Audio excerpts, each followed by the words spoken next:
Alright, we're back. Hey Mira. How are you doing? Can you hear me just fine? Good. Good. So, I've been thinking. I wish I had I was looking through my saves. And I wanted to do one thing different. But I didn't want to take the money from the from that vendor guy. Didn't want the corruption things. We are set back a little bit, but not too long, and it's gonna go fast because I'm just gonna run through the thing we did that we have already done. So we're gonna call the this guy. It will take just a moment, officer. Her voices fade out into the familiar radio static. So I'm just gonna... Gottlieb, what do you want? I'm just gonna redo this really quick, so we're back on track. I think we need to do this, and then we just need to question the drivers real fast about the drug. Who's the dealer? Because I've been thinking about this, and I felt bad. I want to try to make this run the... like some kind of... like... try to be as good as possible. Like a good cop. Okay, I was told to call the Lazareth. People are worried about me. Oh, it's you. I couldn't reach up and grab a tie from a spinning fan without unbearable pain shooting through my arm. Hard to tell exactly what it was over the phone. Could be a combination of peripheral neuralgia and high blood pressure. Could be that you were having a heart attack. Or, actually, it could be both, given your profile. Wait, both? That sounds bad. I mean, we already did this last time, but whatever. Yep. I still feel pretty good, though. I can probably take a lot of damage. No, I'm wondering... no wonder I'm in so much pain. I feel like I've been damaged. Yes, probably in more ways than one. Goddamn. So what do I do? Cut down on the drinking, pal. In fact, cut off the drinking. The drugs, too. Anything else? No, that sounds good. Oh, but speed. Sweet speed. It goes so well with alcohol, too. Shut up, demons. Abstinence could have immediate positive effects on your health. Okay.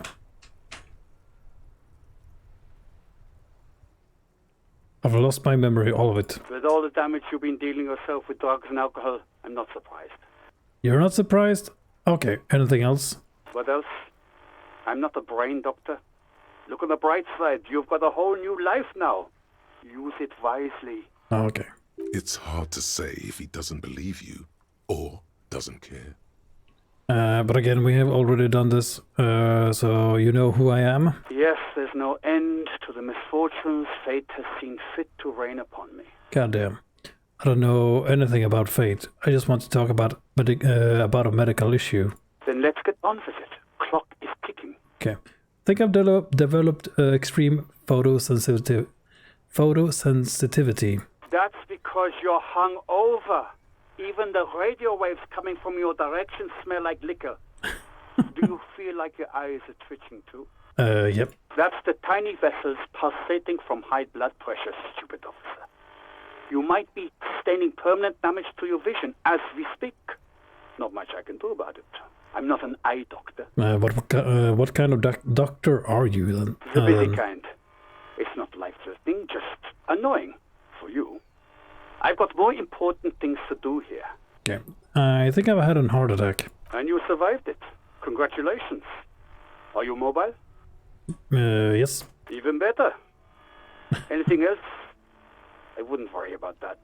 Officers your age have coronary trouble all the time. Also, death is a natural part of life. Okay. Anything else I can do? Isn't there anything you can do for me? What? You want me to do blood work for you again?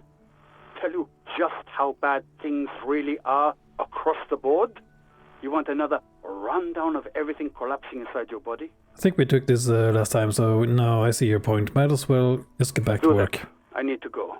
Some idiot has glued his eyelids shut with cyanoacrylate. It looks like Mactorson, but it's hard to say because his eyes are swollen. It's not fucking cryoacrylate. It's super glue, Doc. Cyanoacrylate is superglue. Dumbass. Mm-hmm. The phone clicks. Suddenly you hear the already familiar voice. Anything else I can help you No, with? I'm done with the radio for now. In the cabin, you see a set.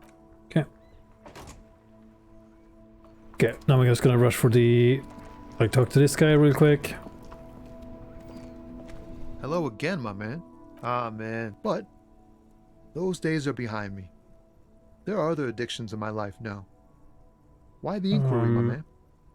Do you finance those other addictions with drug trafficking? Hey, man, that's serious criminal talk. Are you trying to pull some sort of an entrapment thing on me? Entrapment is a practice whereby an officer of the law induces a person to commit a criminal offense that the person would have otherwise been unlikely to commit, usually through some trickery, persuasion, or fraud.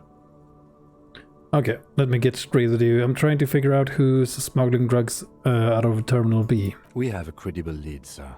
Someone on this roundabout is waiting for a bulk shipment from the harbor to load it on their lorry and drive it to Jamrock. Not me, man. No way. I don't need any trouble. Shit's bad enough anyway. This jam's got folks up in arms, and I'm afraid it's headed toward a conflagration. Who do you think could be conducting the drug trade then? Look, man, I try to stay away from the criminal underbelly of Revachol. I'm a guest here. You really need to find another man to probe with those questions. We wouldn't say he's lying, sire. Yeah, that's all for now. Okay, and then we need to talk to Mr. Racist guy.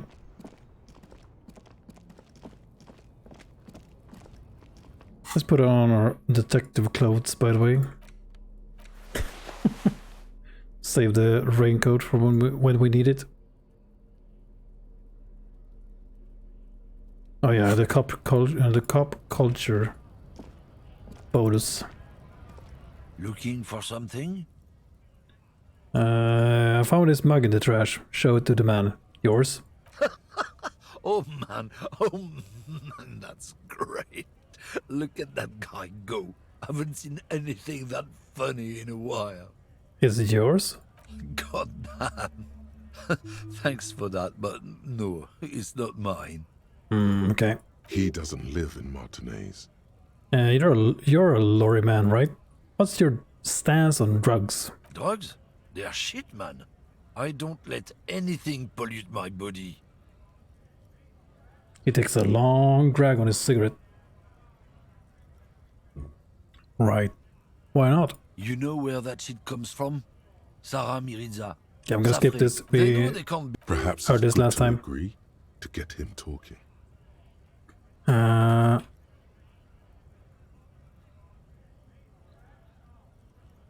think I took this one last time, and then he He eyes you warily, unsure how to respond. This goes on for about 2 seconds. Then, damn, it didn't work. You should have signaled you're a nationalist before. I don't know shit. And if I did, I wouldn't tell you. Then what are you still hanging around here for? Most other this word communeers have left. What do you think? I can't leave the lorry unguarded. Stuff's been getting looted lately. It's those little kips sneaking around at night. Oh yeah, and then we took this one. Yeah, I knew that guy. He was an honest driver who loved this country. We were having a good debate about genetics at the Wheeling in Rags when some kip boys smashed his lock and took damn near everything. Lost his fucking job over it. Since he left, I haven't had anyone to talk to. If they were getting drunk inside the whirling in rags, how could they know who broke into the lorry? Yeah, if you were all at the whirling, how do you know it was Kips who broke into the lorry? What? Aren't we allowed to say that it's the kips who do all the stealing around here? It's not road to science, man. Okay. If it's not you, then who's running drugs through Terminal B? Isn't it obvious? Fucking sealant. Yeah, then he blames the guy down south. Samaran just Yes, yes. looks like he's trying. I wouldn't be so sure about it. Not until we've heard what C. Guess so. Hey, XCOM JJ. Welcome to the stream. I decided to go back a bit. I felt bad about the corruption thing that we did last time. That we took some money from the store dude, the guy who's selling like recycled clothes or whatever he called it. So I reloaded an earlier save. Now we're just doing the stuff that we did last time before we ended the stream. But we are almost back on track here. We just need to talk to this guy and then we're back on track. You see a Samaran street vendor surrounded by a motley assemblage of goods. When he realizes you're looking at him, his face breaks into a wide, welcoming grin. Yeah, I don't remember what he called it, but something like that. Like eco clothes or yeah, something. Happy shopping, officer. Everything's cool here. He gives you a thumbs up. What's so cool? Everything's cool. The goods are cool, the customers are cool, the place is cool. And one more thing, officer. Hey, Pauls. Yeah, I just got home from work like 2 hours ago. So yeah, been working another 24-hour shift. Haven't slept for, yeah, any of it. So I'm a bit tired. But yeah, I've been looking forward to continue. Just as I was just telling JJ, I reloaded an earlier save because I extorted some money out of this guy last time and I regretted it. So I reloaded, and the only thing I've been doing for the past, yeah, like 20 minutes of the stream, 10 minutes, is just redo some of the things that we already done before. So I'm just skipping a bunch of dialogue that we have already seen. You're very cool. Except for this guy. Bang, bang, bang, bang. Bang, bang, bang, bang. Yeah, he makes both hands into finger pistols and fires a few finger bullets into the air. He took a sick leave. Another going down a bit of how I feel. Hope you're feeling better soon, man. Yeah. Happy you enjoyed the game. Yeah, I love this game. This is right up my alley because I'm like one of my hobbies or whatever are like crime stories, like just laws and yeah, crime stuff. One of my passions, I guess. Like, was planning to study for criminology, then Corona hit. But I might do that at some point again, like resume it. What do you say it? Get back on track with my studies. We'll see. Anyway, really, you think I'm cool? Whether I'm cool is unimportant. I have police questions for you. You're right, officer. 100%. No playing around then. Strictly business. Maybe I can interest you in some premium menswear instead. Oh yeah, smooth criminal. Exactly. Gore was having too much time around Corgan, so he's now going into his paladin moments a bit. Yeah, exactly. Yeah, I would. I have no clue, like, and don't tell me how long this game is, so no spoilers. But I would like to do a Judge Dredd type of playthrough as well, where we go full out on the like strength-based things and just punch our way through at some point. For now, this playthrough, I'm doing more of an intelligence, like legal as possible kind of route. Try to actually be a real cop. So, Sealing, what's your stance on drugs? Persuade him to give you some money. Yeah, this is the thing I did last time that I don't want to do. Drugs? I don't go in for that, officer. Drugs ruin lives. Unless you're into drugs, of course. In which case, drugs are excellent. Mwah! Tasty, tasty drugs. I actually don't like drugs. That's very cool. I don't like drugs either. I only said I do because I didn't want to sound lame. Peer pressure. Oh man, proceed. We're looking for a lorry driver who is transporting drugs out of the harbor. He or she is in this traffic jam. That's even cooler. You investigating narcotics crimes like that? But I am not a lorry driver. I'm just a street vendor. I don't know anything about that. Did you meet Measurehead yet? Yeah, we've been... I met him and he just started talking about race. Like biology and whatever it's called. Like all that stuff got me really uncomfortable and he just left. Yeah, I'm not touching that. God damn. We're gonna try to, advanced race theory.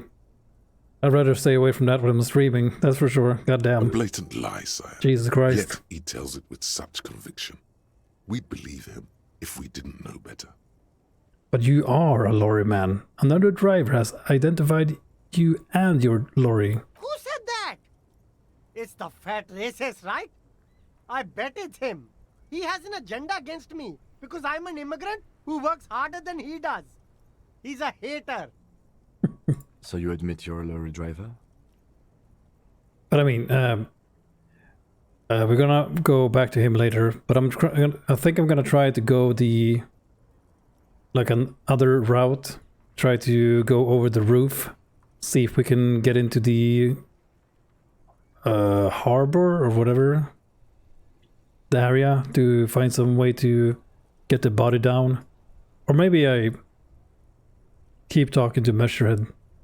Interesting character, that's for sure. No, I just said I work harder and he's an asshole.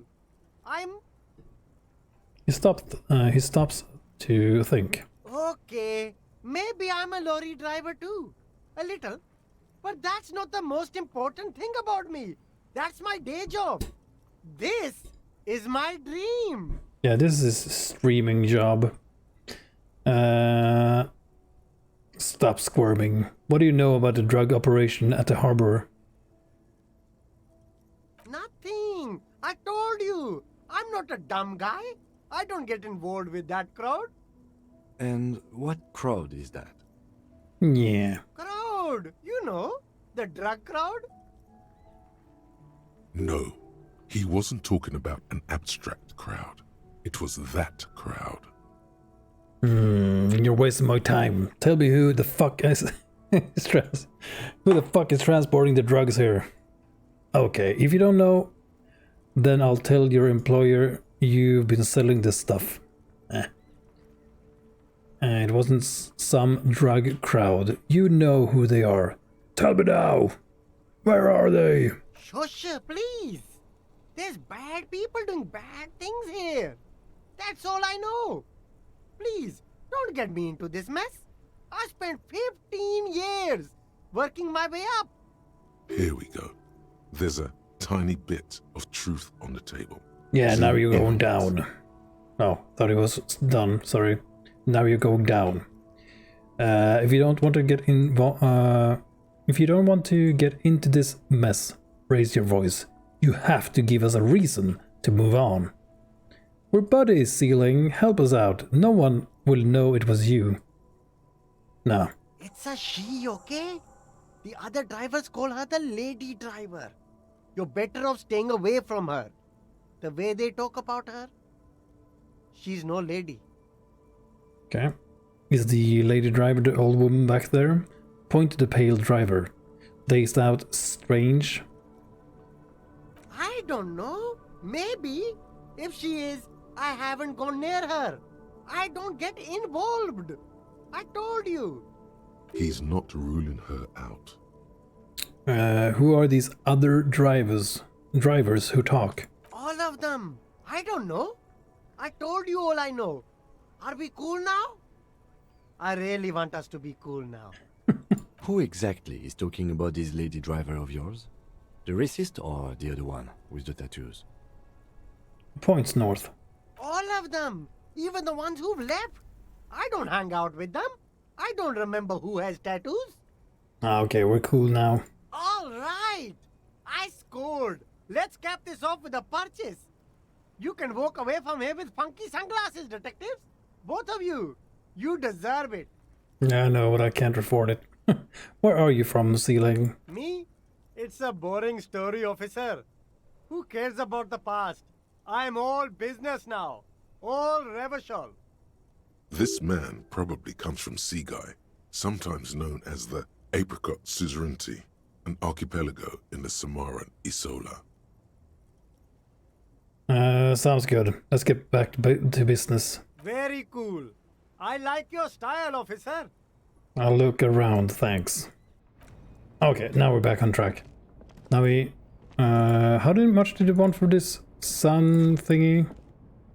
And what did it do, by the way? Shine on these sunglasses lasts a lifetime, officer.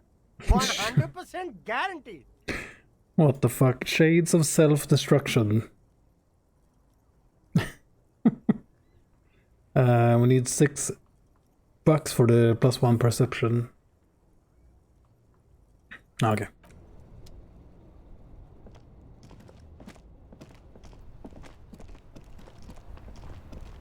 All right. Oh, you can right click to highlight things. Okay.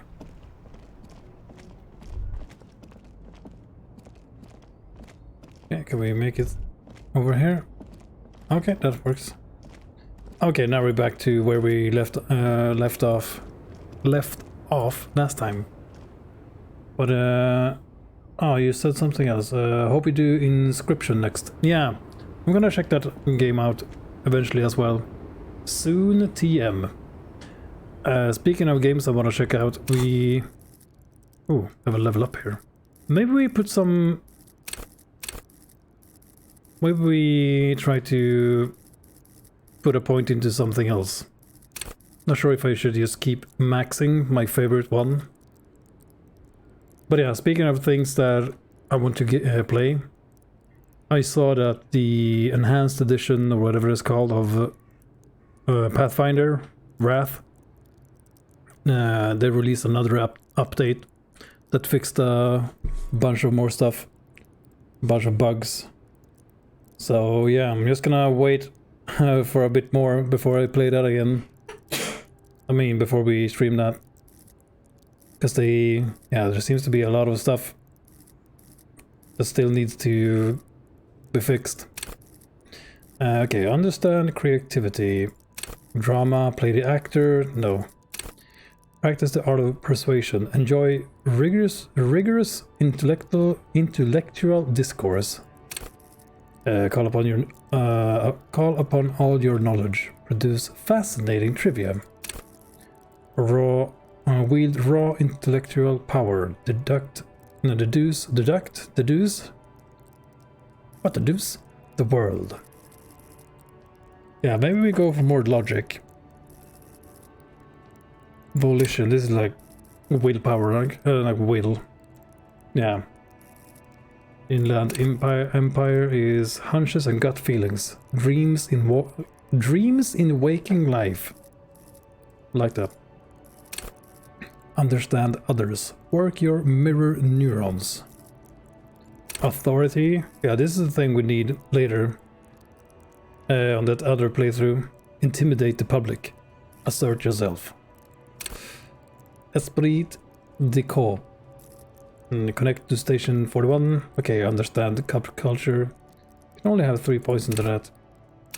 There's info on these things as well. High level visual calculus? Man. Makes the world reveal its secrets to you, but you may be so absorbed by your mind diorama you don't notice as crooks steal your pants. However, at low levels, your mind's eye will be blind. Reconstructing crime scenes will be difficult without outside help. Yeah, I want to be a master at this. Then we have physique, which is endurance, pain threshold, physical instrument. Enjoy healthy organs. Ah, who needs them? Go to the party planet. Love and be loved by drugs. Goddamn. Raise the hair on your neck. Tune into the ship, into the city. Let the body take control. Threaten people. Goddamn. Okay, maybe I should have put a pointed to how do you pronounce this? Motorix? Motorix?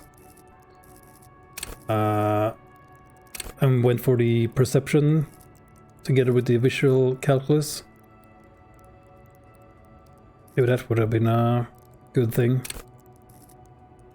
I mean, you can still take points into this, right? Not gonna be great, I guess.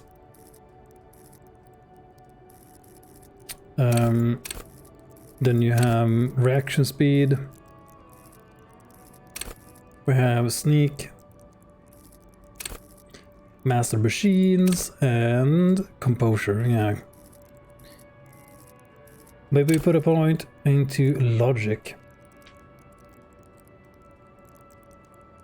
Or do we max this? Ah, let's max this. Fuck it, man. Let's go bowling. Okay. Save here. Let's talk to this lady. The woman still has her eyes fixed on the photograph in her hands. In the background, the radio plays. Snap your fingers in front of her face. If you want her attention, you may need to be more forceful. Okay, snap your fingers twice. Where am I? Who are you? Like a magician recalling a subject from hypnosis. You've jolted her back to reality. Are you alright, man? Ma'am? It's ma'am. You were out. Me? I'm the law around here. Oh man, I can't wait to play the law guy. Like the crazy ass Judge Dredd. I was actually hoping you could tell me that. Never mind. I remember now. I'm still stuck in that traffic jam in the 50s. She adds with contempt. Yeah. Wait, so what's so bad about the 50s? What else would you be then? When else would you be then? Wait, what's so bad about the 50s? The men have small jaws and everything is made out of plastic. Why do you need plastic when you can make the world out of amber? Where else would you be then? Back in Mecca, during the time of the revolution. The sidewalks and cafes are filled with young people. I was on my way to see a new Boyadero picture starring Gabriel Buenguerro. Until you came along, that is. The look she gives you is accusatory, but the fault. Yeah, okay, that word. Accusatory? What is that?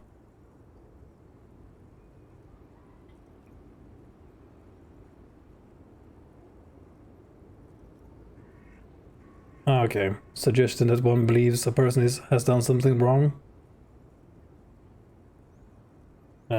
Indicating or suggestion. God, I can't even say that word. Fucking hell. Anyway, who is Gabrielle? So I take it you were in Mesquite? Goddamn. She just said it and I already forgot how you pronounce it. When you were young? Someone was. She nods as though her meaning were perfectly clear. So who's this Gabrielle? This is Gabriel Buenguerro. She shows you the photograph in the lavish amber frame. Take a look. A strikingly handsome man looks straight at you, his head crowned with a wide brim hat. His hair is dark as an oil slick, and his jaw the most perfectly chiseled thing you've ever seen. He was the biggest star of his day. Girls used to faint in the aisles of cinema whenever he came on the screen. And schoolboys used to memorize all of his lines. She leans back, savoring the world she's conjured up. In all likelihood, it's a world that's only ever existed in her mind. Someone. Are these not your memories? Sorry to interrupt your dreaming, ma'am. I wasn't dreaming. I was there, Loman. It was early spring, and the man behind the black sun had just come out. The posters were 20 meters tall. Everything was golden. Her eyes narrow and she appears to take your measure. I mean, at least I'm not the only one with a bad accent in this game. While you, people, were tearing each other apart over your petty little revolution, in Methk, it was a golden age. And by bad I don't mean anything. Yeah. The Bad. Republic of Mesk is a massive confederation on the Isola of Muindi, the world's largest state by territory. It's a petrostate, a constitutional monarchy, and, as of recently, an outcast due to its tilt to the far right. Okay. Someone, are these not your memories? They are someone's memories, boy. What difference does it make if it's me or not? They're beautiful. That is all that matters. Beautiful and true. And they will win. They're coming for this, you know? All of this. Right. I have some other questions for you. Police questions. Why not, Harife? It's not like I have anything better to do in this hellhole. She settles back against the railing of her motor lorry. Behind her, mountains of memorabilia? Goddamn, photos and knickknacks line the dashboard. What are you hauling? Diamonds. Ooh, diamonds, really? Of course not. Goddamn. But wouldn't it be marvelous if I was? Okay, what are you really hauling? Whatever stupid things they put in the lorry, I imagine. So you don't know what you're hauling in your own lorry? I quit concerning myself with that a long time ago. Besides, I don't drive the lorry for the cargo, if you know what I mean. That sounds dangerous. She says that as if something narcotic is the real reason. What if the cargo is contraband? Then it's contraband, Loman. What? Do you want to take an old woman in? Be my guest. Lock me away like Bad Hand Hermenegildo. Hermenegildo. Bad Hand, Hermenegildos's bad hand, strangled 300 people. What? What can I say? Some people just really like strangling people. 300 though. That's a number. I still don't really understand this whole Boydero thing. Yeah, perfectly pronounced. Of course not. To truly understand the boyadero, you need to listen to on the Western Plain. That's what I said, man. A boyadero, boya for short, is a cowherder from upstream Magritte, the great steppes of northern Mesk. He is a rugged individualist and explorer. I've already got too many records to listen to as it is. Okay, what's that? What's that? It's an old ballad about a young girl who falls in love with a daring boyadero. He promises to marry her as soon as he returns from the Western Plain. And they live happily ever after. I'm guessing that doesn't happen. Of course not.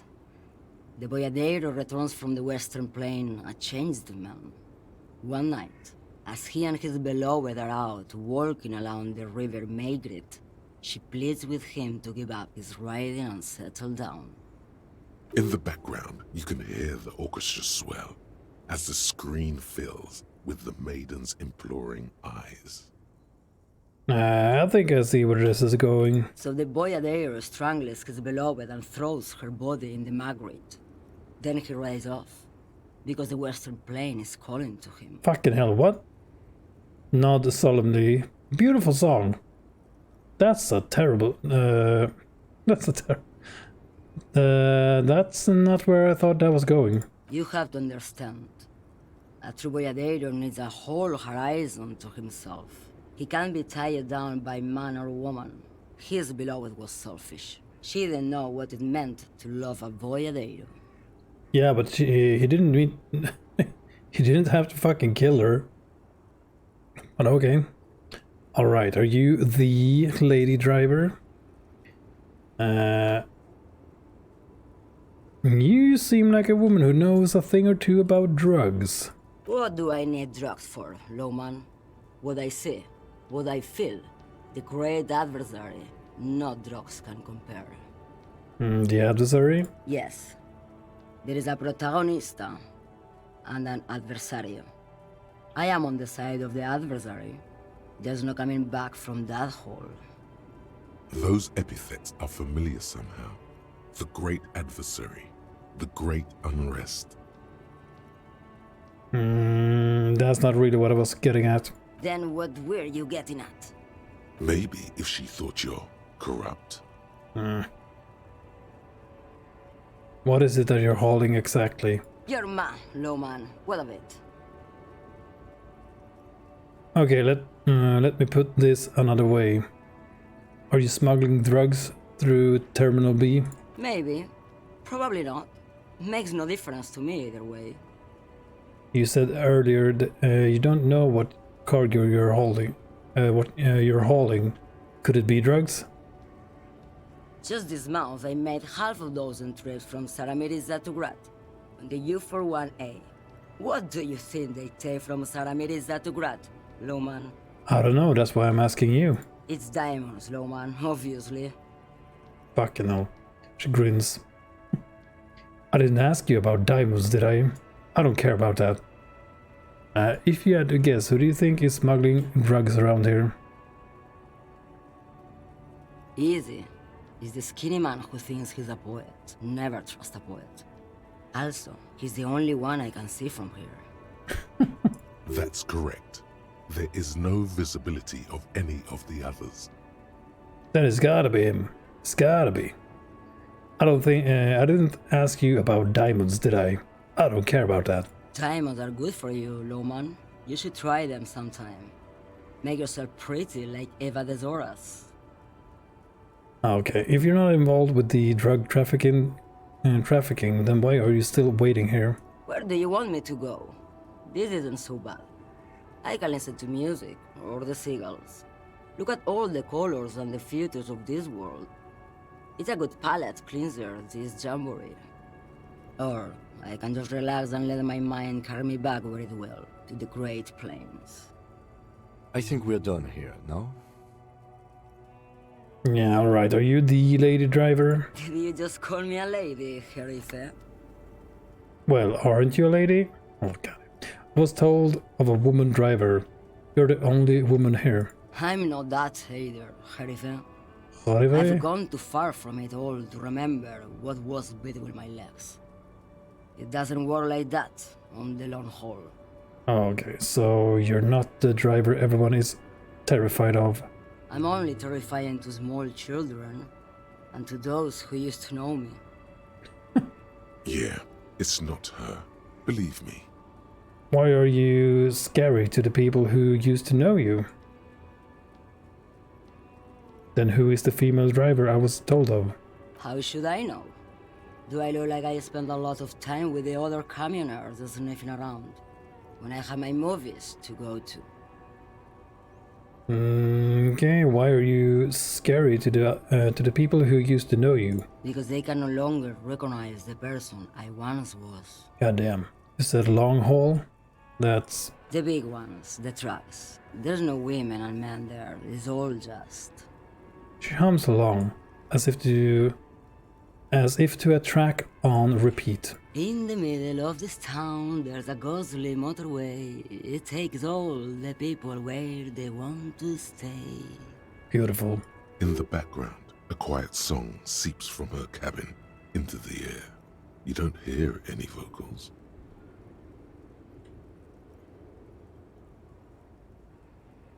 That's all I needed to know. Thanks. Awesome. Okay, before I came by, you seemed away. She's just a distracted old woman. We should maybe let her get back to her things. Okay. So he doesn't think she's the lady driver? You hear that, Lowman? I don't think your partner likes you spending too much time with me. Wait, why is that, Lieutenant? Because she's no one? Should you drive a lorry if you get like that? Oh, don't worry about me. I'm one of the best camioners around. I drive routes no one else will. Commoners. What routes? Or routes? The Monosov's Land, Udashnaya Zemlya, the Western Plain. She nods and closes her eyes again, letting her mind submerge. The Transcatalia Magistral, U4-1A, Adestradas du Mirador, all the good ones, the deep trenches, where the bluebirds fly. She opens her eyes again and shudders. I'm something of an expert in blacking out. You should take care of yourself. This should be reported to the proper authorities. You go right ahead, Lowman. Let me know when you find them. I can't wait to read their reports. Is that all you woke me up to say? Yeah, thank you for now. Yes, go. Enough jamboree. I need to get back to Mesky. Besky. Her voice trails off. Okay. So not that lady. The jam mystery. You just got jammed. Someone using Terminal B to smuggle raw ingredients of drugs into Revachol. Joyce said there are 3 drivers at the intersection. Talk to them. One of them must know something about the drug trade. Okay, listen here, you little shits. Wait, what was that? Nothing, eh?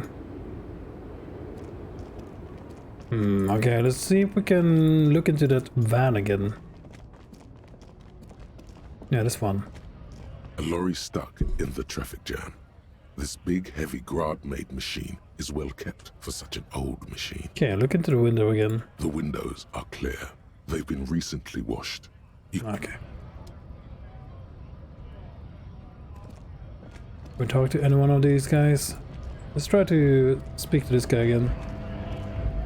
Right to work! Right to work! Shame on you! You don't have any tips on how to punch a guy out, do you?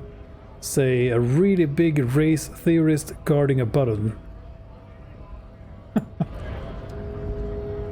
Maybe another time. Okay, do we have any bottles to put into the machine? The tear machine stabbed your bottles clunk into the Oh, machine. yeah. Do you know what you should do with that money, kiddo? You should buy. Yeah. Here we go.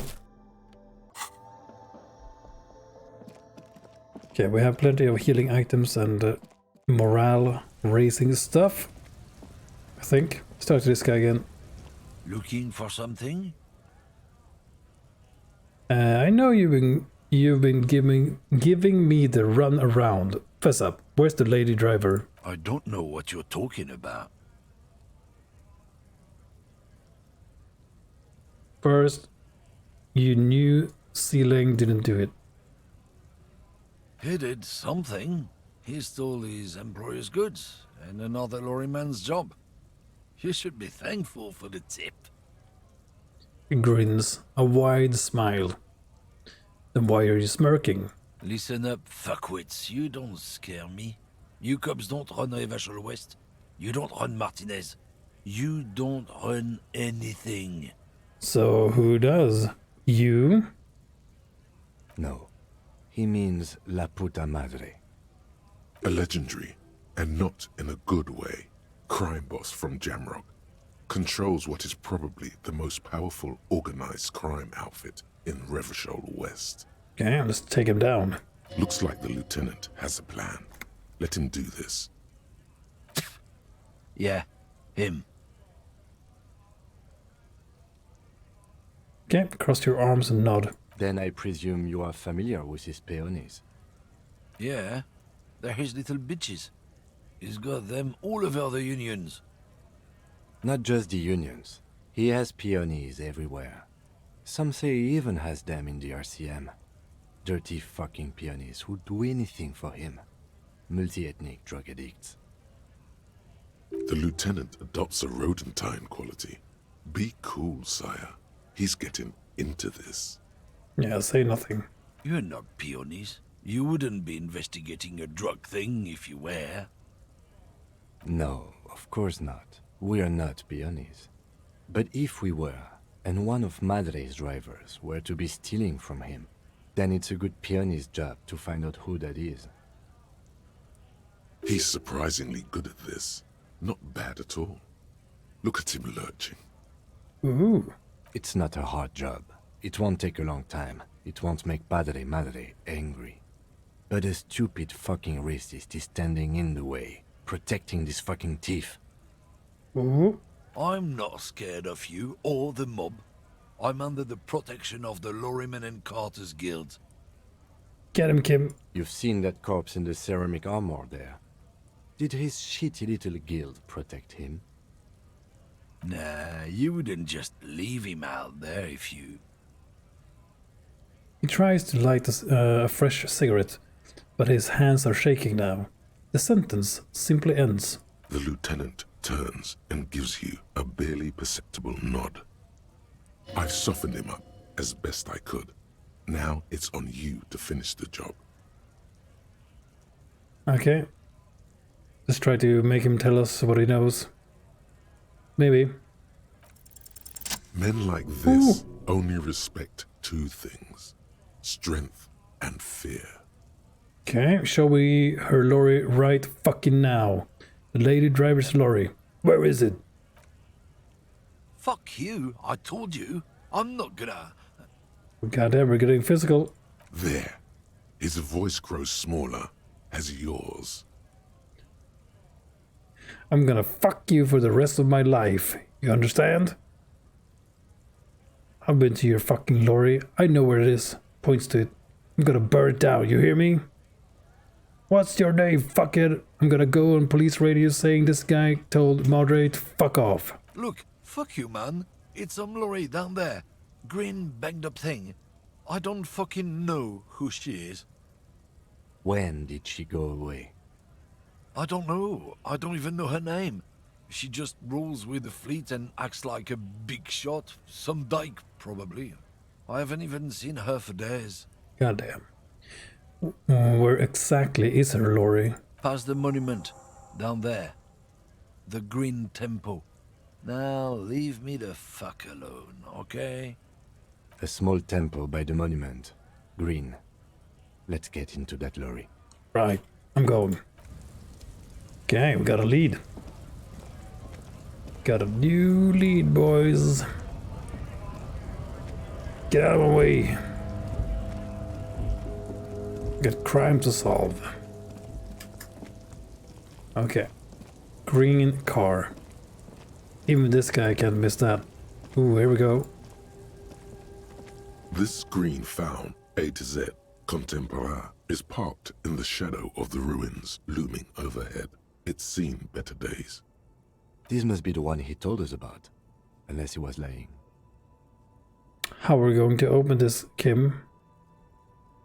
Try to peek in the window. The glass on the side windows is tinted and covered with dust. You can barely make out the shape of a seat and two steering levers. Yeah, let's ask him for advice. Use the pry bar to smash the window. Open it from the inside. Oh, really? This has been hard enough. No need to make it any harder.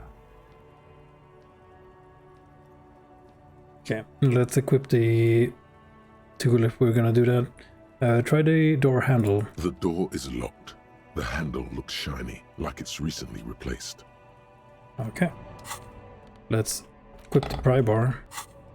Try again. This screen found, A to Z, contemporary, Oh man. is parked in the shadow of the ruins, looming overhead. It's seen better days. Let's try it anyway. Okay, don't die here, please. Pry bar in hand, you take a hard swing at the window. A loud thunk rings out and the pry bar bounces back, leaving a tiny spider web on the glass. Looks like the window might be shatterproof. You may have to rethink your approach. The window appears to be shatterproof. No, it's not shatterproof. Give me that. He takes the pry bar from you and gestures for you to step back. Then, with little warning, He smashes it into the window. Droplets of glass fly everywhere, shattering over the lorry floor and pavement. You can just reach in now. nice. Just open the door from the inside. The smell of cigarettes and perfume welcomes you. The cabin inside is plastered with old movie posters. Actresses smile from the walls. There's a radio transmitter in the front and a toolbox tucked under the driver's seat. Some tools lie scattered near the pedals. Okay, pull out the toolbox. A metallic drawer slides out from the seat. It's empty, except for a folded newspaper. Okay, unfold it. It's an issue of Périphérique from last Wednesday. A piece of paper falls out from its pages. Pick up the note. It looks like an article ripped out from a radio enthusiast magazine. Complex mathematical equations explain the basics of something called the ULAN frequency system. The ULAN frequency system? I've never heard of that before. I know of FM, AM, UKV, but... Push in the pull-out toolbox. The pull-out toolbox slides back into its nest. The rest is as it was. Radio, posters, a trace of motor oil smell under all the cigarettes. Okay, check the pedals. You wedge yourself under the steering wheel to get a better look. Seems like the few tools lying around here, a hammer, a pair of pliers, a rusty wrench, have been casually thrown there by the disorganized driver. But one odd detail does catch your eye. A piece of sandpaper has been glued to the throttle. Sandpaper adds extra grip. Looks like the driver has glued a piece of sandpaper to the throttle to offer some extra grip. Sandpaper? A novel technique? Back up into the cabin again. The movie stars are still smiling from the walls. There's a radio transmitter in the front and a pull-out toolbox tucked under the driver's seat. Some tools lie scattered near the pedals. Yeah, examine the radio. Looks like the frequency dial is absent. It requires a key to work, but the key has been removed, likely by the missing lady driver. Strange. There are so many radio stations saved here. Must be over 100 at least. Oh, inside the truck? Why would anyone need so many radio stations? Is there anything we can do with the radio? Doesn't look like it. It's completely inoperable without the dial key. Okay, well, why would anyone need so many radio stations? For contacting an entire fleet of lorrymen, for example. This is all shortwave, UW and UKV. Looks like we are dealing with an impressive organizational tool. The nerve center of a huge operation, with quite a range too. What else is here? The smell of 1,000 cigarettes, some dead actresses, and a rusty old toolbox under the seat. Admire the posters. These are movie posters featuring starlets from long-forgotten films from the 20s, the teens, even the 90s of the last century. One of them particularly catches your eye, a centerfold of an ingenue attached right above the back seat. Okay, so study the centerfold. The actress is draped in a sheath dress, one of her shoulders bared. The faded remains of an autograph run across the poster. She's looking past the camera. Wait, doesn't she resemble someone you know? But you can't put your finger on whom exactly. Okay. This is Tip Tijon, a starlet from the dawn of cinematography, less known for her talent than her tragic, untimely death. What happened to her? She wasted away in a drug den called the Door to the River, not far from here, on Boogie Street, a mixture of cocaine and morphine. She was afraid of the world, and the camera, too. Oh. Enough of the posters. The actresses and the rear actor all smile you a warm goodbye. A radio transmitter is attached to the dashboard, and a toolbox sits under the driver's seat. Okay, close the door. Close the rusty old lorry door. Great. I think we got everything. A word, detective? Before we return to Joyce? Yeah. All right, we've finished here. Let's quickly debrief and go over what we found, so we don't do it in front of the company rep. Yeah, seems like something police would do. What do you think of all of this, Kim? Honestly, I'm quite worried by what we've seen so far. The evidence seems to point to a rather extensive and well-organized operation. I'm especially intrigued by that radio transmitter, particularly the sheer number of stations it can connect. Looks like this alleged drug trade casts a wide net. This means it's well funded. Technology like that, a major player must be financing it. I'm not sure what the ULAN frequencies are all about, but they may hold some significance. Perhaps it's a better way to connect between fleets while avoiding frequency bleed, or maybe it's used to tap into RCM networks. Okay. Will the RCM open an investigation into this? We should return to the murder case, see what Joyce tells us about the lynching. When we are done for the day, I call my station and suggest our narcotics department look into it. Alright. There are more than enough grounds to start an official investigation, sometime later when we are done here.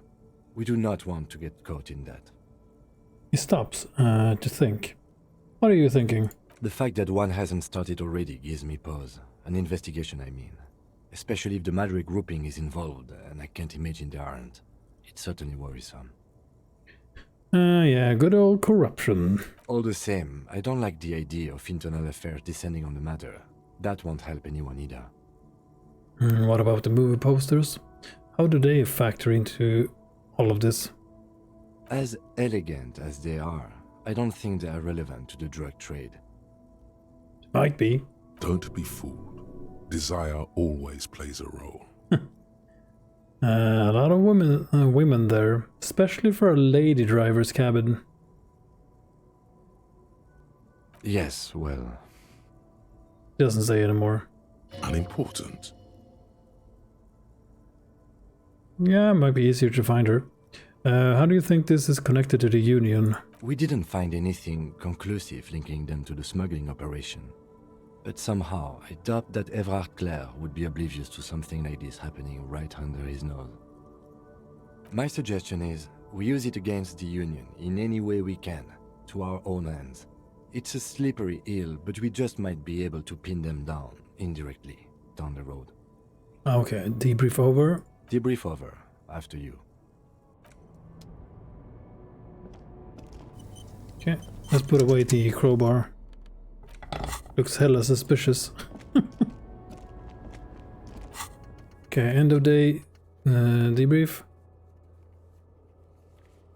Kim can answer any lingering questions you have about the case in the RCM. Join him on the Whirling in Rags balcony after 10 a.m. Is that how you say it? PM when you're calling it a day. Okay, we have another half hour for today's shift is over, I guess. Man, now it's snowing. God damn.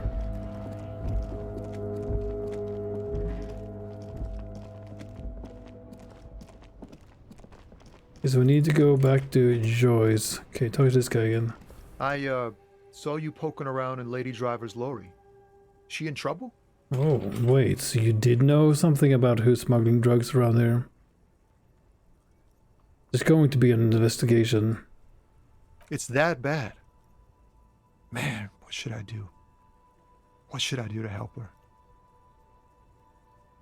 No need for you to do anything. Don't worry, the police are looking into it. Yeah, maybe I should just keep my head down and work on my rhymes while I can. What's the plan with those rhymes anyway? Oh, you know. Tommy Leham's gonna be a musician. Sprechgesang, but with beats.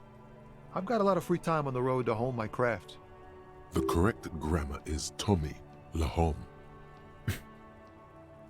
Why Tommy Lahome? Tommy Lam was taken. My real name's Jerry Lafitte.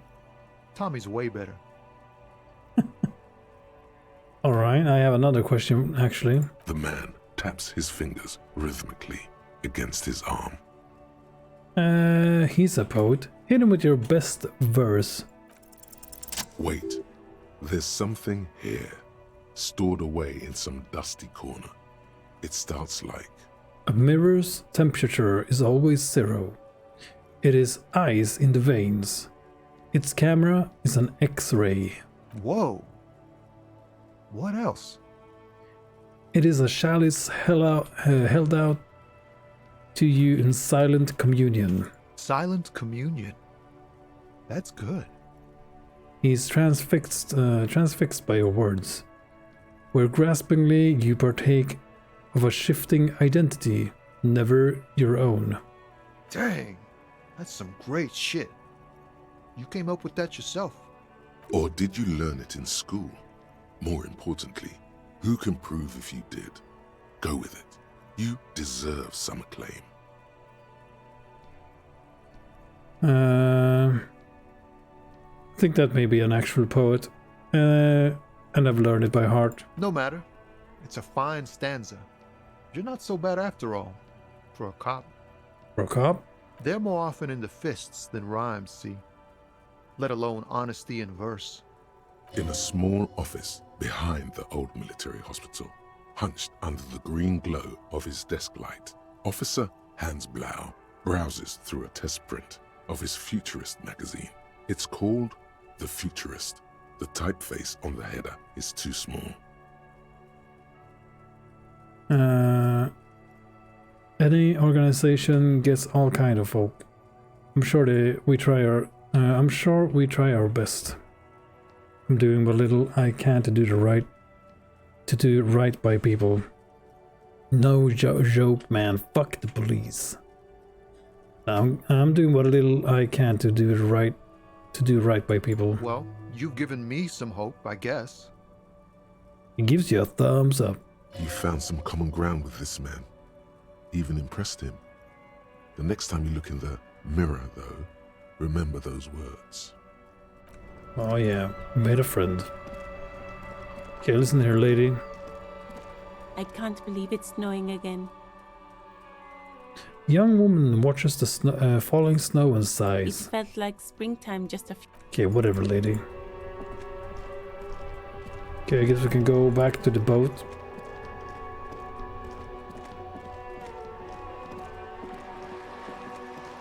How are you doing? You feeling any better? Mr. Fuck. Better mouth your watch around me, boy. Okay, yeah. Okay. You got me. You got me. Don't know how to respond.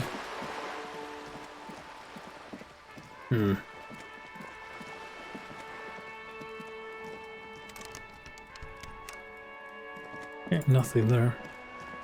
That's just the old lady. Man, it's gotta be cold as shit here.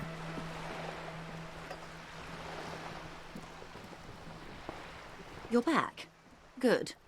What can I help you with? Volition, can I have some money? I spoke with the lorryman at the roundabout. Yes, my eyes on the harbour have sent word to that effect. What have you discovered? We have discovered enough to conclude for now. Yes. And will you start an official investigation? If there is an investigation, it will be part of an ongoing operation, subject to confidentiality. I am sure you understand. Of course, detectives. In any case, you've held up your end of our arrangement. I trust you with the rest. Now it's my turn. I wouldn't normally break protocol like this, but the situation demands it. If you don't solve this murder, I'm afraid we may have a bloodbath on our hands. Jesus. How are the lynching and the strike connected? I have an indirect role to play, I'm sad to say. My employer experienced a momentary lapse of faith in me. In that moment, they elected to deploy a private military contractor as an insurance measure. They called it my security detail. A momentary lapse of faith. Do you need a security detail? Absolutely not. These mercenaries are muscle, pure and simple. They are meant to intimidate the Union into surrendering. Okay, and instead they got themselves hanged from a tree. Who are they, exactly? Crenel, an Oranese military company. As far as I know, 3 arrived in Martinez. They report to me sporadically, but they do not answer to me. To be frank, our relationship is deteriorating. They wear ceramic armor, have semi-automatic weapons, and years of combat experience. They also have trauma and stressor disorder, and no idea how to conduct themselves in an urban civilian environment. PTSD? So, what happened? The story is, one of them, the colonel, I don't know his real name, sexually assaulted a local woman while he was drunk and separated from his unit. This allowed some of the more militant Union members to subdue him. He was taken out behind the whirling in rags and lynched last Sunday night. What then? Nothing. Mr. Clare refuses to let me into the harbour. I have not been able to discuss this matter with anyone there. The remaining 2 Crenel contractors carry out their orders, for now. For now? It's a smokescreen. In secret, they are conducting an independent military tribunal into the lynching. Once this investigation is concluded, executions will follow.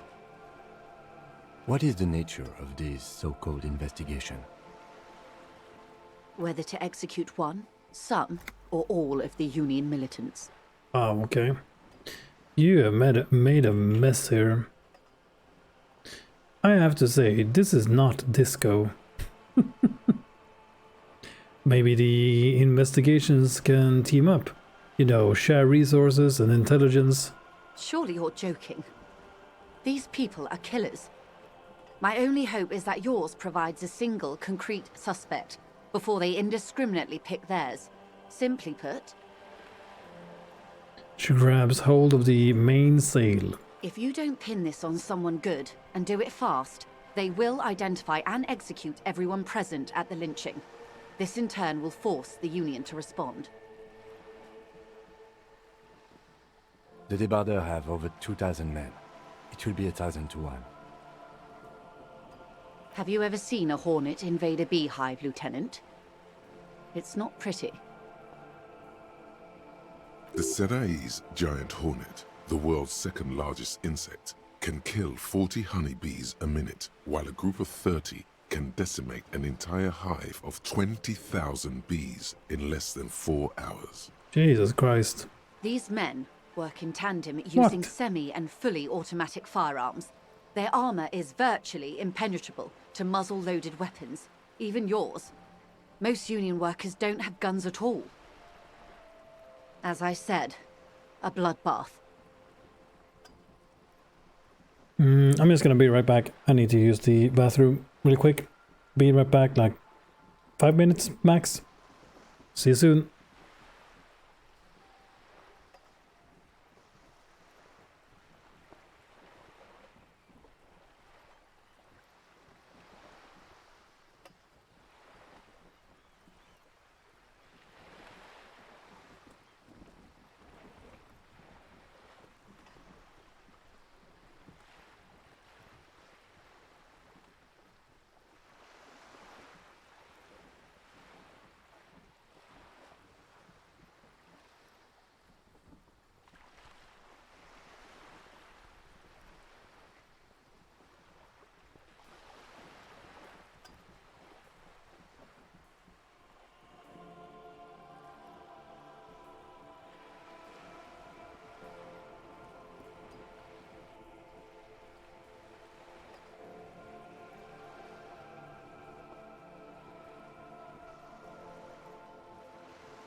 And I'm back, sorry.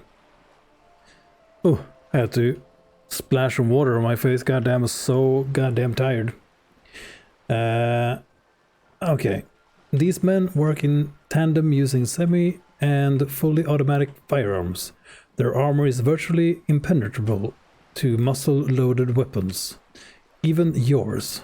Most union workers don't have guns at all. She is silent for a moment, then concludes, as I said, a bloodbath. I can't see it happen. Too many things would have to go wrong first. Isn't this a pretty bleak scenario you're describing? Yeah, I think the confrontation is inevitable. It doesn't have to be like this. Nameless, badgeless officer of the citizens' militia. Yeah, I'm an enigma. One single concrete suspect delivered into civil court, and I may be able to defuse this situation.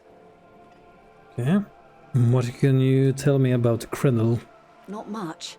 Their public resume is Krennel? relatively good, as far as private military contractors go. I believe they were once called Downwell. They boast a long list of clients: Saint-Baptiste, Welchman Lorenz, Eintracht. A warning sign, however. The operations concerned all take place in third or fourth world countries. Guarding facilities, escort missions and such. Meaning they're used to operating in war zones. Mercenaries. Yes. All the good conflict corridors, Supramundi, Yesut, the Seminese Islands, countries that don't have a good record reporting atrocious military conduct on their soil. Okay. Anything else you got on them? Sadly, no. Before this happened, I had little interest in them. Now that I do, I don't have the resources. She thinks. If you still have access to the ICP's database, you could run a better background check than I ever could. It may take some time, though. She thinks. Again. Do you know a lot about the inner workings of the RCM and the ICP, ma'am? In my line of work, it pays to do your research. I was prepared to deal with the RCM. I did not think I'd be dealing with a group like Krennel. Could you contact the company? Tell them to call them off? I have. And they will. However, these orders take time to reach what is basically a rogue unit out in the field here. Until they do, it's all on us. She's being truthful. She is pressing them as hard as she can. You said the deceased assaulted a woman? Or he didn't. This is information passed on to me from some teenagers loitering around the canal. I cannot testify by it. What did these teenagers by the canal say? That the man was killed because he assaulted a local woman. I've asked around a bit. This seems to be the accepted story around Martinez. The lieutenant consults his notebook, his eyebrows knitted in concentration. Odd. We haven't heard any reports about an assault in connection with the lynching. Where did it take place? And when? Last Sunday night, at the Whirling in Rags, the hostel by the gates. Supposedly, the colonel was drunk, maybe on narcotics too. Either way, he's alleged to have sexually assaulted a woman. Sometime later, a group of dock workers got their hands on him. And who was this woman? That's a good question, officer. I don't have the slightest idea. As I said, it's a rumor about a rumor. In any case, it's what the colonel's remaining colleagues believe. This colonel, the one who was hanged, did you know him? If you mean did I see him alive, yes. But I did not know him. Okay, so his name? Lely. His service name, a nom de guerre, most likely. He wouldn't divulge his full name. Only one of them did. A bad sign if there ever was one. Okay, this is Lely. Anything else? Nationality? How old would you say he was? He was 40. Or 50. It's hard to say which. He had a combat injury on his lower jaw. It made it difficult to estimate his age, or gauge his facial expressions. What else? Nationality? Accent?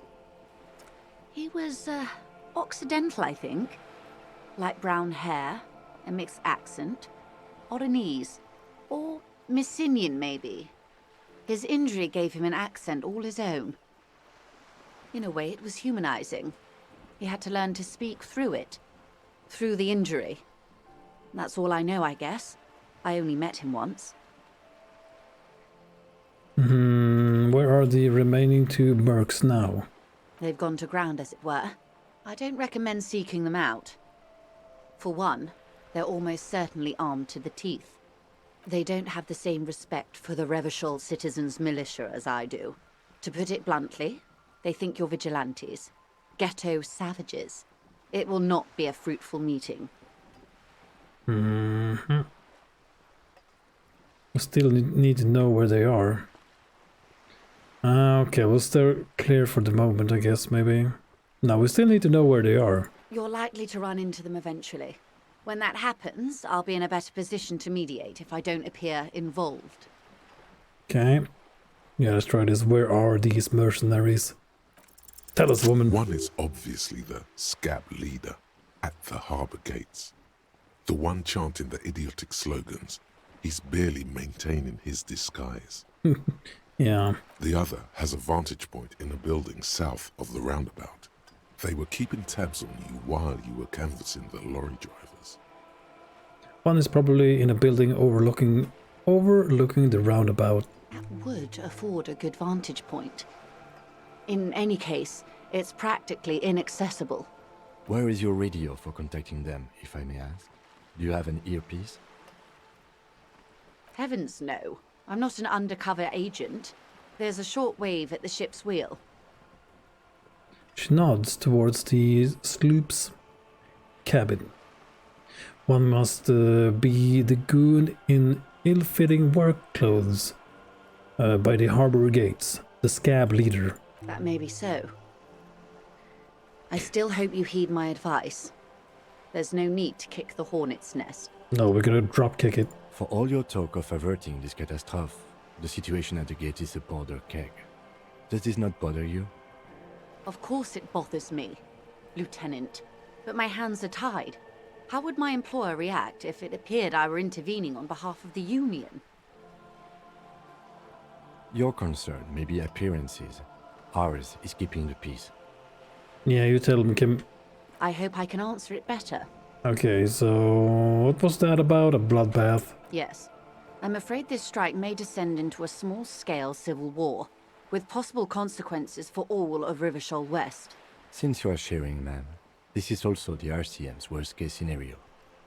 Then we're on the same page, as grim as it may be. Yeah. And how much time do we have? Until the executions start? Truthfully, I don't know. It depends on their progress identifying the members of the lynch mob, and their impatience. They don't report their progress to you? Not on this matter. I'm afraid they consider this a personal initiative. There's a brief silence. Seagulls squawk over the bay. It's a matter of days, not weeks. Okay, that's enough for now. I am sorry to have been the bearer of bad news. If there is anything else I can help you with, please ask. Now, can you tell me about these tattoos? Show her the photo. Of course. Excuse my hesitation before. She reaches over the guard wire and takes the photo. Holds it in her hand. For about half a minute, in silence. It was taken with a trigette not long ago. This is the man's upper body. There were no more markings on his hands or legs. Stay quiet. Observe the woman's expression. Her mouth is relaxed. The accordion lines near her mouth vanish. The pearls of her eyes move slowly on the photo's surface. What do you think? Sorry. I was trying to see if I can read the web of interdependencies between these points. The stars. She points to the one on the photo. She points to the one on the photo paper. I can't. But that's how you read this story. The points themselves don't have letters, numbers, anything. Their size, location on the body, and distance from each other tells you what they represent. Like stars in the sky. Close. Port cities. This is an Oronese map of the waterways, a sailor's tattoo worn by wayfarers of the Dolorian century. Over 300 years ago, the sailors would mark their bodies to map their travels. What is the use of this map? The sailor's soul would use it to fly back home if they should die abroad. This is a sort of contraption to be reeled back in by. The silver cord, they would call it. Interesting. What travel did the dead man make? Quite a few. Vredefort, the Oronese capital, traditionally stands on the right shoulder. He started somewhere near here, I think. What next? Then he made his way to the Pretto Grande, through what I think must be the Stutz Canal, an artificial channel through the Occident. From the Pretto, he sailed to the Insulindic Ocean, first the Semines Islands, then this. She points to his heart.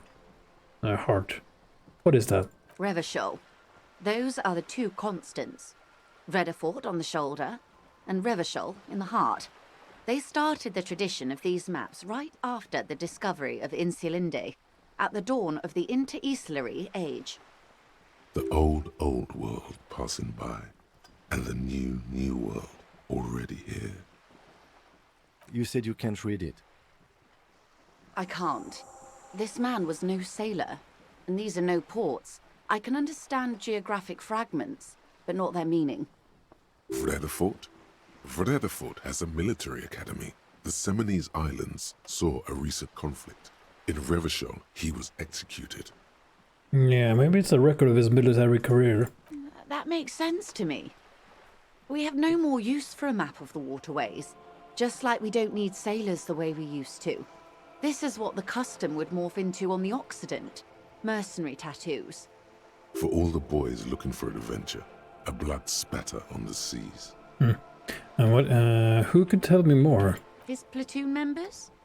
The other contractors.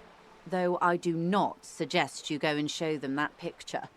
This man was their friend and comrade. Surely there are other people to ask about the tattoo. This is not necessary to complete the task, officer. It's a dangerous side task. Search elsewhere. Okay. I need the information.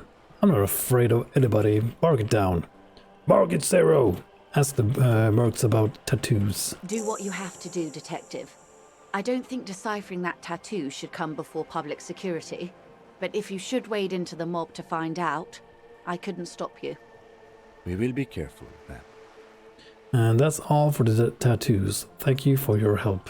Is there anything else I can help you with? No, thank you. That's all for now. Okay. Yeah, I'm not gonna go and ask the mercenaries right away. Oh, we can talk to him? Oh, it's Ted. We should think about calling it a day, maybe. The nights are still miserably cold this time of year. I haven't paid the cafeteria manager for damages yet. You should take care of that, then. But I don't have the money. Let's talk to him anyway. An officer of the RCM shouldn't be sleeping in the streets. We'll figure something out. Yeah, let's, I don't know, kidnap his bird?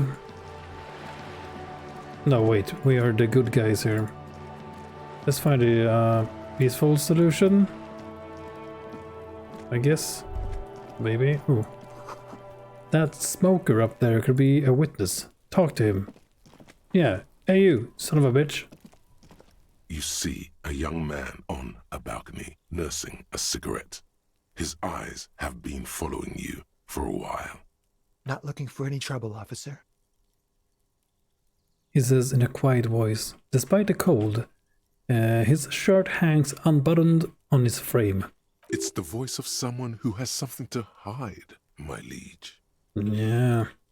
You hiding something? Speak up. This is the police. No trouble from me. I just want to know what's going on here. Too late, young man. Trouble's found you. You hiding something? Nah. No trouble for me. Let's try to be diplomatic. I just want to know what's going on here. I don't want to be seen talking to the gendarmerie if that's okay. I just want to finish my cigarette. Okay. Don't let him go. This could be your witness. The balcony has a great view of the whole thing. Yeah, actually, the gendarmerie really needs to talk to you. Is it really that important? He asks you, adjusting his shirt. Yeah, button that thing. Like Stand a up nervous straight. cat, he keeps stealing looks at the neighboring windows. Mm-hmm. All right, but make it quick. Once I finish this cigarette, I have to run. Looks like you got a good view of the Whirling's backyard. Can you tell me anything about the hanging? I'd even go so far as to say that the view is a little too good, my dear gendarme. Do you have an estimate of when the body will be taken away? We will remove the body as soon as possible. Now tell us, where were you last Sunday? Oh. You already asked me that, didn't you? Nope. Wait, is someone else investigating the lynching? I'm pretty sure I didn't. No, not you. Some more muscular type. Oh. And when did you speak to this more muscular gentleman? The lieutenant takes out his little blue notebook and writes something down. Hey, wait a minute. What do you mean more muscular? Last week? I don't know. Look. He looks around the courtyard again. Snow blankets the old patio chairs and dead house plants, and all the neighboring windows are black. A downy blanket of white to cover up the miserable poverty of the scene. You didn't answer the question. What were you doing last Sunday? I had a friend over. What kind of a friend? It was my Sunday friend. Sunday friends, eh? A Sunday friend. How intriguing. What's your friend's real name? Did he see something? He doesn't reply, gesturing no with his cigarette. Under the dull and darkening sky, the neighboring windows stand silent. Can you tell me your name? My name? My name is Martin Martinez. Clever. That's definitely not his real name. Yeah, my name is Biggest Dickus. You're not actually called Martin Martinez, are you? No, of course not. Could you please lower your voice? He scans the courtyard. It's silent like the bottom of a well. Every sound captured and reflected back. Alright, we'll talk later. No. We won't. He takes one last drag of his cigarette before stubbing it out on the snowy balcony with a dying hiss. Now, if you'll excuse me, I really need to get going. Suggestion, medium. Convince him to stay. Yeah, I mean, we can try. Time to bring out your secret charm. Tears and begging. Show him your emotional side. Throw yourself before his very feet like a dog. What do you want from me? Do you want me to cry? Huh? Please don't go. I'll stop drinking. I'll take the trash out. Just please don't leave me. Goddamn. Oh no. You want me to cry? Huh? No, for God's sake, I don't want you to cry. What's happening? He takes a quick step back and looks around, clearly disturbed. Yeah? Listen, I really have to go. With a flick of his wrist, he sends the extinguished cigarettes sailing over the rail. Good luck with the investigation. Ah, my eye!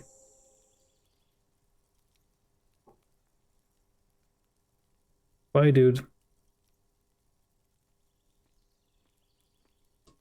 Okay. Well, we tried to lure him, I guess. He's gone.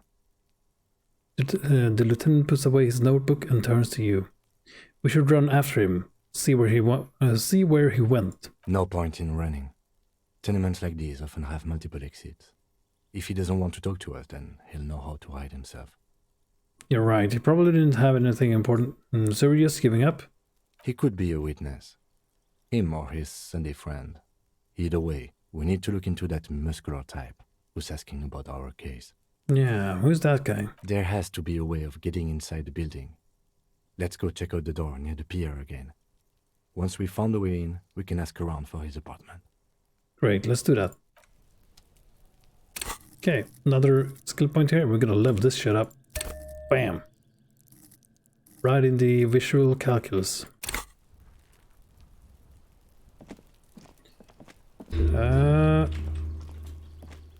Okay, what's this?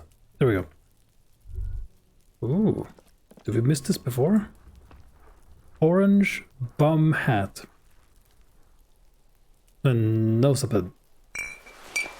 Okay, healing item gained. We got a cool ass hat.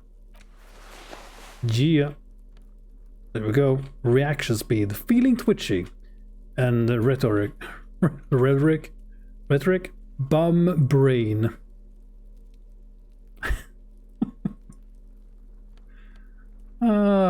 If we ever need reaction speed.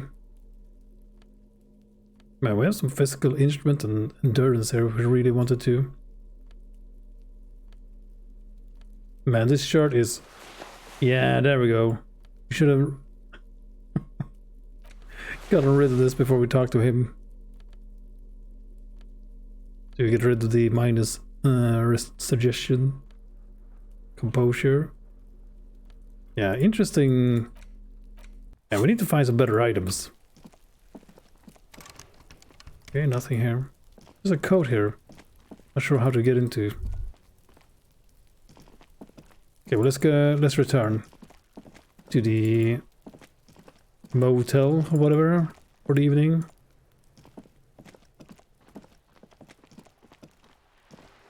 I guess. Man, this game is fucking great. Jesus Christ, so good.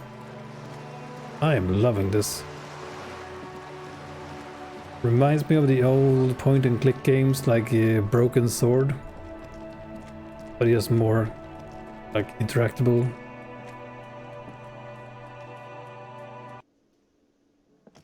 Point and click games. Monkey Island. Oh, hey, who you?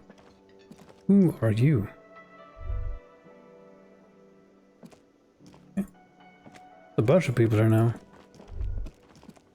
Okay, is this where we sing karaoke? Oh no, we need to find a tape. Okay, let's talk to this guy again. Can I help you? So another thing. Another thing. Great. No. Yes. So about the money I owe. Yes. Have you got it? I was wondering if we could come to some sort of arrangement. Yeah, arrangement for tonight. Does that arrangement include you paying me what we already agreed you owe me? It's cold out, man. I'll freeze to death because I'm losing the stupid money game. Kim is about to say something. Let him. I understand your predicament as the manager. However, I feel I must remind you that we are here to conduct an important investigation that also affects your business. Forgive me for saying this, but your colleague seems more committed to drinking, and... He stops mid-sentence. I mean no offense. It's really nothing personal. I just have to protect the interests of this establishment. Hold on, I still have my key, you know. Good luck trying to use it. He taps his foot against a metal box installed in the back of the counter. All the locks have an electronic component. They have to be unlocked down here with a master key before your guest key will open the lock. A master key, okay. Shut up, nerd. This conversation isn't going anywhere, is it? I'll find a way in. I'll break the door down. No. Not until you bring me the money. God damn it. Okay. I might have something in my motor carriage we can use when you're done here. Yeah, I'm done. Really didn't want to resort to this. The man is thinking. Yeah, we gotta get your gun. Oh, Lieutenant, we're done here. Okay.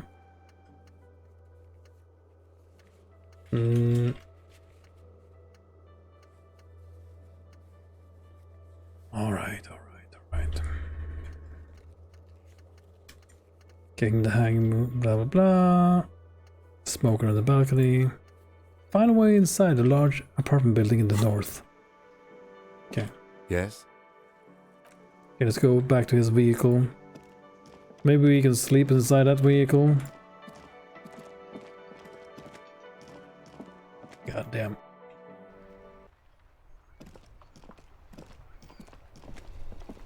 Sleep on the streets, man. Inside, you see a set of steering levers, a radio microphone, a pull-out toolbox, and the soft glow of the fuel preheater gauge. I have something here we could sell.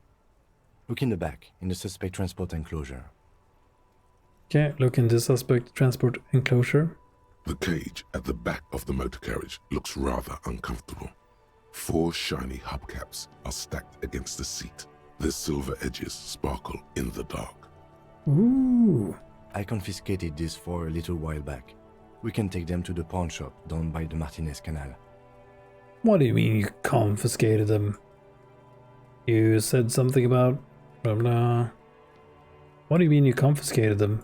A couple of weeks ago, I stopped a young man for going slower than the speed of traffic. Turns out he was some coalition official's son and high. Son of a bitch. Isn't that corruption? Look at the spinners. I get it. I would have confiscated them too. They are mesmerizing. Isn't that corruption? I don't know. Is it? I was going to take them into evidence, but they weren't necessary for conviction. He never asked for them back. Did you want to put these spinners on your machine? Points at the Kaniba.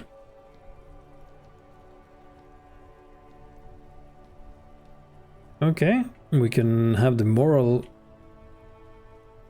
Yeah, let's go for the, like, we are the super honest cop here. Just uncorruptible. Sorry, I can't take them. It wouldn't be right. Alright, let's not take them now. Then, come back once we realize we have to. Have this conversation again, and then take them. Sounds likely. Fuck. Okay, so we have to do this. Is there no other way?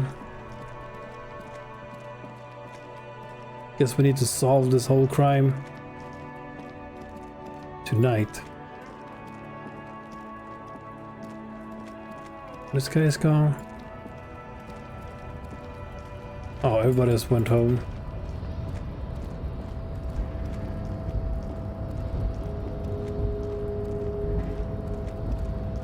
Guess this guy is still here. Yeah. Okay, so we have to sell those rims.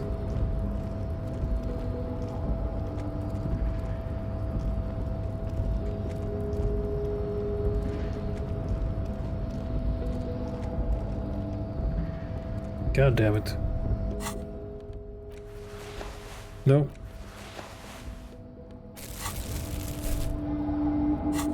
Can we equip the flashlight? Is there anything here? Now that they have left?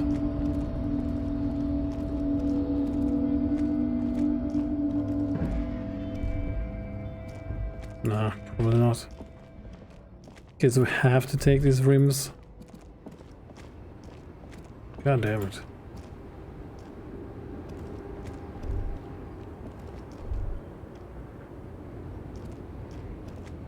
Let's see.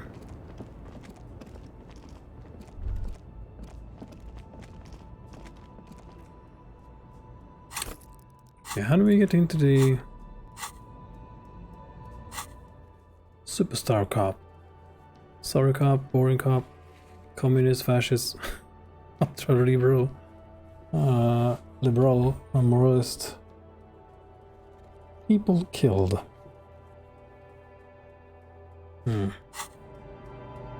Okay.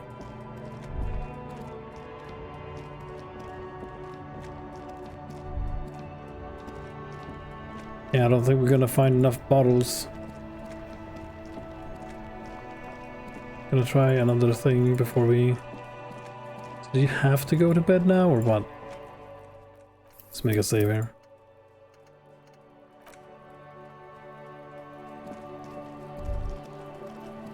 Fucking kid.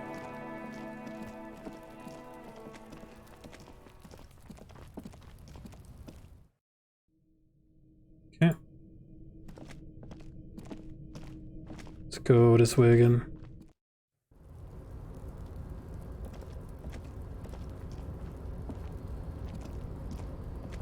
Is there a way to reach that thing?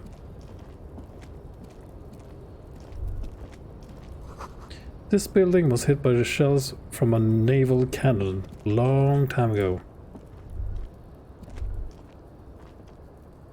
Okay, nothing of interest here.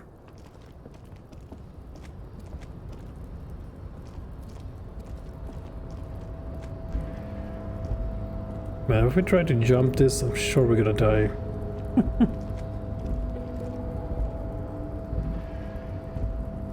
Looks like someone left his tarpaulin cloak hanging on the railing here. Look, Lieutenant. Point to the flapping cloak. Someone left his cloak behind. Yes, it's probably yours. It bears the RCM insignia, and you have a habit of being careless with your equipment. Shut up, Kim. You could probably make the jump. You look like you've done some track and field in your day. Oh god, we're gonna die. Look around. The wind is aggressive up here. The lieutenant looks at the enormous crane towering in the distance over the container yard. Then he turns back to the sad piece of fabric flapping in the wind. What exactly are we doing up here? What are we doing? We're awfully close to breaking into the industrial harbor. They're bound to have information for us. I thought that was our intention. Or it could be that we are just exploring. He looks around, wind rustling his hair. You really think this cloak is mine? Should I go for it? Jump? The cloak? I do think it's yours, yes. As to whether you should go for it? He looks over the ledge, at the cold pavement below. Well, it doesn't seem too dangerous. 2 meter stops. Whenever you're ready to do it, I'll be right behind you. Yeah, you're gonna break your fall by jumping on me? The cloak looks like a bag of goodies floating in the wind. Who knows what its pockets may hide? What does it have? Guts in its pockets. Okay. Backed by a physical instrument. Okay, yeah, not right now. Okay, let's equip the... Okay, we have the endurance. Physical instrument. Reaction speed. Maybe. A tarpaulin cloak is still caught on the railing. No one has claimed it for their own. Okay. Well, fuck it. Go for the cloak. Jump over the ledge. Or he's gonna trip, fall on his head and just instantly die. Go, dude, go! If he even makes it this far, I'm gonna slip. Okay. No, no. That's still too high. What were you thinking? You're not a gymnast. You're a boxer. And you've climbed way too high up here. Goddamn. Holy wow, that's high. Doesn't seem dangerous. The lieutenant must be crazy to suggest that. This is certain death. Vertigo almost pushes you over the edge. You could have died there. Shit. I'm failing you. This wasn't part of our deal. Fuck, freaking out. Hey, what happened? He sounds genuinely worried. I'm alright, Kim. I just can't do it right now. I understand. We can always come back when you are feeling better. It's just a cloak after all. Okay, put points into Savior Fair. Savior Fair?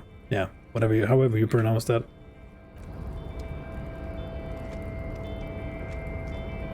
Okay. Yeah.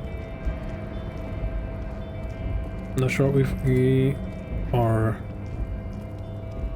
even capable.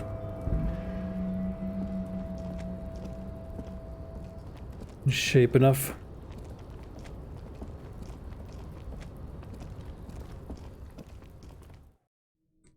I would say we are the definition of out of shape. Yeah, I don't want this bum brain. Give me the disco ass blazer.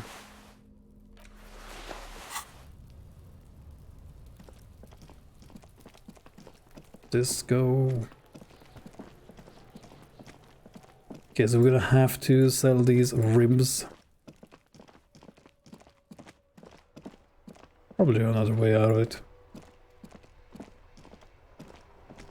Do you have any balls, sir? The dented yellow mailbox greets you with its graffito and bullet holes in the front. Fuck you, delivery box. The worn and beaten wooden planks of the bench do not look overly comforting. We can sit on benches after we've solved the murder. Let's go. Okay, I guess that's where we are, where I'm sleeping tonight. Otherwise, we can find.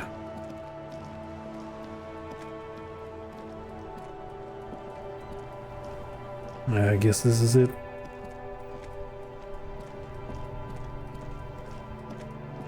No, okay, let's just sell them and then I guess. Inside, you see a set of steering levers, a radio mic. I have something here we could sell. The cage. I confiscated this for a little while back. We can take them to the pawn shop down by the Martinez Canal. Did you want to put these spinners on your machine?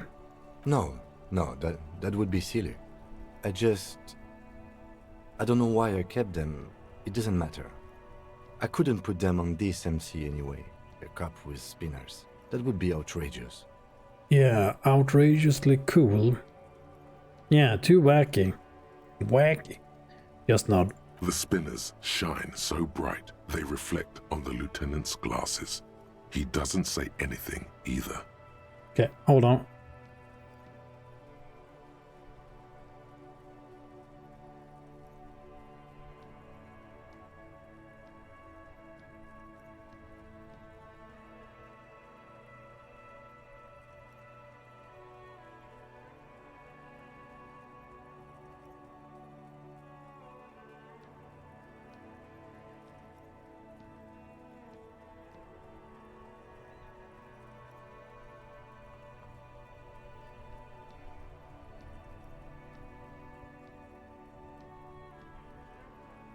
Okay, you said something about a pawn shop.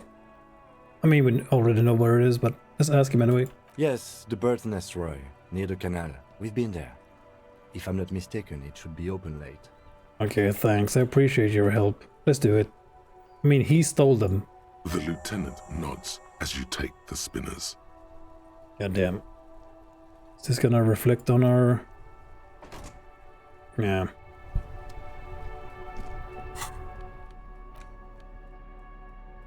$200. Bucks of rudies. Okay, yeah. Fine. Let's do it. Do our best to pay him back though.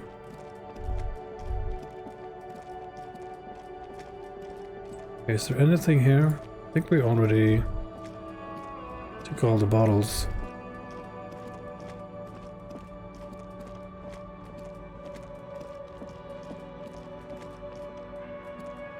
Okay. Do we check in here? Yeah.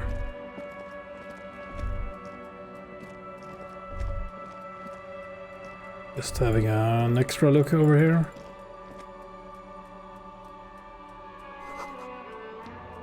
Oh. Butter sign down. Okay.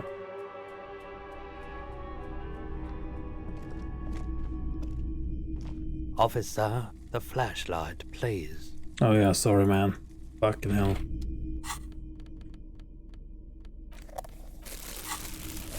Greetings on this fine night. What brings you here? How come you're still open? The pawn shop is always open. I thought he said something else. Is Roy high? And if yes, then what is he on? Yeah. Nope, still no clue. You obviously haven't been doing enough drugs lately. No. Greetings on this fine night. What brings you here? Is there something I'd like to sell? Yes, we'd like to sell these hubcaps. The lieutenant steps in and hands him the spinners. Roy takes the hubcaps from the lieutenant and inspects them. The spinners appear iridescent in the dancing light of his pawn shop. Yes, these are very, very good. Did you defraud some foreign prince for them? Jump a mesk banger? No matter. I'll give you 200 real. Ooh. No one was defrauded or jumped, I assure you. The lieutenant explains as the pawnbroker opens the register and counts the cash. Of course, I meant no offense. 200 real for you, officer. Delightful doing business with you. Do come again. Thank you. He takes the cash, then turns to you. Here's the 130 real you need for your bill. Do not waste it. The rest goes in his pocket. The rest is for him, to compensate for the pain of being separated from his radiant spinners. Aww. Anything else you're thinking of selling? I have a fascinating photo of a corpse here. Show him the photo. Oh, no. I don't like those kinds of objects. No sale. He barely even looks at it. Yeah, but do you know what the tattoos mean? Aphotic paths, counter-radiance networks, anti-magnetism. It's darkness. That's all I know. Sell me something lighter. You have absolutely no idea what aphotic paths are, but the tattoos on the man are not that. Yeah. I don't have anything to sell at the moment. Another time, perhaps. Yeah, let's get out of here. Still not need to buy that board game, by the way. We buy the board game with this, the money we have? Ah, okay. Let's pay off our crushing debt here. Debt? Who cares? Let's pay the Birdman his money. Can I help you? So, about the money I owe. Yes, have you got it? Yeah, I have your money. Now shut up. Well? Here's the 130 real. Slam the bill down on the counter. I hope you choke on it. Here it is. Sorry for the trouble. Great. Thank you, officer. That's all I wanted. Payment for services rendered. If you continue to stay here, I just ask that you please pay your nightly bill in advance starting tomorrow. The electronic lock to your room has been disabled till 9 p.m. tomorrow. Oh, nice. Please pay for each night in advance starting tomorrow. 20 real per night. God damn, that's expensive. I'll take a room here too. He opens his wallet. Of course. Always happy to have officers from the RCM as guests. Anything else I can do for you? Okay, let's drink. No, goodbye. Hey, so we've been monitoring you internally, and now we know your Copo type. Copo type? Okay, what am I? Guess. Cool cop? Some kind of weapon cop? Sorry cop. I'm sorry, I'm not sure. I was kind of thinking I'm the regular cop. Yeah. No, you're the sorry cop. Fuck. The cop who's sorriest. Let's make it official then, shall we? You know, actually, I'm not sorry. I changed my mind. Fucking they should be sorry. Won't the other copper types be jealous? No. You know what? I'm actually not sorry. I changed my mind. No, you don't. Come on. You'll be back to saying sorry in 2 minutes. No, Stop I'm wasting really... time and begin the repentance. Son of a... No, I'm really not sorry. Fuck off. Okay, off then. Let's be the sorry cop. Of course you are. It's okay. See if you can get something out of this, like info. Or maybe every time you say you're sorry, you get $1 million. That won't happen. Good. Shit. Okay, we got another one of these. Okay, so we have one that gives us minus to Inland Empire and -1 to Shivers, so that's bad. Bonuses from thoughts, minus and minus. Yeah, it's from this one.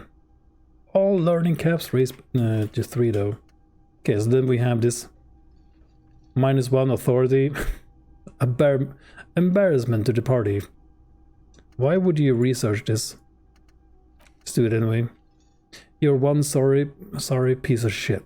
A cop penitent. Penitent? A flagellant cop monk.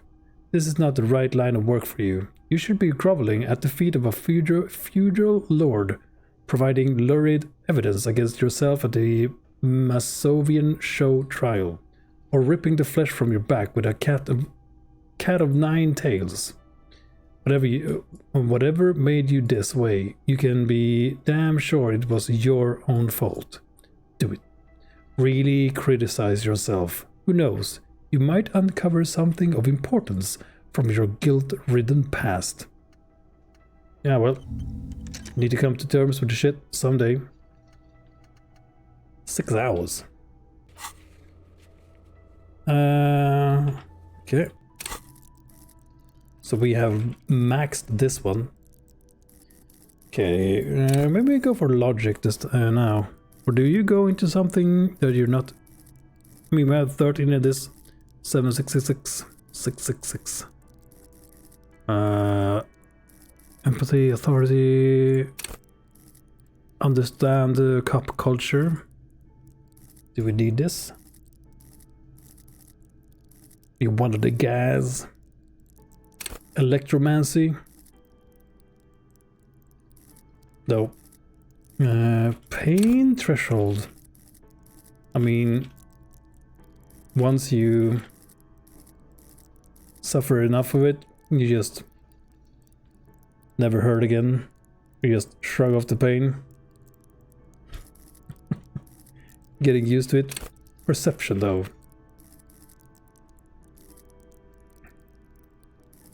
Yeah, maybe I should change these attributes. Should go for the more of the perception. We can put a lot of points into this one though. Okay, let's go for the perception, just something completely different. Maybe that's bad. Maybe it's better to just lean into the things that we actually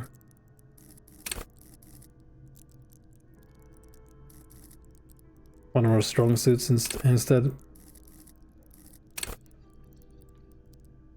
I'm not sure. Nah, let's go for understanding the cop culture. Not sure what you can do with this. Okay. Inspirit the core. Inspirit the core? Yeah. Is the very spirit of the police of policing. The cop geist.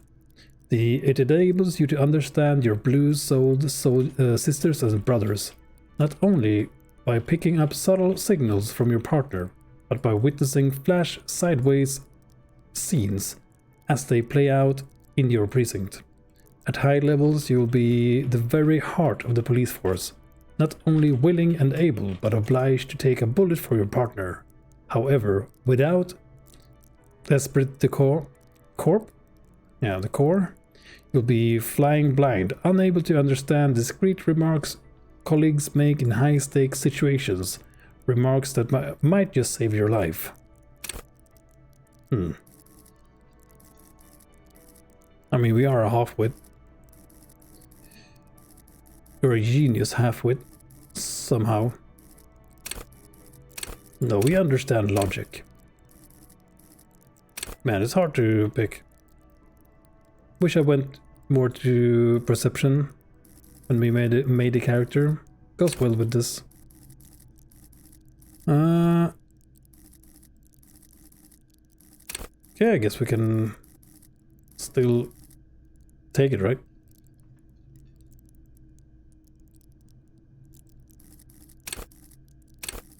Trauma, rhetoric, art of persuasion. Man, there's a lot of stuff here. Ready, aim, and fire. Just see, hear, and smell. Nah, I'm gonna go for this. Fuck it. Let's try it.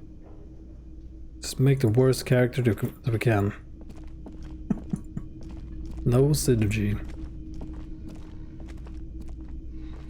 It's all about money, you know. Okay, shit. Okay, so do we go and take a nap?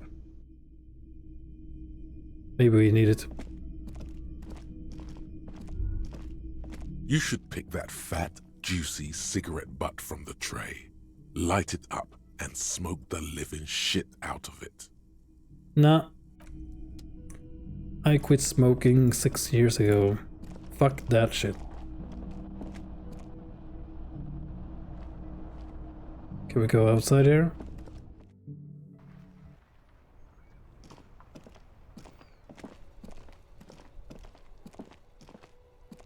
Yes? Okay. Wait, do we have any quests here? Ask Kim to tell you about the case. Please, officer, get briefed about the cases they're given. Sometimes they forget the briefing though. Need to be briefed again. Click on Kim and ask him about the case, okay? Can we do that now after hours? Yes? Tell me about the case again. What do you want to know? What did your preliminary information say about it before you came here? You mean like a brief? Do you want me to brief you? Yeah. Brief. Yes, that sounds good. 3 days ago, the RCM Emergencies Desk received a report about a security guard who was found hanged in Martinez. An anonymous caller said there was a dead body behind the Whirling in Rags hostel cafeteria. The cadaver had been there for 4 days. No one had come to investigate. It's fucked up. During that time, the victim had been stripped of his belongings. The caller did not identify him, but used the word lynching. There is an ongoing labor dispute between the local dock workers and the logistics company Wild Pines. I was told we should approach the death as part of this dispute. Why didn't we know anything about the caller? They didn't identify themselves in any way. The tone was muffled using a device of some sort. The desk could identify neither the caller's age nor sex. Why hide themselves? There's a strong prejudice against involving the RCM in what's seen as union matters. The dock workers' union is the de facto police in Martinez. Now it appears they've started executing too. We cannot allow that. Yeah, of course, yeah. I understand everything now. Okay, let me just make this perfectly clear. Our job here is to find the killer. Oh, of course, yes. I understand everything now. Just to be clear, we are police officers. It's our job to find the killer. That's the case. Uncover and arrest the killer. Cool. Can we go over the preliminary info again? You mean like a brief? No. Do you want me to brief you again? No, I'll wing it. There's no reason to wing anything. If you didn't get the brief, that's okay. I did.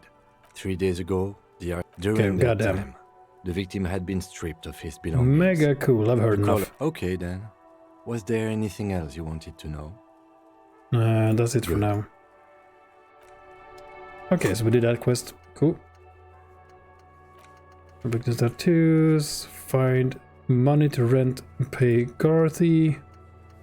G-Man. Find booze and drink it. Nope. Gotta stay away from that shit. End of day debrief.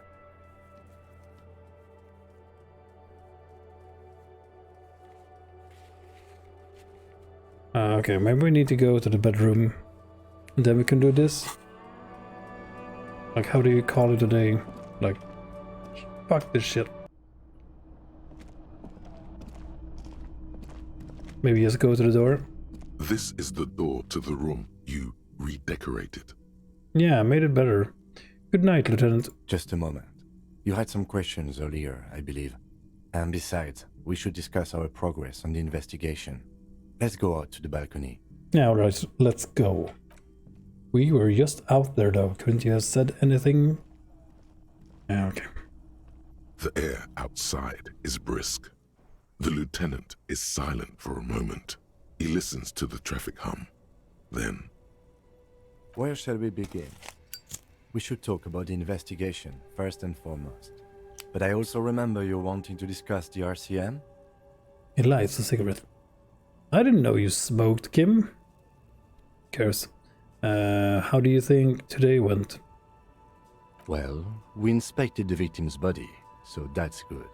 It was not easily approachable in that state, but we did it. Oh yeah. Our inspection was also very thorough, and we've already started following up on leads. The body is still hanging from that tree, which is unfortunate. And there's still much to do at the crime scene. Okay, can we press escape here and... Not sure if it's allowed to you guys, but I would like to maybe lower this. Yeah. Bit too loud. It's all part of the plan, starting from the outside and working back towards the scene of the murder. I'm sorry I couldn't do more today. I'm just not a very good cop, am I? It's all part of the plan. It's not my job to evaluate your methodology, officer. I'm just going through the facts. As for the interviews, we weren't able to find the union leader, Everard Clare, much less interview him. So that's on the to-do list for tomorrow. We interviewed Joyce Messier, the Wild Pines rep, and learned a lot. None of it very good news for us or Martinez, but... Gives you a quick nod of acknowledgement and approval. Above all, though, today was exhausting. What's with all the running? You run a lot. Is that a standard Precinct 41 practice? Yeah, I just need to get in shape. Look at me. I have a really good theory about why you're running so fast, son. Just you wait until we get up tomorrow. I don't like to waste time, you know. My mind moves fast and the rest has to try to keep up. Damn, I'm training for a long distance run. I want to raise money for charity. Yeah, that's just how we roll the Precinct 41. Yeah, I don't like to waste time, you know. My mind moves fast. The rest has to try to keep up. It's impressive, especially for a man your age. Yeah, okay. And in those hills. My disco shoes? What are you implying? He nods thoughtfully, tapping his finger on his cigarette. Nice shoes, by the way. I like the green. Goes with the orange. He looks at your snakeskin shoes and smiles suddenly. So, what are our powers exactly? The RCM? They're quite limited, actually. The power officers of the Revachol Citizens Militia exercise most frequently is imposing fines of up to 1,000 real for offenses, in accordance with an interdepartmental schedule. Wouldn't that be an easy power to abuse? Yes, although indirectly, as citizens can always request records from their local station. Officers of the RCM have been known to take bribes of less than the prescribed fine amount. It undermines trust in the RCM. 1,000, why not more? The RCM's primary role is to ensure safety. We are not really supposed to play any part in the economic structure of Revachol. Alright. Okay, what else? We can arrest people, of course, but rather than bringing someone in directly, it's preferable to serve a station cold sleep. It prevents confusion and overcrowding. Wait, how can you be sure the arrestee will show up? You can't. Those who don't show up become fugitives, though, and have fewer legal rights when they are eventually caught. It's about power projection. Thus far, they seem to mostly show up. Okay. Interesting. I see, and if someone resists? As you may have gathered from the fact that we are expected to carry a record of our kills, like the one in your watermarks, we are permitted to use whatever force is necessary, and strongly admonished not to abuse that power. Wait, so if I kill someone while on duty, what happens to the people we convict? We don't convict. We arrest and send them to coalition government courts in Couron and La Delta. The prosecution works off our testimonies and records, which is why it's paramount to keep them. He taps his coat pocket, where he keeps his notes. Wait, so if we kill someone while on duty? You have to supply compelling evidence for why it was necessary to use lethal force. Good. In these cases, your partner is usually your witness. Not a good position to be in, by the way. Internal Affairs handles these cases thoroughly, by cross-examining you for inconsistencies. It is hard to cover for anyone, which is for the best. Oh yeah. And who makes all these rules? The coalition government, and the moral intern more broadly. The RCM was formed by the coalition government to restore order in the international zone after the revolution. So we did. Now we attempt to maintain that order. No more, no less. Or perhaps it is better to say we were allowed to form. It's a point of contention whether the citizens of Revachol or the coalition government founded the RCM. Let's say it was the citizens. Be sentimental if you like. Either way, the moral intern leases us the right to keep the peace in this city, and they will take it away if we misuse it. Or if they think you do. Shit. I didn't know you smoked.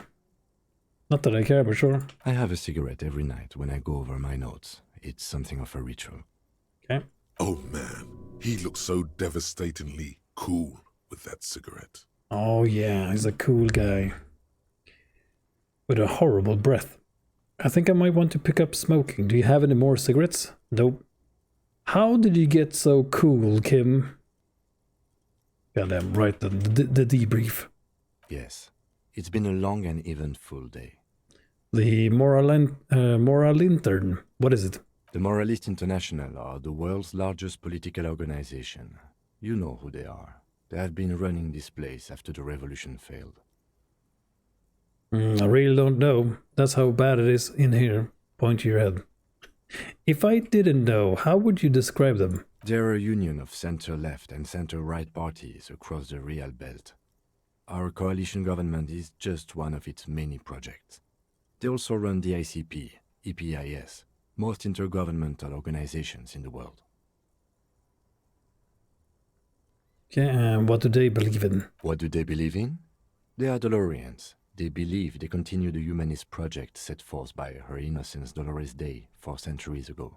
Others say they are just technocrats. When I see this question, I instantly think of Big Lebowski. Nihilist. Fuck B. They believe in nothing. Those others say they continue the humanist project set forth by Dolores Day. So what is their symbol? Interesting question. It's a blue forget-me-not. Their motto is love, compassion, self-discipline. I think you can gauge what they want you to think of them from that. Something kind and usual. Something almost self-explanatory. Something even a little feminine, but in a strict manner. Okay. So who was Dolores Day? A historic figure? The author of the modern age? You will have to look elsewhere for opinions. The subject of humanism is too abstract for me. What do you think of them? The moral intern are a fact. I try not to have opinions on facts until they change. And it doesn't look like that's about to happen. I have an opinion on the moral intern. Do you? The lieutenant arches his brow, then pulls on his cigarette. It's a slim white thing in his fingers. Things are bad out there. Point to the city. We need to be here, giving us the right to police Revachol. They have done an awful job here. Have you seen the place? This isn't humanism. We are stooges of the world's biggest Burgos organization, protecting this world's rights.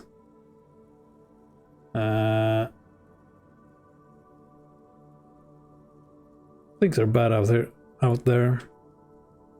Yeah. We need them here. giving us the right to police a river shoal. Ah. They've done an awful job here. We are in what is called the twilight of international law. The laws we claim to enforce come from the MI. Without them, we are simply vigilantes. Maybe we should make our own law. Yes. Yeah, vigilantes sounds bad. Sadly, it is what we already are to the people of Martinez. Most of them, at least, especially the Union. Vigilantes. I expect our job here to prove quite challenging. Looks at the roundabout. Say nothing, just look into the night. The dying lights of the city shimmer below. Slowly, like luminous clouds, they pass on his lenses. The lieutenant looks at his slim cigarette, contemplating the next drag. This soldier is the highlight of the day for me, he thinks. This little stick right here. An aerostatic passes overhead, the whiskers of its floodlights on the ground below. Kitsuragi's glasses light up as he looks to the sky. 2 glowing circles. Yay, we got to use our thing. They really don't like us here. And the mouth on that kid, Kuno. It's different in land, in Jamrock and the GRIH. Yeah, the kid is awful. Why are they like this? It's our fault for leaving this place to the dogs, to the Union, to the company. Not daring to come here more often. It's like I told you, this place is an orphan, fallen between the cracks. And in Jamrock and the GRIH? We run this city. West of the river is RCM land. It looks at the dark silhouette of the equestrian monument cutting into the night sky. It's incredibly hard. Human beings are... But we are in control, and it's worth it. The organization works, our systems work. If they didn't, the city would disintegrate. I hope our investigation will help improve the situation here. At least do some good. Me too. But I wouldn't count on any drastic changes in our lifetimes. Thank you for this. Yeah, it's getting very cold now. Let's go. He puts out the stub of his cigarette and looks to the door. Yeah, goddamn, it's cold, man. Let's get the fuck out of here. Snow and shit. Okay. See you in the morning. Yeah. Close the fucking door. We'll let him in. Bye. See ya. Okay, so that's his room. Okay. The window stands broken in its frame. Cold wind blows in. We didn't do this before. Look out. You see some lights shimmering outside, but it's difficult to make out the outlines of the buildings below. Dark phantoms with many tiny eyes, chaotically arranged and not looking at you. Okay, assess damage. The shards face outward. Whatever broke this window came from the inside. Did I break it with my own hands? Look at them. A fine web of scarring covers the back of your right hand, but none of it is recent. What did this then? More likely a projectile than a held object. There are no fragments on the floor from pulling a tool back in after impact. Assess the size of the impact. It is too large for a bullet, yet too small for a piece of furniture. You're looking for something heavy and larger than your fist. The shoe you found on the balcony fits the hole almost as well as your foot. It would have also been heavy enough if thrown with force. Congratulations, you smashed the window with your own shoe. I'm sure I had a good reason for it. Maybe I was trying to hit someone. Yeah, what a stupid thing to do. Pretty much. But hey, at least you found your shoe. Yeah. Not that it will keep you warm at night. Shut up, you. Okay, wait. We need to get out of our bag here. Yeah, cleaning up our room, cleaning up the streets. Oh yeah, from crime and loitering. No one is safe anymore. From our madness. Okay. Let's equip the tool here and see if we can fix this shit. A mirror we die, though. hangs on the bathroom wall. In it, your face, adorned with the expression. Okay. Recite the poem, Tommy. Use your chain cutters to fix the faucet. Stop steam from fogging up the mirror. I wonder what you get from this. So you can retry it. Okay. 8%. Okay. Oops. We have any clothes for this? I don't think so. Nope. Okay, and apparently that wasn't enough.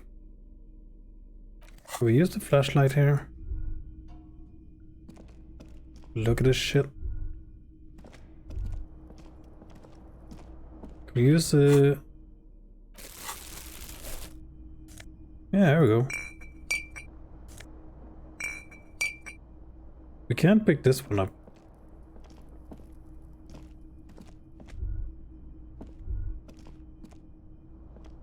Now I can. Well, at least we cleaned up some of it. The bed is cold and not particularly inviting, but it's yours. The sheets look awful. Yeah, it looks like a rat's nest. Or worse, crawl in. The sheets feel at once coarse and clammy against your skin. The bed sags beneath your weight as you stretch out and finally close your eyes. Yeah, find some sleep for this guy. And then sleep. And then sleep doesn't come. Why? Maybe it's the bed's fault. Check the pillow. Its synthetic filling has separated into hard lumps. The pillowcase smells oddly. Oh, fuck. Okay, check the blanket. It barely covers your toes, stretching over your soft belly. This is your body here, intimate and warm, breathing. Okay, and roll over on the other side. It's a little better. Colors, scenes, and half-formed phrases still litter your mind. Part of you is still trying to solve the case, isn't it? Yeah, who killed him? Who? Something to do with... What was it that the lieutenant said? Union? And it's gone again. Your thoughts lost between the slowing brain waves. Okay, no more thoughts. Fall asleep now. Your breathing steadies. A great silence washes over you until your eyelids twitch in your sleep and images start forming.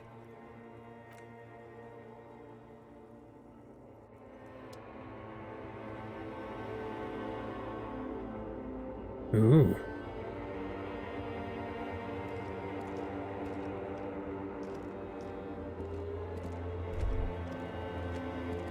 Okay.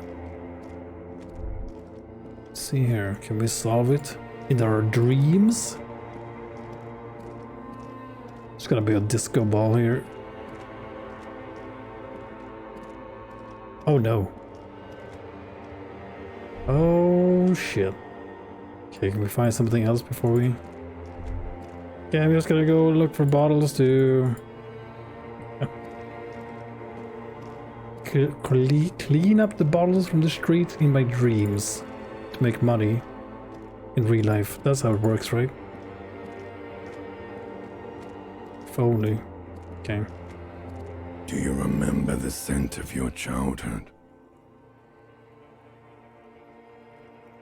I was born in a hospital where people usually go to die. I remember nothing. What is this? What it says on the can, Harry. Answer the question. Harry, I remember nothing. Do you remember your wife's hand on your face? Tell me what this is. I'm not answering before you tell me who you are.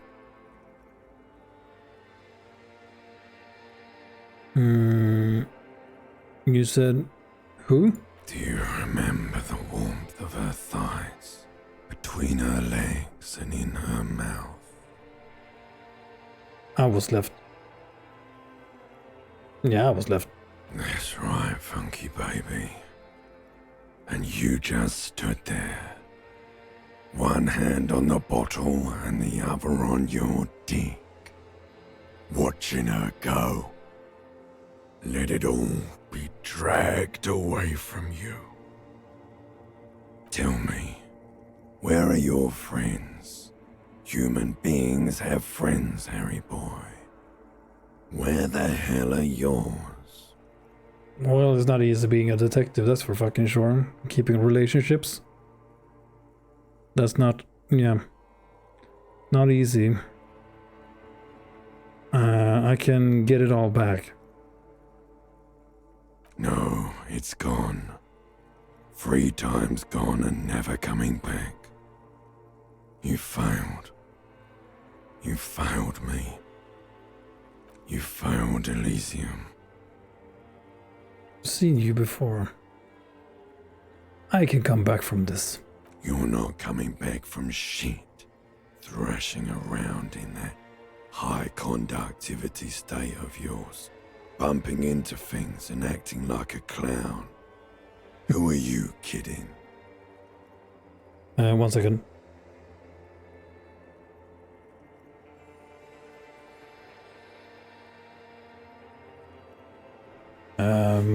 What is Elysium? Everything. The pale and the useless. On the surface. The outer magnetosphere. Burning, furious truth. 8,000 years of written history. You really dropped the ball, Harry. 4.6 billion people. And you failed every single one of them. You really fucked up.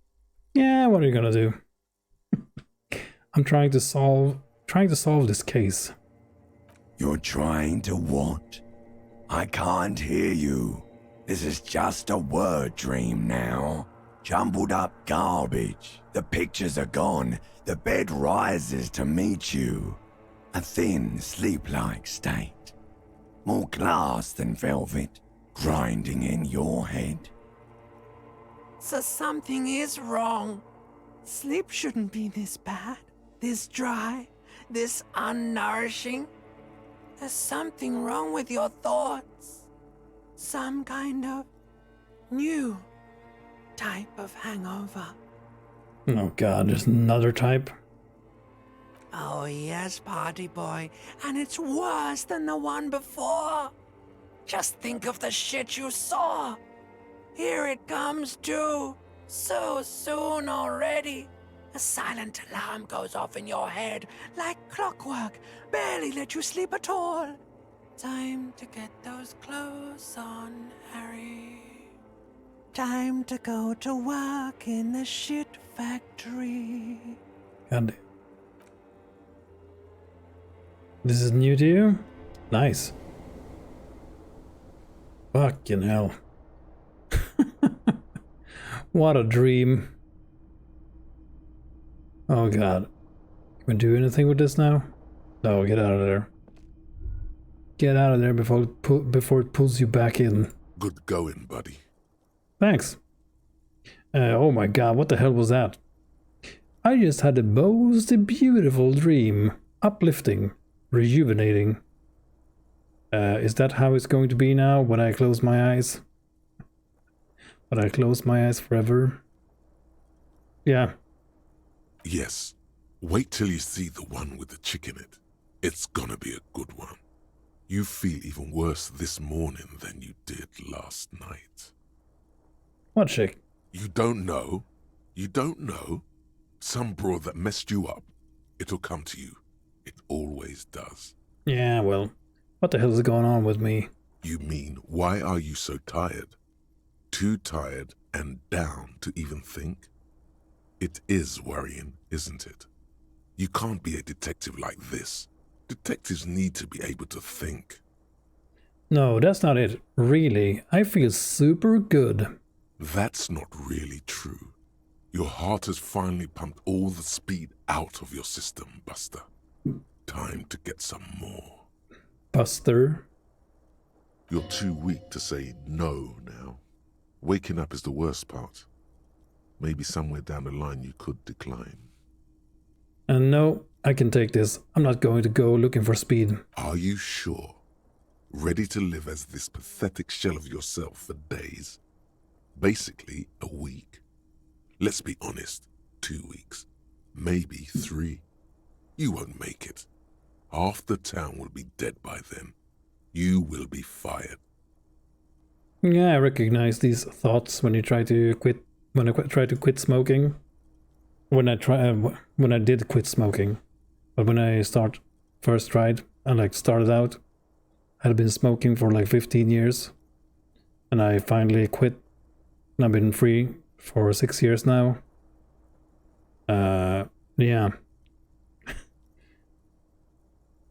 I can relate. And that was only cigarettes.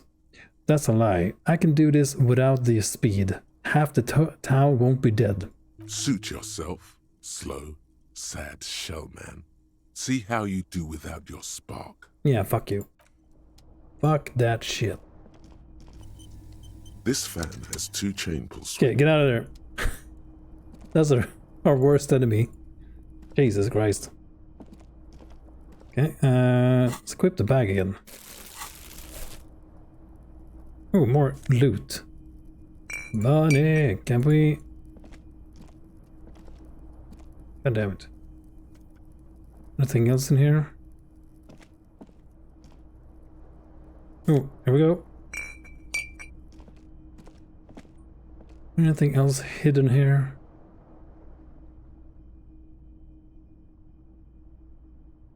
The bed is still cold from the broken. Yeah, no time to rest.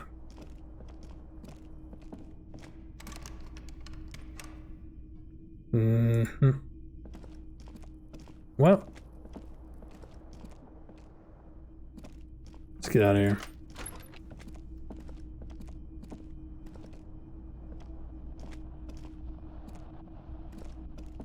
All right, let's see if we wake him up. Hey.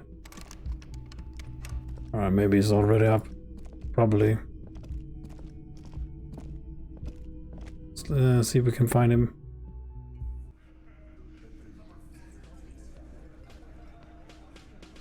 Yeah.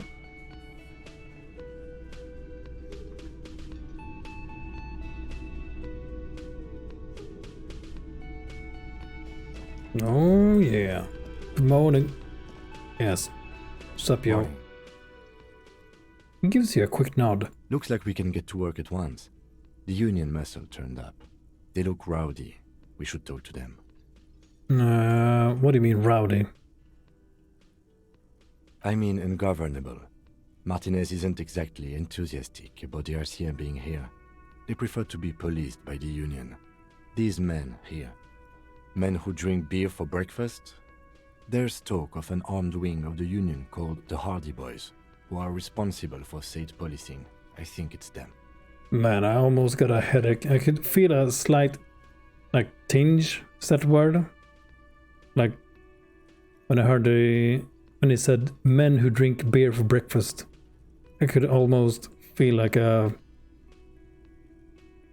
almost falling asleep kind of feeling. Like, oh my god, I would die. I am too old for that shit. What do you need? Why do we need to talk to them? There are so many of them. Maybe we should call in reinforcements? No. Are these the men Garth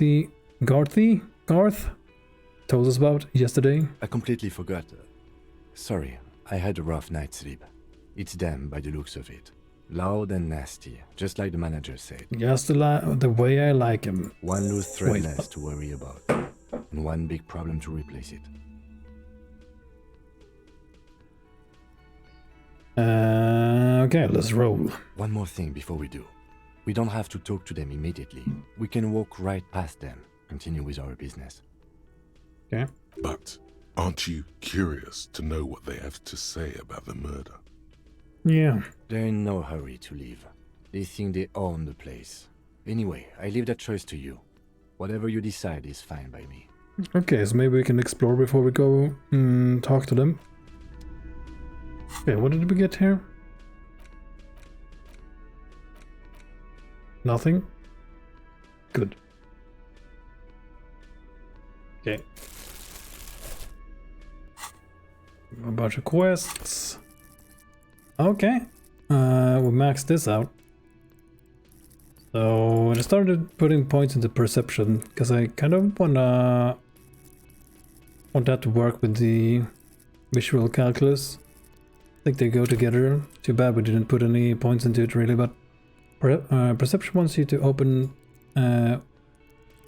Perception wants you to be open to the world with eyes, ears, and nose working in full capacity. It enables you to take in what others didn't notice and don't notice. The little water bills hid away in the sugar bowl, the odor of a perp hiding beneath the floorboards, and the gulp of a suspect after claiming they've got nothing to hide.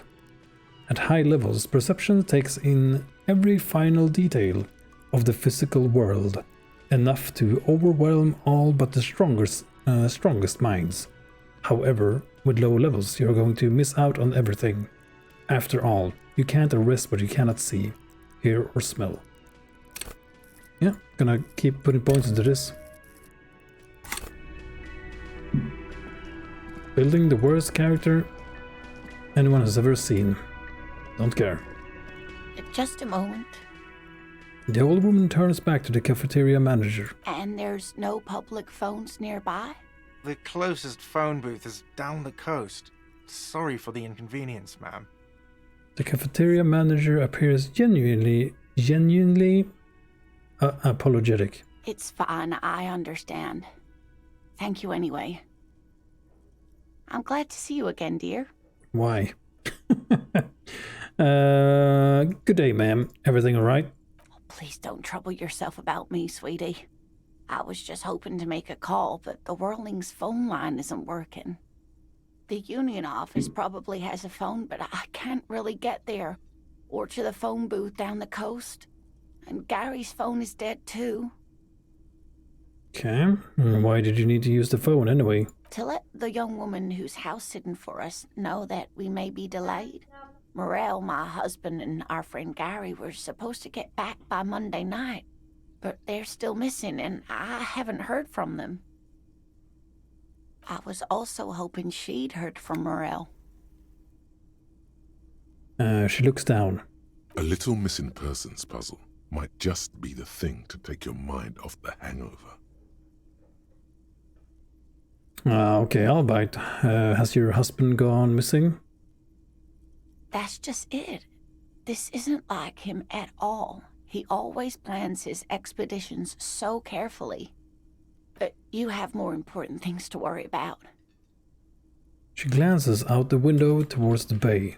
More important than a missing expedition? I don't know. Expeditions often lead to something interesting. What is this expedition your husband was on? Just some field work, sweetie. Morel is a highly trained scientist. He and his assistant Gary are studying an extremely rare species of insect. Ooh. But they should have returned by now.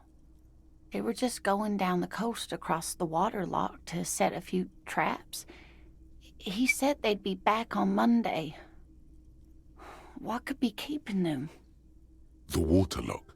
That was broken. Could this be it? Wait, who's this Gary person? Do you trust him? Oh, sweetie, it's nothing like that. She smiles. Hold on.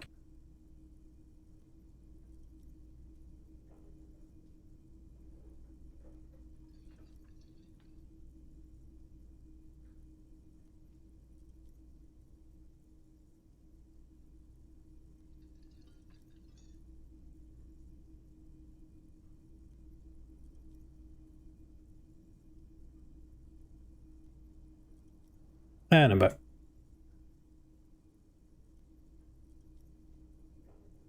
Sorry, I'm back. Gary's as loyal as they come. I trust him with my husband's life any day. The warlock to the other side of the coast is broken. They're probably just stuck over there. Oh my. What happened to the water lock? Probably just some technical problem. Well, whatever the cause, I'm thankful. To both of you. You've spared me another sleepless night. You're welcome, ma'am. I hate to ask, but if your investigation takes you to the other side of the coast, please do keep an eye out for my husband. Yeah, sure. Sure. Yes, some left-field scientific research is exactly what you need right now. Funk up that vanilla murder investigation. Yeah, funk it up. And if you see him, let him know Lena is waiting for him here at the Whirling. He gets so tangled up in his work that he may not know the water lock's been repaired. And it's cold out there. Yeah, that's fine, Mira. Don't worry about it. If I see him, I let him know you're here. When or if I get there. I've really spent too much time on this shit. Okay. Now, let's accept the task. Oh, you're such a dear. Thank you, sweetie. Yeah, I know, I'm the greatest. So your husband's some kind of scientist, eh? Oh, yes. A zoologist. A cryptozoologist, to be more precise. A cryptozoology, really? It's a pseudoscience that attempts to legitimize research into mythological beasts and urban legends. The lieutenant sounds unimpressed. That's one opinion, yes. And people are entitled to their opinions. Yep. My apologies, ma'am. I did not mean to undermine your hobby. It's not a hobby, dear. It's a subfield of zoology, one specializing in animal species that are so exceedingly rare that many assume them to be extinct or even fictitious. Like Cthulhu? Searching for such species called cryptids is difficult and often thankless, and frankly, many scientists are too lazy to do it. Universities these days are rarely interested in supporting real research. The quality of research at Revacholian universities has been on the decline, but you doubt there was ever a time when cryptozoology was embraced by the academic elite. Yeah, doubt it. Tell me about Morel. Looks, character, your relationship. Oh dear, I'm not sure where to begin. Okay, what does your husband look like? Well, his expression is slightly grumpy, but his eyes are always bright and curious, like a small boy's. And his palms are quite coarse from all the field work, but he's quite gentle. You can't go around Revachol feeling grown men's hands. If you want to find her husband, you'll need more concrete information. Why not, though? Let's do it. Okay, let's try again. Why don't you try describing him as you would one of your cryptids? Oh, well, he's a bit shorter than you, but with a larger frame. And okay, he's a dwarf. He has longish white hair, usually a bit uncombed. You might say wild, even. Okay, he's a dwarven berserker. The lieutenant pulls out researcher. his notebook and begins jotting down the woman's description. Dwarven researcher, not a berserker.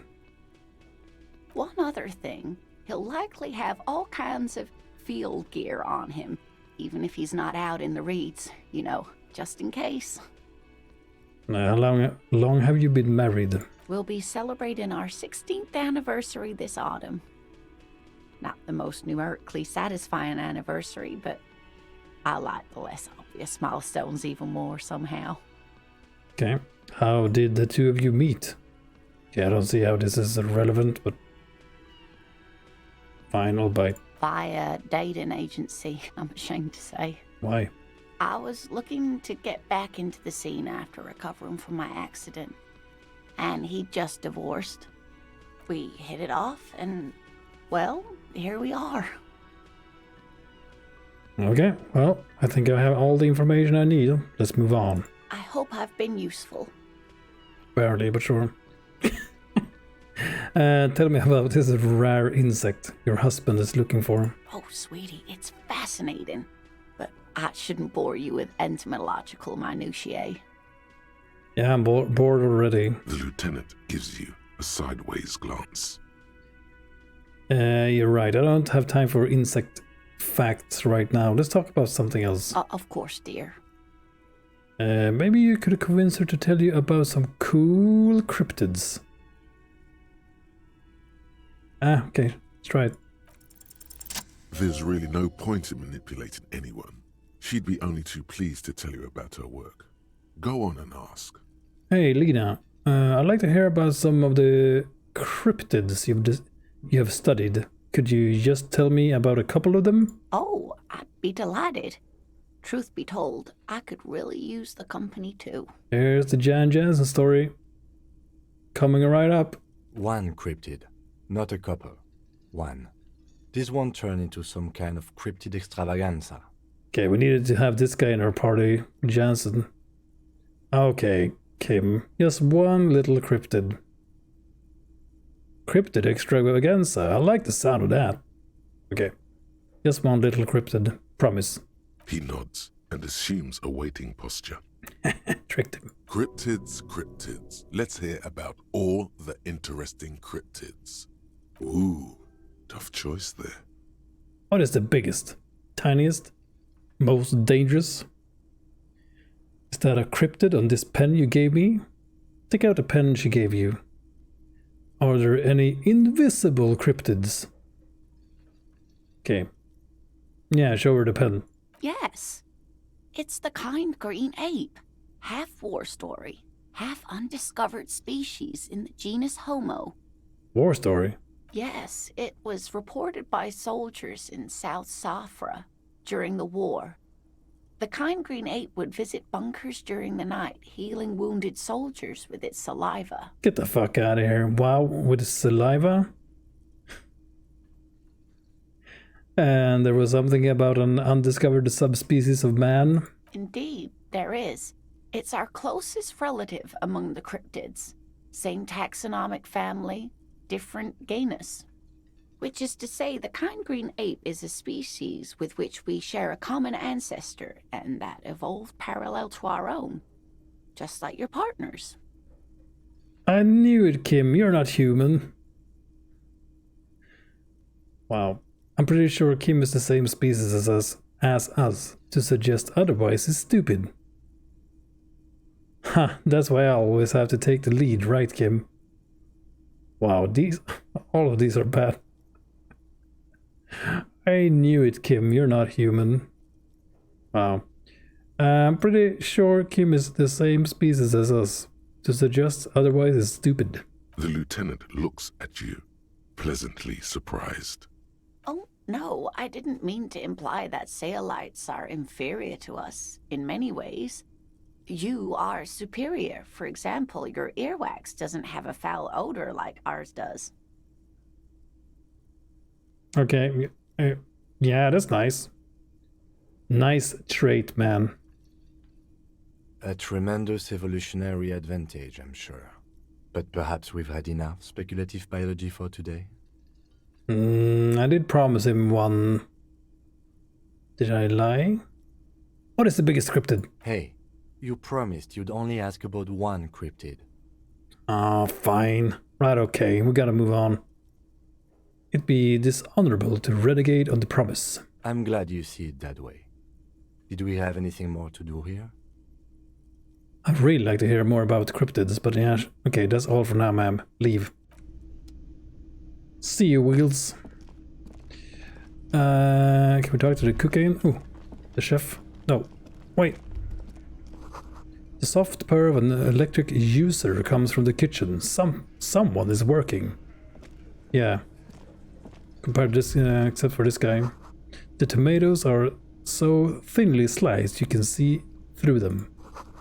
An aroma of spices, alcohol, and tomato hangs in the air.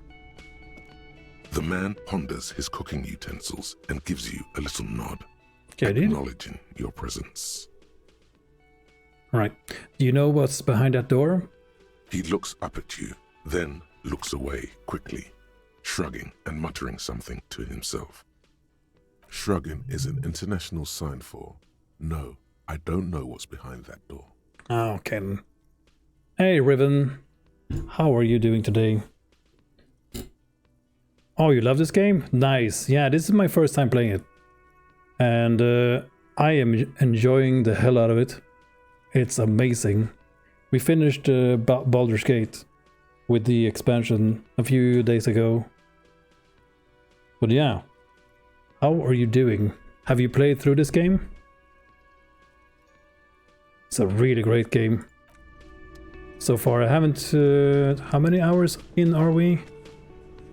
How can I see that? I've only been playing for 13 hours. So haven't made it too far. But yeah, going in blind, I knew nothing about this game going in. It's been it's been a fun trip so far. Currently, we just made it to day 2. So we gotta talk to these guys, and we have a million other things to do. Like getting the body down, maybe. Tracking down our badge. We are playing like intellect as our main stat, I guess. We maxed out the visual calculus.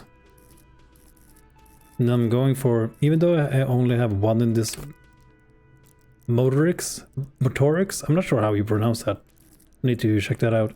But I'm going for some perception, because I think it goes well with the reconstruction of crime scenes thing. Probably should have put more points into this rather than psyche.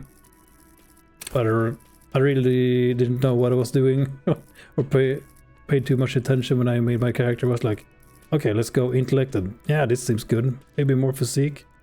Yeah, sure. Seems fine. Just went for it. Your disco man is the exact opposite of mine. Yeah, I mean, it's a bowl. There's spit in it. Reeking of tobacco. Goddamn. Okay, let's talk to these guys later. Okay, what kind of disco man did you go for? Yeah, min-max approach as well. Oh, okay. Yeah, I would like to, if I replay this game later at a later stage, once we made it through this first playthrough, I would like to, I said so earlier, I would like to make some kind of Judge Dredd, like full-on physique, just walk around smacking people in the face,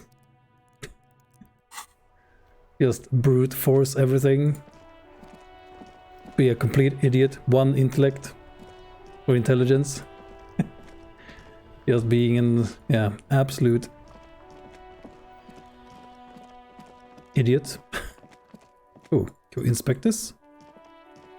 You see a set of tire tracks in the brown slush that covers the plaza mosaic. Oh, I missed this before. Yeah, tire tracks and everything. Ooh, we can use our visual calculus there. Calculus? Yeah, math. Well, with our eyes. What? Reconstruct the movement. No, these tracks are not interesting at all. What the Let hell? the street sweeper just sweep them away. Okay, we failed that. 97. What is this, XCOM? Why am I looking at this? Cop habit. You look at everything. Alright, shit. This isn't case related. Man, I can't believe we fucked that up. God damn. Well, what kind of vehicle drove through here? Hard to say. At least we were making the perception. I'm calling him Disco Man just in case you don't... Yeah, I don't know his name yet. I think they've called him Harry when we had a dream a while ago. But that's it.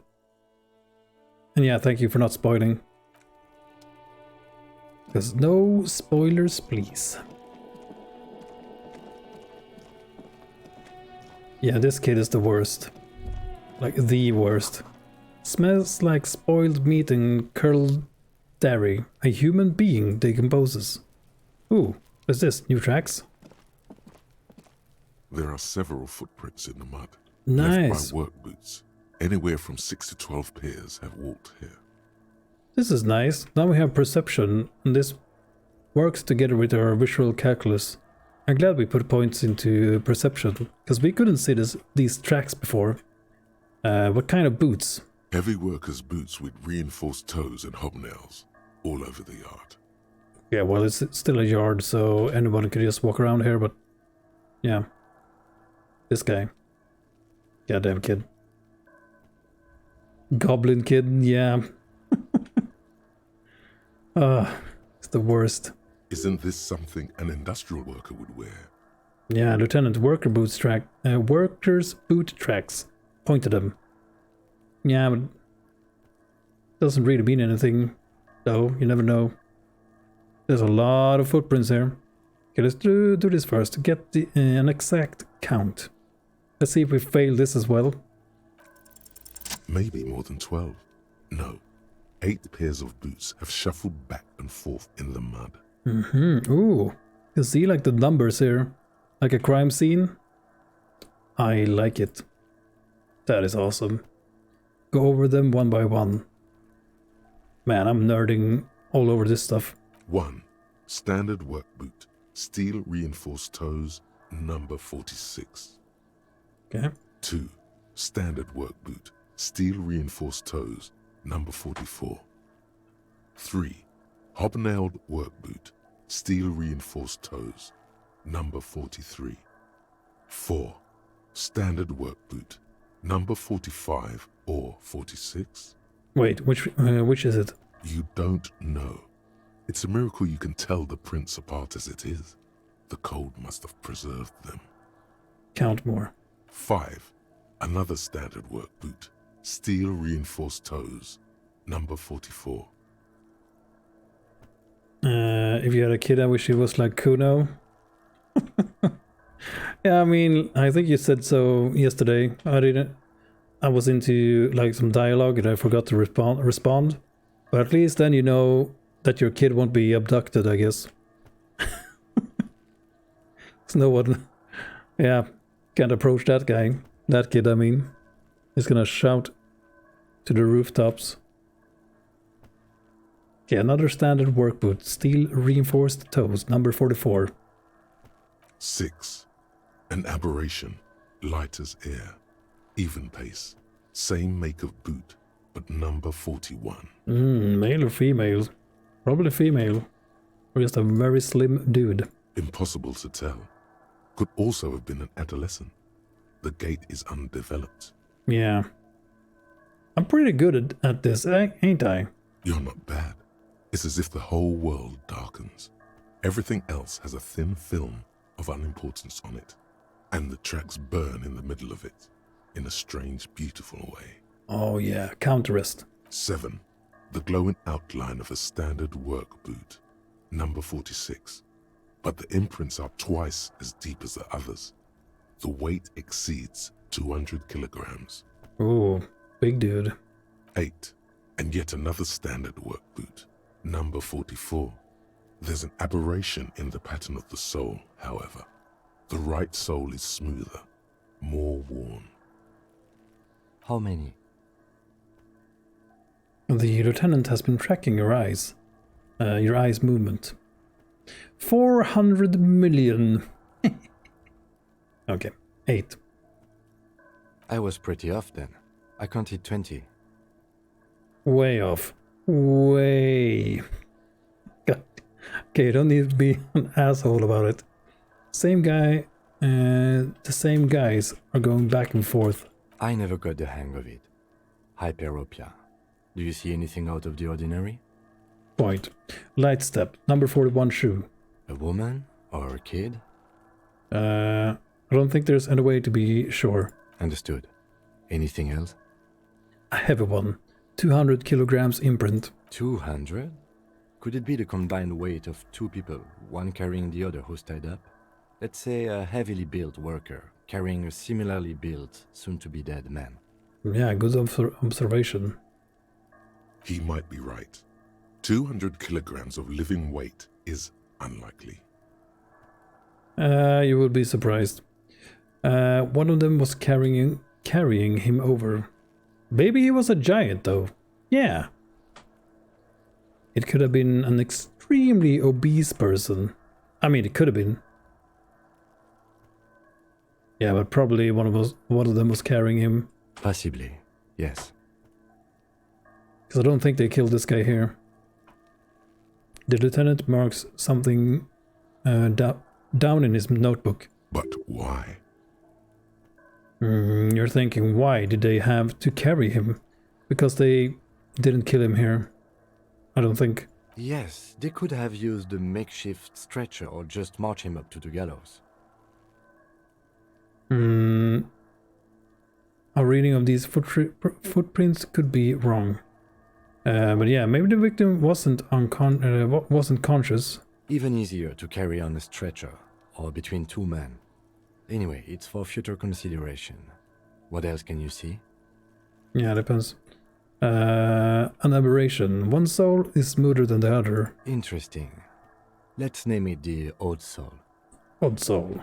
Oh, this one's easy. Way too easy. It's a driver. Yeah, a driver would wear down the right shoe before the left. The accelerator is on the right. And remember that that abandoned lorry cabin we found? With a piece of sandpaper glued to the throttle.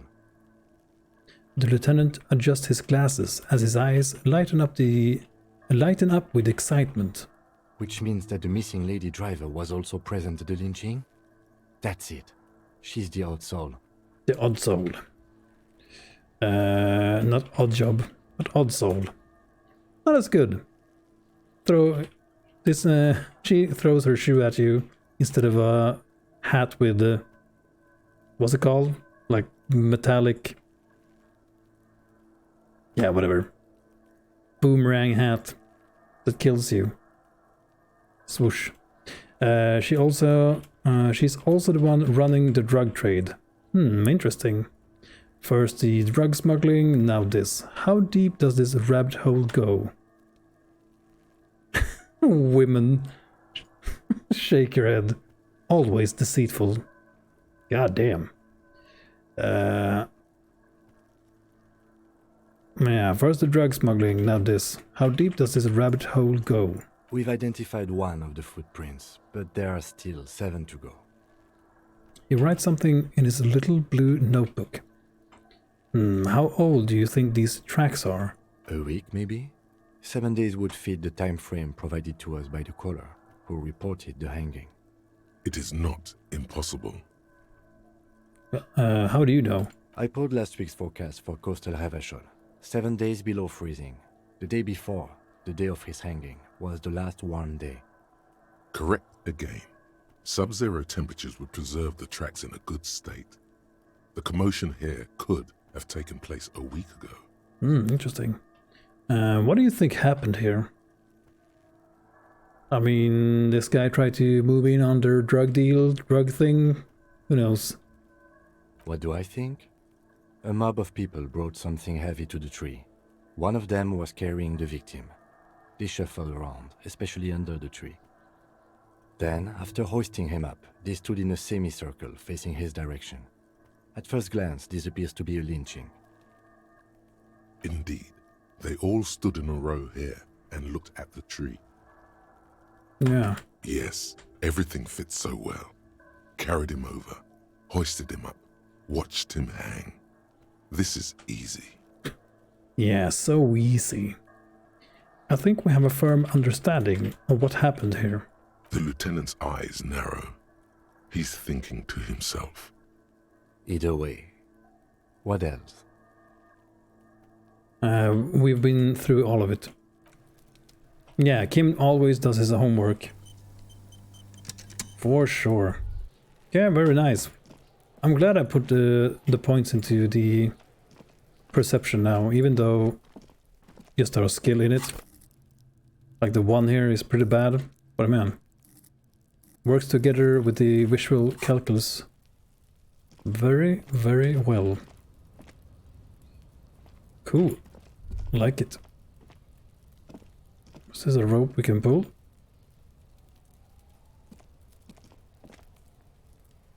Nah. Okay, let's go back in here now that we have more perception.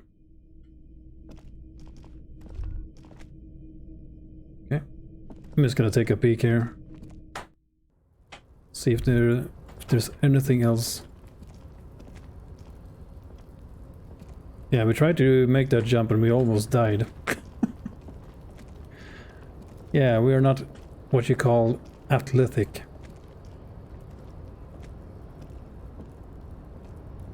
We are that the other word for the thing when you're the opposite of athletic. A tarpaulin cloak is still caught on the railing. No one has claimed it for their own. Okay, yeah, right. Yeah, right, not right now. Can you see this? Where is it? Okay, let's go back down. Me, that's the opposite of athletic. Yeah, me too, man. Goddamn.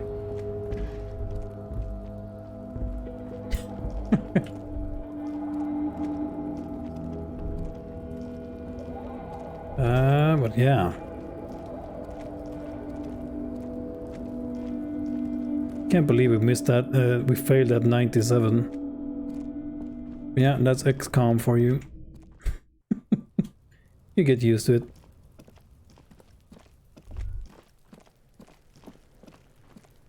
Okay, cooling you. Yeah. Let's get away from him. Oh. Wait. Who are you?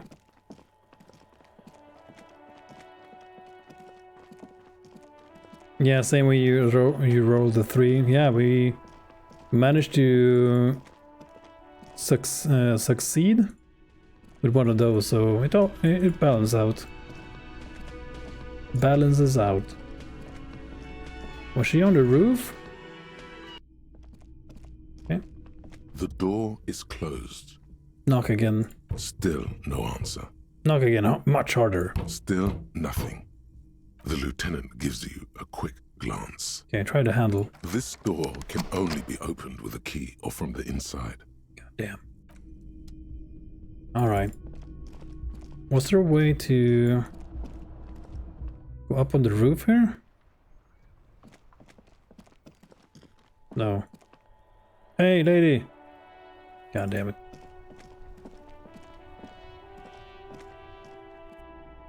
Later then. Oh! More stuff? Man.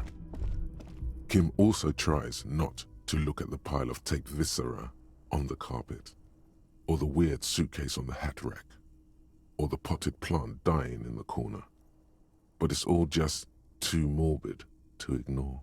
Hey, it's a hotel. Don't blame the potted plant on me. Goddamn. That can't be on me. You're looking at the destruction?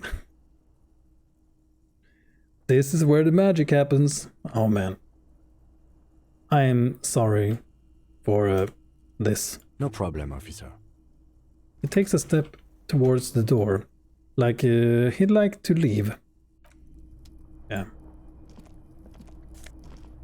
Ooh, empty cassette case. There we go. Treasure.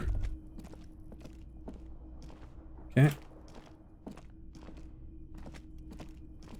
Yeah, well. One new item. There used to be a tape on this case, but it was destroyed in a fit of rage. Something about the 10 years, yeah, this word, single smallest church in Saint Sayans, and must have rubbed someone the wrong way. The label says the song was recorded in 43. Yeah. I love the "this is where the magic happens" line. I don't know why, it cracks me up. Imagine Kim's face while this command says that kind of stuff, yeah. Yeah, exactly, like, this is where the magic happens. So, pew pew. I guess. Oh man, yeah, that's a great visual, whatever you call it. Okay, see if we can. Wait, what were we doing again? Oh, we were looking for the lady. Okay, so it's day 2, which means it's Tuesday, I think.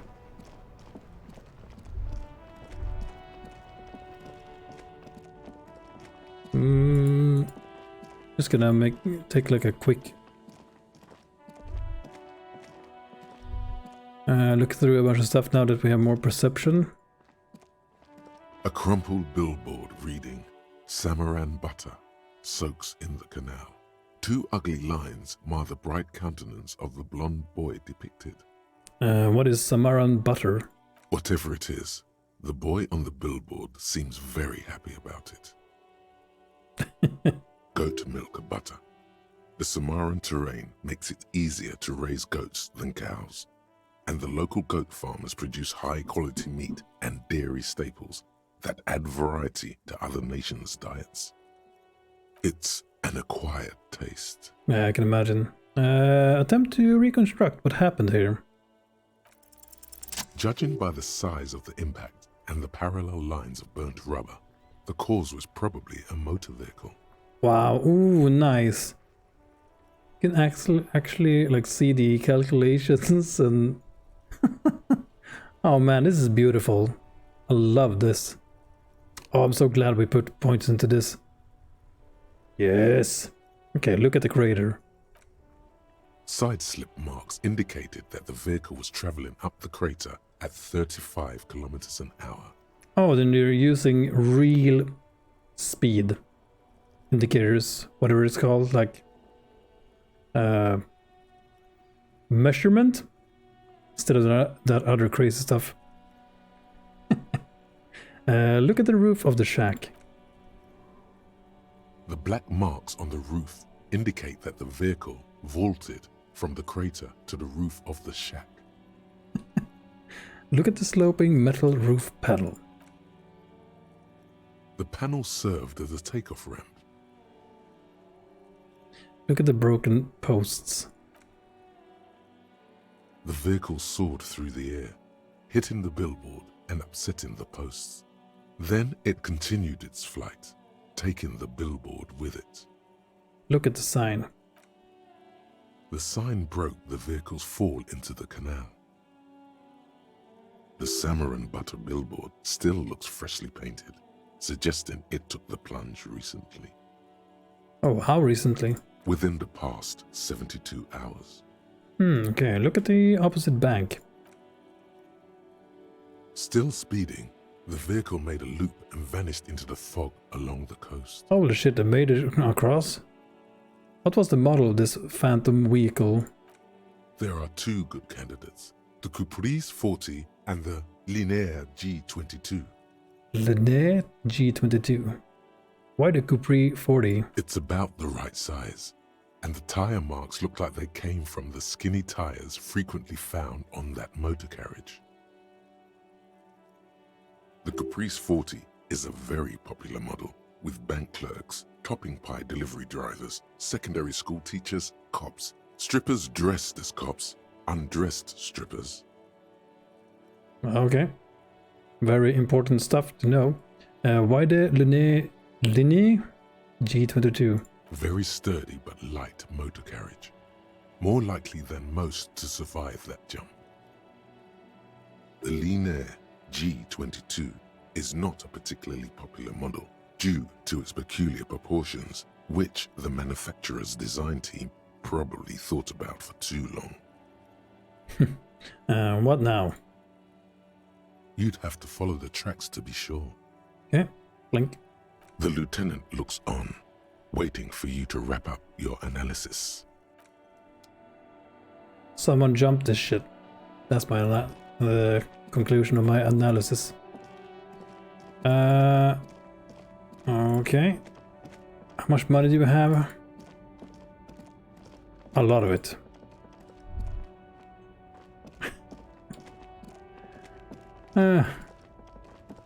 Yeah, I think we need 6 for the $6 of rudies. Hobo cop money. Oh, wait, who are you? I make my own way.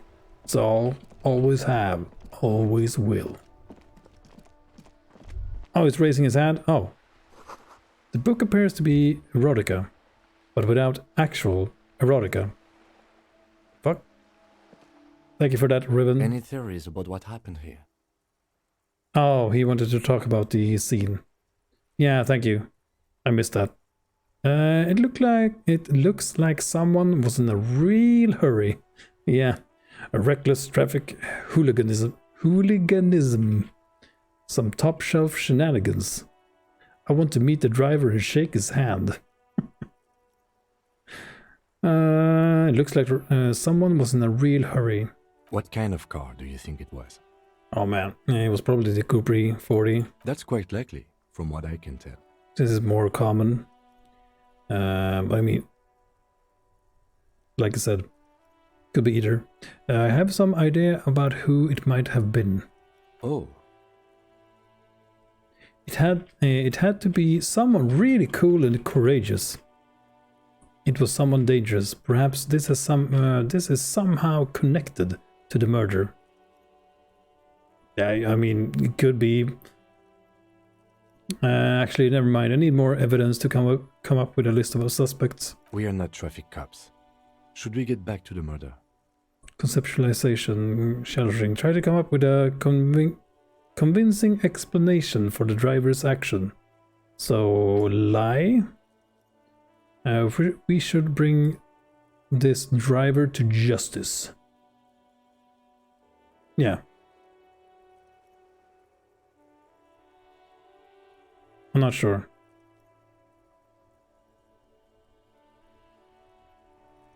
I mean, it could be anything. Kids being idiots. Speeding away from the murder scene. I mean, who knows? We should bring this driver to justice. I am the law. If we must. Okay. You don't sound too enthusiastic about being a police officer. I'm not expecting him to get far with this. The lieutenant consoles himself. Yeah, you'll see. You will all see. I'll bring you all in. This kid, this guy, this fucking crate that looks at me the wrong way. You hear the distant squall of seabirds. Yeah, the seabirds too. Fuckers. They're up to something.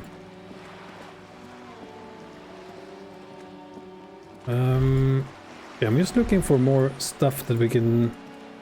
Maybe stuff we can see with our newfound perception. Oh god, get away from the kids. Oh, what's this? I want this bucket. God damn it. But yeah, we should find a way... Oh, can we go down here? Man, I'm not sure if any of you guys have had the experience I had a day last stream, but when I last clicked on this door, I'm not sure if it was Kim or someone else, but the volume just shot through the roof and just completely annihilated my ears. There's like a short snippet of dialogue, like someone said something. I'm not sure if it was important, but the volume of it was insanely high. Probably a bug. Okay, let's look at this again. Just an ordinary wall. Nothing to see here. Why am I looking at this wall? You have no clue. It's just a wall. Yeah, another brick in the wall. Okay. Ooh, garbage chute.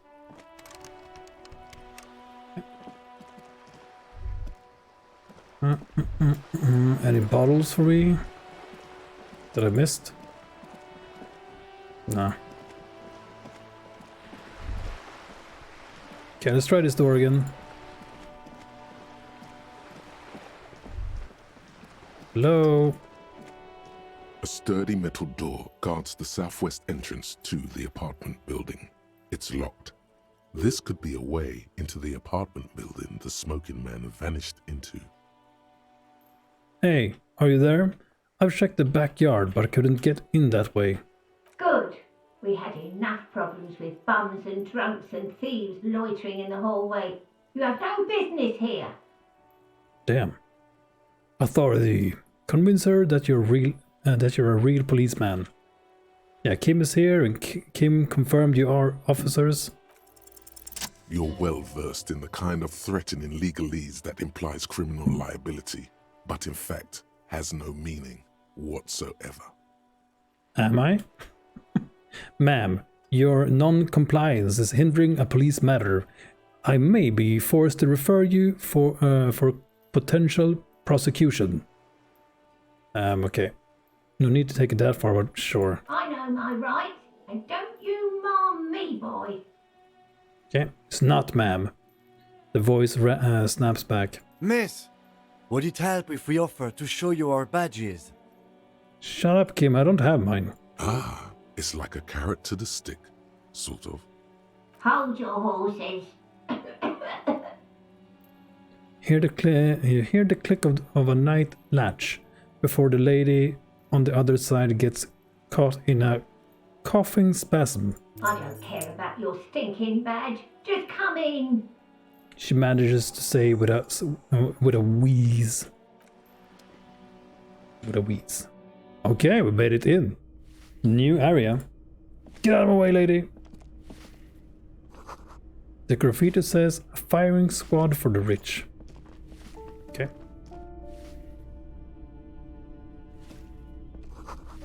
A note reads, foreclosed by Bordenay's Realty Associates? Something? Ooh, up on the balcony now. Hey, you little shit. Wait. I don't have time for you. Oh yeah, more plastic. Cleaning up the streets from crime and plastic. Heroes. Yeah, it's not often. Probably the first time we did that.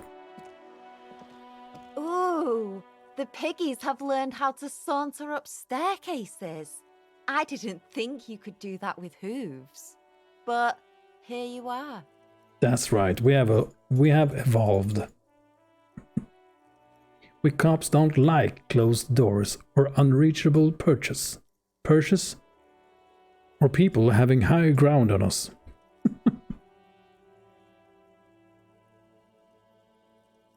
I mean, either is fine. It's the same, kind of. So, don't worry about it. I'm not a native speaker anyway, either, so... As you probably can tell. Oh, you're in trouble now, little lady. Yeah, that's right, we have evolved. Yeah, I can see that. Cool mutations. Yeah, I know. Look at them. Look at them! That smell coming from her paint bucket.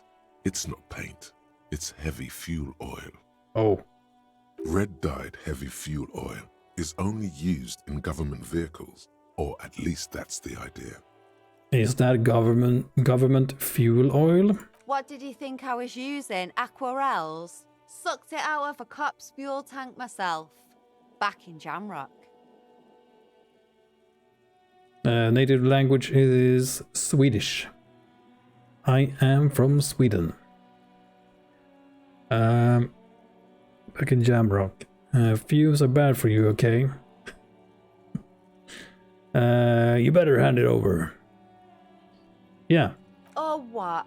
You'll push me off this ledge and pry the bucket from my dead hands? Thinking about it. Catch you later, Cindy.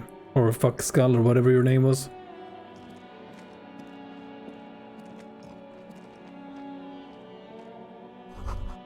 The door is locked. You can't get in. The share's new. Someone lives back here. Someone lives back here, yeah. Okay, can we get in here?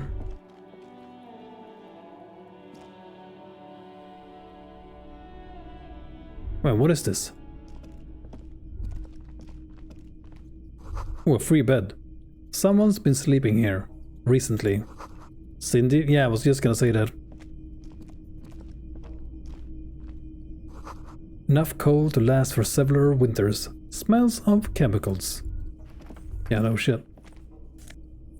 Oh yeah, pour le monde. Yeah, my French is excellent, by the way.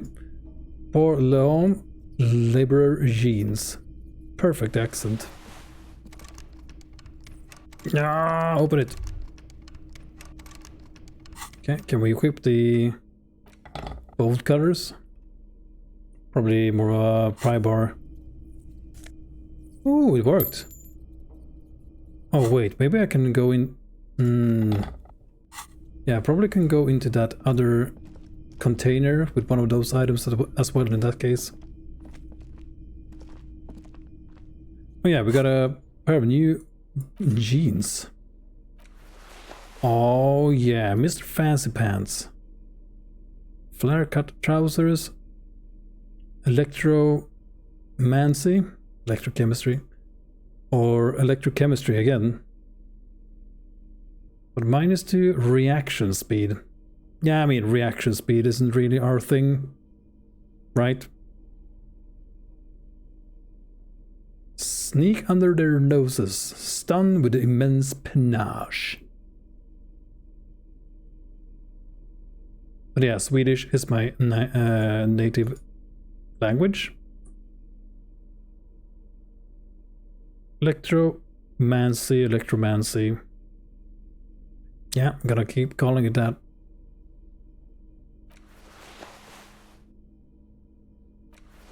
I mean, either is... Maybe the reaction is better. Ooh. The pockets of these new jeans are perfect for sticking your hand into. Yes. Makes you look cool, calm, and collected. As your hand enters the pocket, your fingers brush against something. Soft, yet crinkly. Okay, take the item out. Hey, it's a chewing gum wrapper. It reminds you of the fruity juice of apricots. You should inspect it closer if you have time. Something about the wrapper's texture is familiar. Ooh, interesting.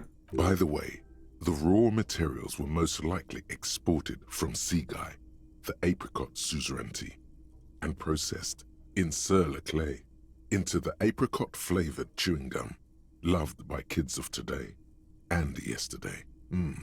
Something about it is familiar, and not only to your fingers. I like these, like, encyclopedia things. Wow, you work hard. I do? Oh, yes. You hustle. You're a provider. It's tough out there, but you keep it real and provide. And what hard work do I do exactly? Look at yourself. You're a human pedometer. You must have walked 200,000 steps down cracked asphalt, mosaic, sand, and linoleum after you re-emerged. Oh, yeah. That is the sign of a hustler who never gives up. The world is harsh and people are evil. You didn't make it that way, and you won't let it break you. You ride. Yeah, I ride. A little. I fucking ride till I die, bitch. What the... Oh man, these options are so good.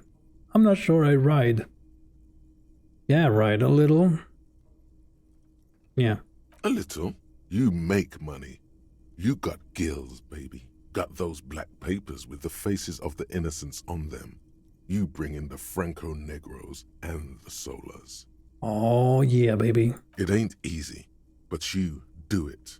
Day in and day out. You didn't make the rules, but you won't lose. You're a cop, and a sprinter, and a money printer. Shit. You could say I took some money from the banana guy too. Yeah, I mean, I didn't take it. I asked him for a change, because I was broke as a bum. I didn't force him though. Oh, and then there's pawning stuff off to that suspicious Roy guy. I guess I've made some jills, sure. Yeah. Sure. And has it been easy? Is life easy? Have you not gone into cardiac arrest? Are you not about to have an anxiety attack or shoot yourself in the mouth? but you still hustle 24/7, ride or die. Now, ask yourself. Yeah, that's just a normal Wednesday to me, man. This still looks like a facehugger from Alien. Goddamn. Are you rich? Yeah, quite. I mean, $10 and 37 small bucks. Yeah, quite. Get out of here. You're a pauper. You work harder than anyone. Almost rode yourself to the grave, and you're still practically a hobo. Why is that? Hey, nothing wrong being a hobo. Got new jeans, green shoes, green jacket, nice shirt, hairstyle that is to die for, and a nice stash. I mean, it could be way worse than this. The system is broken, man. It's because of that Garth guy riding my ass. There's a market for corrupt cops out there, but the immigrant cops have price dumped it. Fucking taxes, man.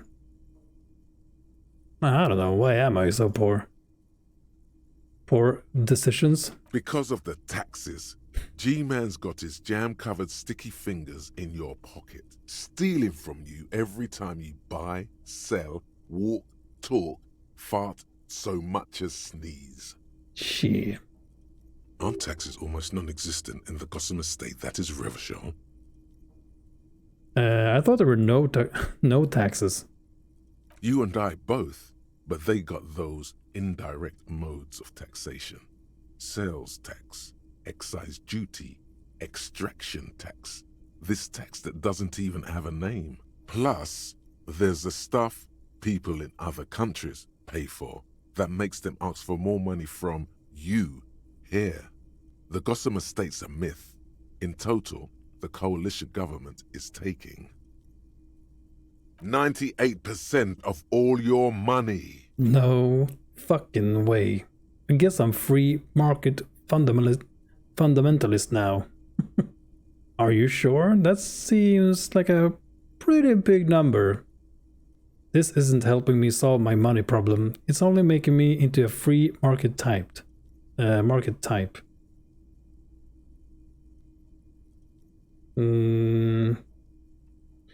Are you sure? That seems like a pretty big number. What are you not sure about?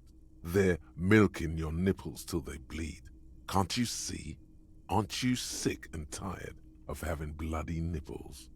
Yeah, I mean, if you are a Slaanesh devotee, that's fine, right?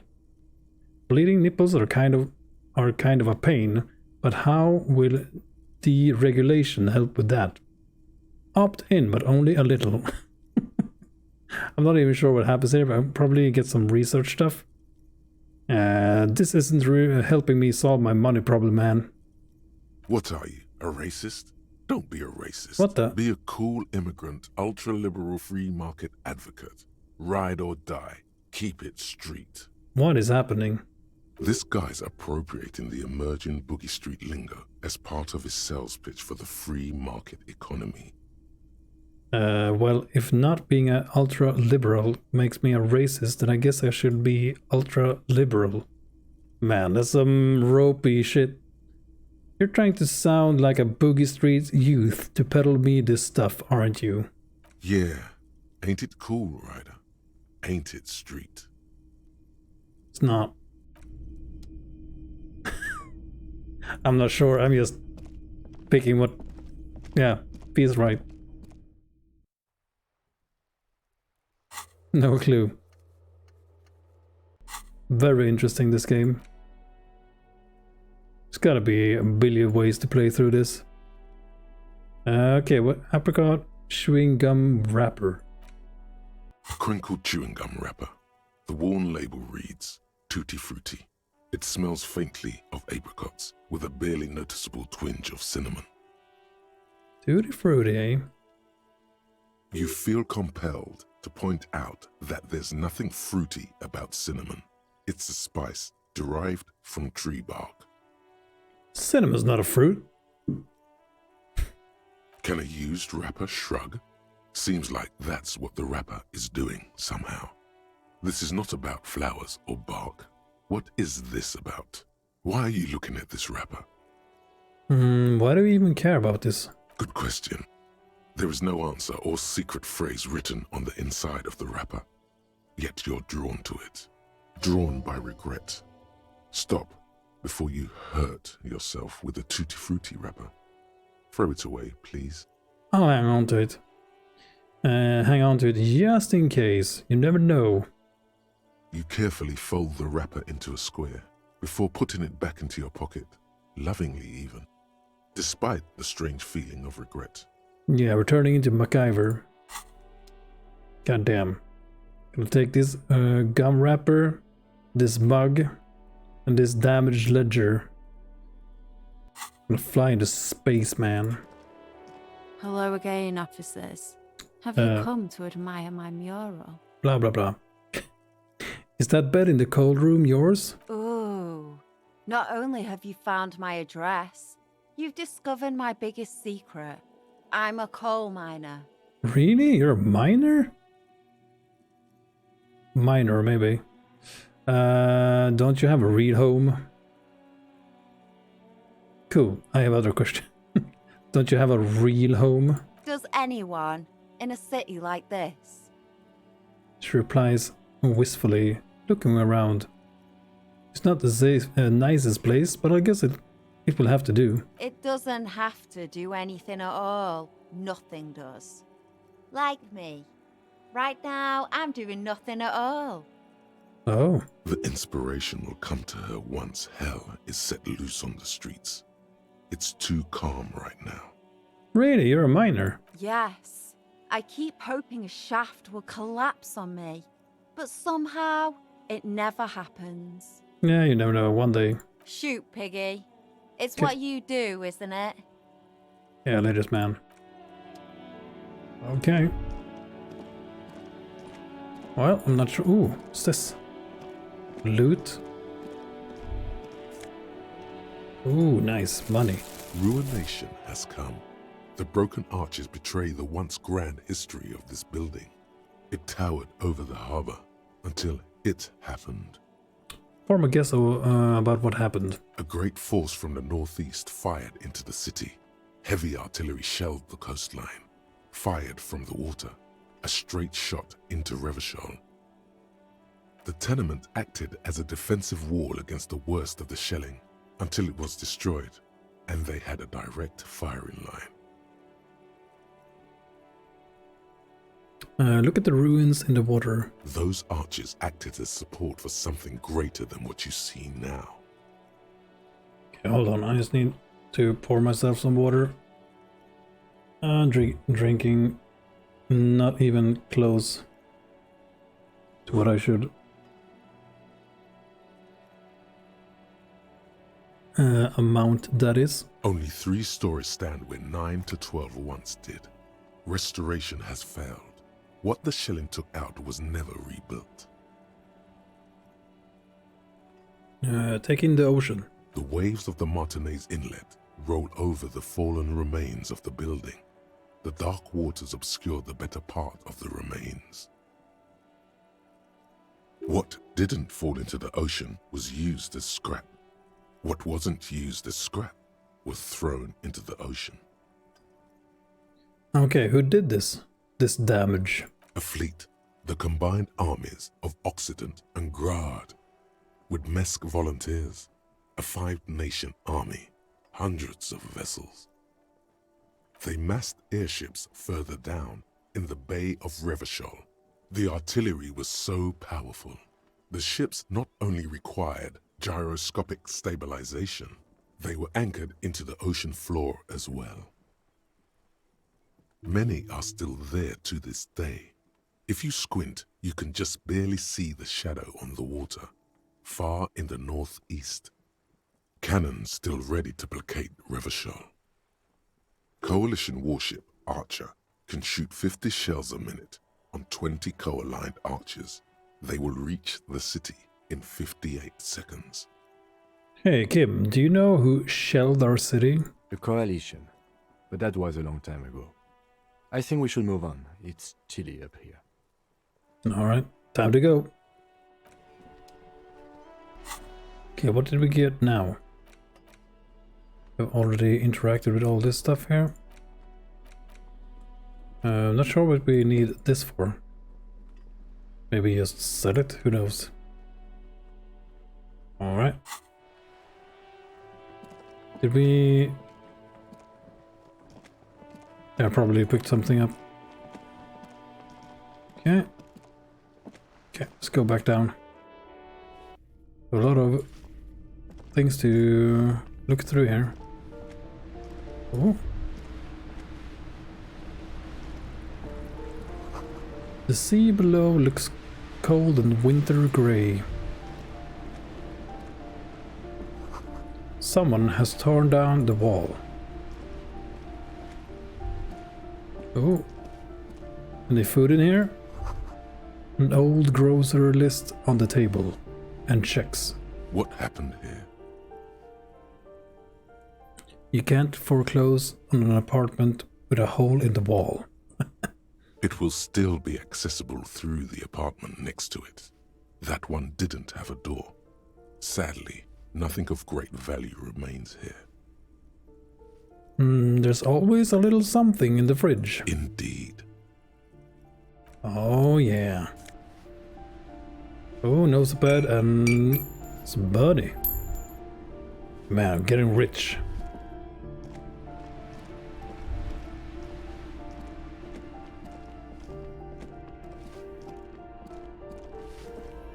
Okay, I'll talk to the lady in a second. Ooh, what's this? Ooh, free money?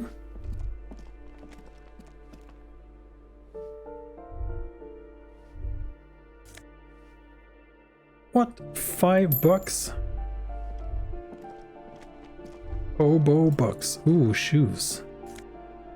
More money? Thank you. Someone has drawn a 5-pointed star on the wall. Chaos That players? isn't just a 5-pointed star. It's an inverted white pentagram cradled in a wreath of antlers. The iconography of communism, in other words. Look out, Kim. There are communists around here. Inspect the symbol closer. The star and antlers was developed in the 6th decade of the last century and quickly adopted by Mezov and the communards during the revolution. Even today, half a century after, the star and antlers retains the ability to evoke hope, disappointment, and fear in equal measure. Why is the star upside down? To symbolize the toppling of the old order. Okay. Also, some social democrats were already using it. And what's the deal with the antlers? The wreath of antlers represents a natural crown. It was about building a society that could exist in accord with the natural world, and at the same time above it. Why white? Because white is the color of peace. Alright. And what does it evoke in me? Nothing at all yet. Right now, it's just meaningless shapes on a wall. Okay then. Man, this place is huge. Oh, flip up glasses, the auditor. Yes. There we go. Oh man, our character is just... Oh, it's getting even worse. +1 logic though. Filthy boho. Probably a narcomaniac. Balancing the books. Oh man. Okay. Well, I don't want to intimidate anyone, so that's fine. And the reaction speed, I mean... Yeah. That's fine. And this box is filled with cleaning chemicals. Smells of laundry detergent. Eviction notices and missing pets are plastered on top of each other. We're gonna be turned into the pet detective instead. An old shoe rack, boots, sneakers, and old slippers. These shoes come in 3 different sizes. Apartment 12. Loud rumbling snore comes from within. Oh yeah, okay, just walk in here. Hello? Oh god. Magnesium and alcohol. Cobador Red. Okay, can sell that. These shower curtains are covered in some sort of slime. Oof. Nice. Ooh, more money. Man, we're getting so rich. Man, those glasses though. Looking mighty fine. Balcony. Look at the glasses, Mira. Jeffrey Dahmer, yeah. Kind of. Told you, it's just getting worse. This door has been closed with a padlock. A chalk-drawn number on the board says, number 11. Examine the padlock. It's a solid lump of metal, but the shackle is deeply corroded. A solid pair of chain cutters would make short work of it. Okay, examine. Use the chain cutters to cut through the padlock. Knock. No reply. Okay, let's leave that alone for now. I'm gonna be breaking and entering. You hear someone walking around inside, rearranging the furniture. The number on the panel says 10. The walking stops abruptly, but no one comes to the door. Okay, knock again. A poor communard, from the looks of it. The room is barely bigger than a closet. Wait, what? Okay, this time the steps come closer. Who is this? Demands a female voice. Very intense. This is the police. Open up. Do I have to open the door? You hear the clanking of heels again, as the other side walks right up to the door. Her tone is now getting a defensive edge. Do you have a warrant? I'm not obligated to open the door if you don't have a warrant. Let's go. We don't have a reason to get inside that apartment. Yeah, fine. It's generally easier to do things if you have literally any reason. Yeah. I want to loot their shit. Door number 9 is locked. Oh, what's this? Get out of my way, Kim. Ooh, postcard. Boogie Street 46. Boogie Street. Okay, this crumbled up postcard depicts an open-air market in Boogie Street 5 years ago.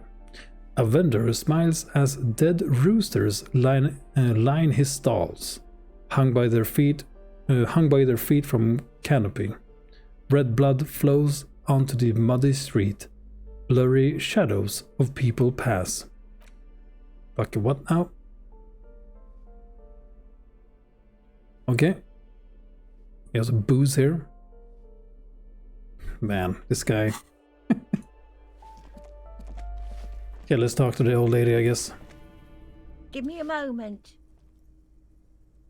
An elderly woman is leaning on her broom, her knuckles white as bone. She seems to be having difficulty breathing. The cold never does any good for my bronchitis. She sneezes into a dirty handkerchief. First, I'm the policeman that asked you to open the door. Are you sure you don't want to see my badge? If you know what I mean. No. Are you all right? Should I call a doctor? I'm fine. Fine. Don't you worry about me. Okay, don't cough me in my face, please. She starts coughing. Red spots appearing on her cheeks. Now, what do you want from me, policeman? She's the cleaning lady. She knows the floor plan and the residence. Who are you? I'm no one. Just an old woman who cleans these hallways. Okay, do you live here? If you can call it living. I have a little room upstairs right next to the coal room. It's barely bigger than a closet. But I don't complain, no. I have my bed and my aching bones to keep me company, and that's all I need from this world. All right. She hasn't spoken to anyone for a while. Even her sentences feel rusty. I'm looking for a young male in his mid-20s, dark hair, skinny build. A smoker on the balcony. Yes, I know who you mean. The scrawny boy who's always smoking like the devil, right?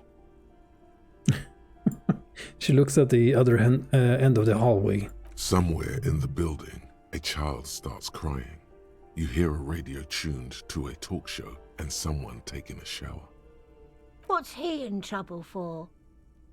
No trouble, ma'am. Just want to talk to him. Do you know where he lives? He's wanted for murder. Talk?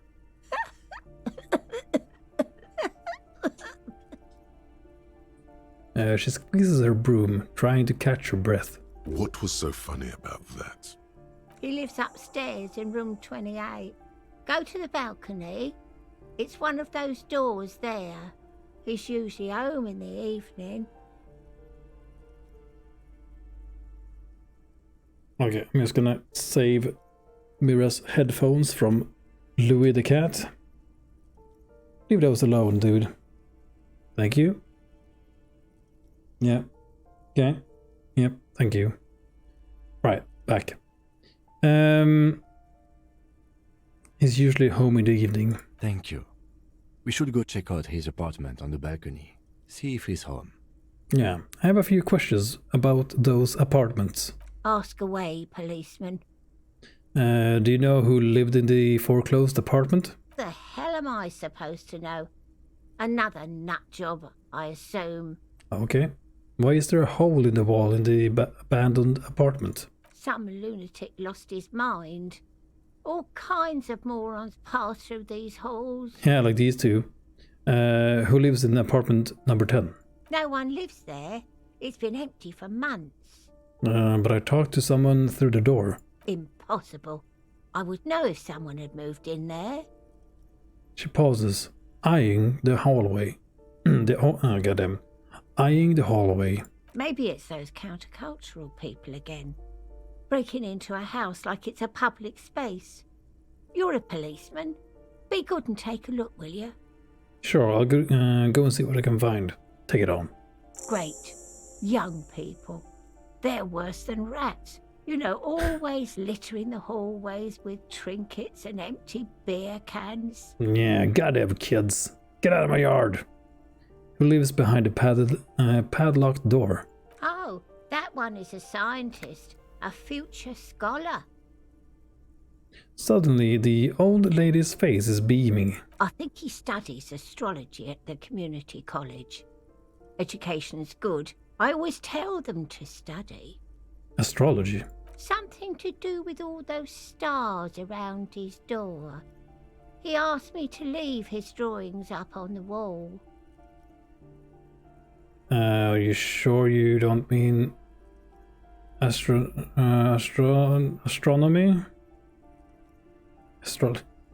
Yeah, you mean the star and mantlers? I think that's a symbol of communism. The symbol of what now? Communism. You know, like in the World Revolution. Oh man. It's an ideology. Goddamn, I can't say the word. It has some noble aims, but it's been used to justify terrible blah blah blah. It's for loons. It's a symbol for contribution to the demise of our noble state in the name of some made-up world equality. Communism is a political ideology. Why can't I say this word? Ideology. Ah, all I know about politics is that it's brought us more harm than good. Ain't that the truth? What can you tell me about Cindy? The artiste? Nothing I can do about her, I'm afraid. She ruins the walls faster than I can clean them. Still... She leans on her broom. She leaves an old lady to her business. More than I can say for others. Okay, that's all. Thanks. She mumbles some kind of a response, then hacks something into her handkerchief. Okay, thanks, I'm off. Okay. Hello. Apartment 8. Their mailbox is overflowing. Okay, let's look into this place here. You hear someone walking around inside, rearranging the furniture. This The number on the panel says 10. Okay, sorry. This apartment is supposed to be empty. Did you break in here? Excuse me? Of course not. You have plenty of reason to enter. I don't need a warrant if I suspect there's been a break-in. Then open the door so I can verify your identity. Oh, come on. Just pause before you hear the door being unlocked. Well, that was easy. That was smart. The lieutenant says, nodding towards the unlocked door. Yeah, I'm just gonna come in with my bag and see if you have any bottles. Listen here, you little shit. Give me all your bottles. Satisfied? My name is Marielle Charpentier, and I'm an agent with Martinez Realty Associates. I am not breaking in, as I have every right to be here. The keys, see? She jingles a set of keys in her hands. Man, you look batshit crazy. Do you want to see my ID as well? You can't legally ask for it, but why not? Want to see my residence permit too? She fumbles through her purse, fishing out a light paper-clad passport. Inspect the passport. It feels flimsy in hand, with the words Revachol Zone of Control written under a nondescript municipal logo. There's a picture of her with shorter hair inside, along with all her personal details. Nice haircut. Everything seems to be in order. Thank you. Do you have any questions? I need to be back in Midtown in an hour. Yeah, what are you doing here?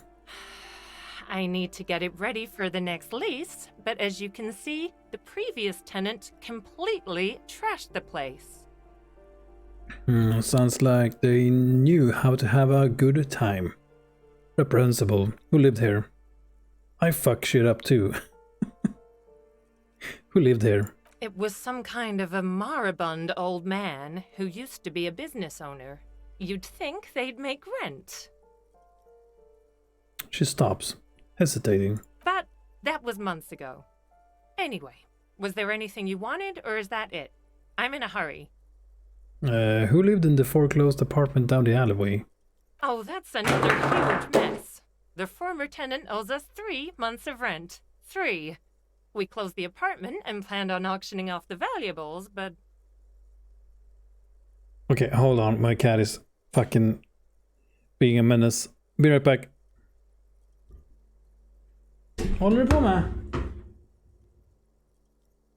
Goddamn cat.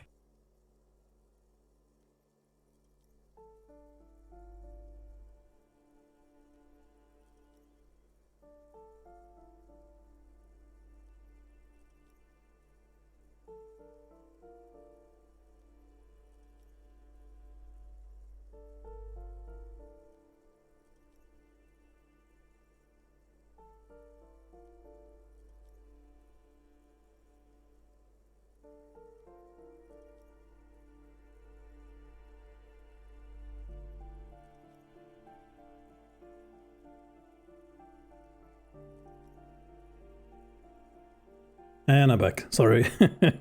It was just whenever Mira leaves her computer, he's like, "Oh, there's no one at the computer. There's a bunch of stuff I can play with here, like her headphones. Try to like grab those and run away with them. Like, what? Why? Goddamn kids, cat kids." We closed the apartment and planned on auctioning off the valuables, but yeah, everything looks so valuable here. And again, I have no idea how stupid mistakes like this can even happen. But Ron, when he came to close the door, didn't close the neighboring door. And there's a hole in the wall. Oh, yeah, we're talking about the foreclosed. Goddamn. A hole in the wall. Can you believe it? And then the tenant ran off with his stuff. He's gone. The money's gone. Just like that. She snaps her fingers. The sum must have been puny. Yeah. My money has also disappeared, I think. Man, our business is booming. It couldn't have been that much money. These apartments look pretty shabby. Yeah. These apartments are perfectly fine. They have gorgeous architecture, a million-real view of the bay, good ventilation, neighbors, life, spark, and they are affordable. Yeah, and also they're inside. I'll tell you, Martinez has a future. In a few years, it's going to blossom with artists and creatives and those radio computer wizards.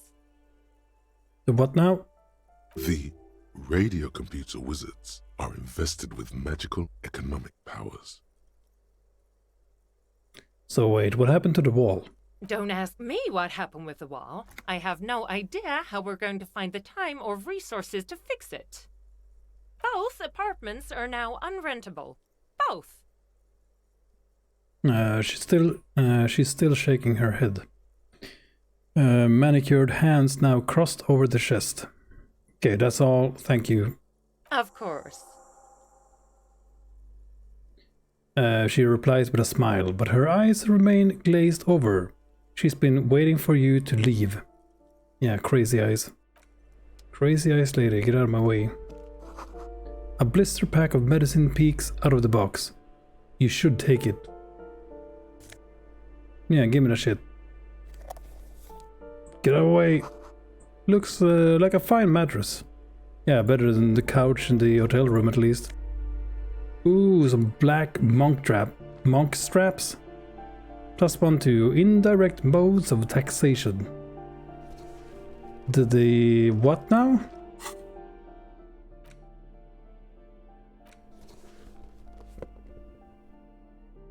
Wait.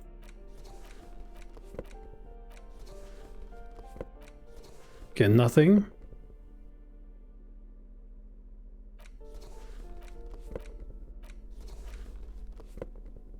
Okay. We're gonna keep our snakeskin boots. Indirect modes of taxation. Not sure. Okay, cleaning lady. We get a quest reward for finding the thing. Give me a moment. I didn't find any counterculture people in apartment 10. It was just a real estate agent setting up the room for new tenants. I see. I hope some good people are finally going to move in. This place needs them. Yeah, radio computer wizards are coming. They're gonna save the place and the economy. No one is coming. There will be nothing but squalor unless we start killing real estate agents. Fucking what now? Lax women and sexual deviants. That will come. I'm sure everything will be fine, ma'am. This apartment building needs slow change. Imperceptibly slow. No, radio computer wizards are coming. They're gonna save the place and the economy. Oh, I do like wizards. And people like that in general. They have a lot to tell us about our fates. Yeah, goddamn Gandalfs. She means clairvoyance. God, get out of here. Even worse. Balcony.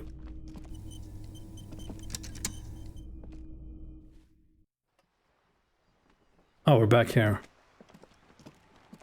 Okay, maybe... Did we unlock any more dialogue here? Hello again, officers. Nope. Laters, lady.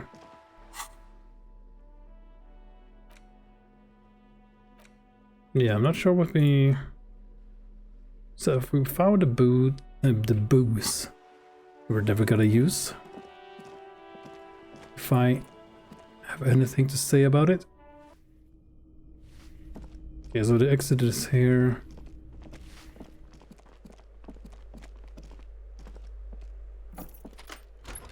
Real estate agent is no longer here. Okay, and what was this? This door has been closed with a padlock. Oh yeah. Let's leave it for now. Another balcony and an exit here. This is the bathroom. Already been in here. Can't go in here. Okay. Let's try this balcony.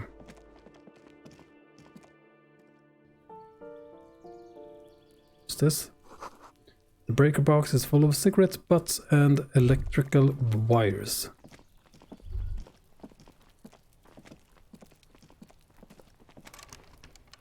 Yeah, I think we need some kind of tool. Maybe the crowbar. Yeah, buddy. Just a door. Nothing for you here right now. Yeah, let's walk around with a crowbar and a plastic bag and just... Someone's growing rosemary, thyme and cactus. Yeah, I'm a police officer. I just got a crowbar and a plastic bag. Nothing to see here. Don't worry about it. This is the door to apartment number 29. Complete silence. Whoever lives here isn't home. Oh, what's this? This door is made of metal and appears to be reinforced. Someone here really values their security. Number 28. This is where the cleaning lady said the smoker on the balcony lives. Ooh, the guy with a special friend. Let's see if anyone's home. Knock on the door. No one answers. Son of a... Looks like the young man we are looking for isn't home. I think our best chance to catch him is in the evening. Looks around, taking in the cold spring air. We should return tonight after we have finished with our day's work. How about 9 p.m.? Sound good? Ooh, sounds good. Tonight at 9 p.m. What in God's name are you talking about? Oh, sounds good. Tonight at 9 p.m. Right here. Apartment number 28. Good. Let's go. Yeah, maybe we can all be special friends. This is the door to apartment number 30. Voices from within, singing along to some buoyant something or the other. Ooh, more bottles. Man, we need to get up there. Yeah, this is our loot. Sons of bitches. Oh, can we use the bolt cutters? God damn it. Hiding treasures from us. Sons of bitches. Ooh. Use the candy? Free money. Okay, at least now we know where to go for the next quest. Okay, now we unlock that door. Making progress.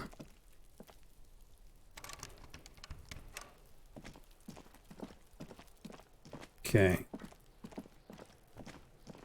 See if we can open up this container up here. Ooh, buddy. Here we go. Signal blue naval coat. Suggestion minus half-light. What is the half-light again? Let the body take control. Threaten people. Nope. That is not who we are. So, suggestion. Ooh.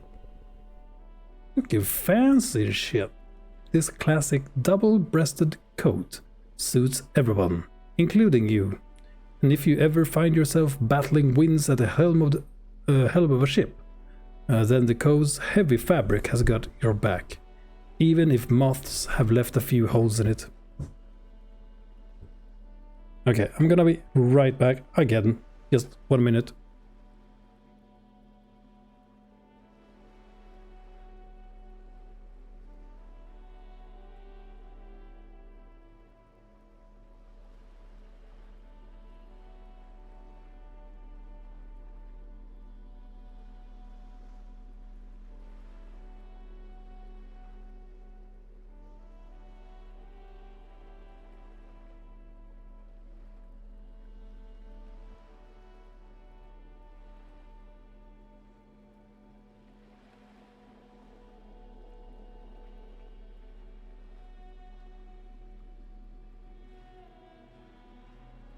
And I'm back. Sorry. But yeah, I guess we equip this for now. Suggestion is...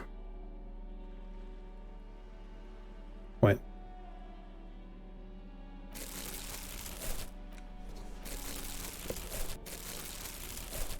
Oh, we had -1. Okay.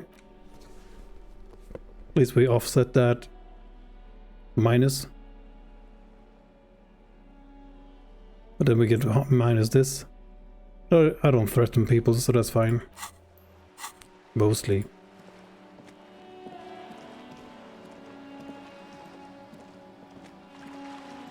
Just gonna walk around with my crowbar. Oh yeah, we got a hat too. Reaction speed and rhetoric.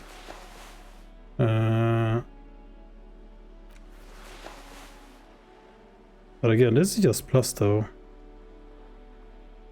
Let's keep that for now. This is also plus endurance. Take the blows, let the world kill you. Don't let the world kill you. Yeah. Depends on what you are gonna do. We could remove these for now. Give me my plastic bag. I'm gonna go and get some money from this. Time to get paid. Get out of my way. Who are you?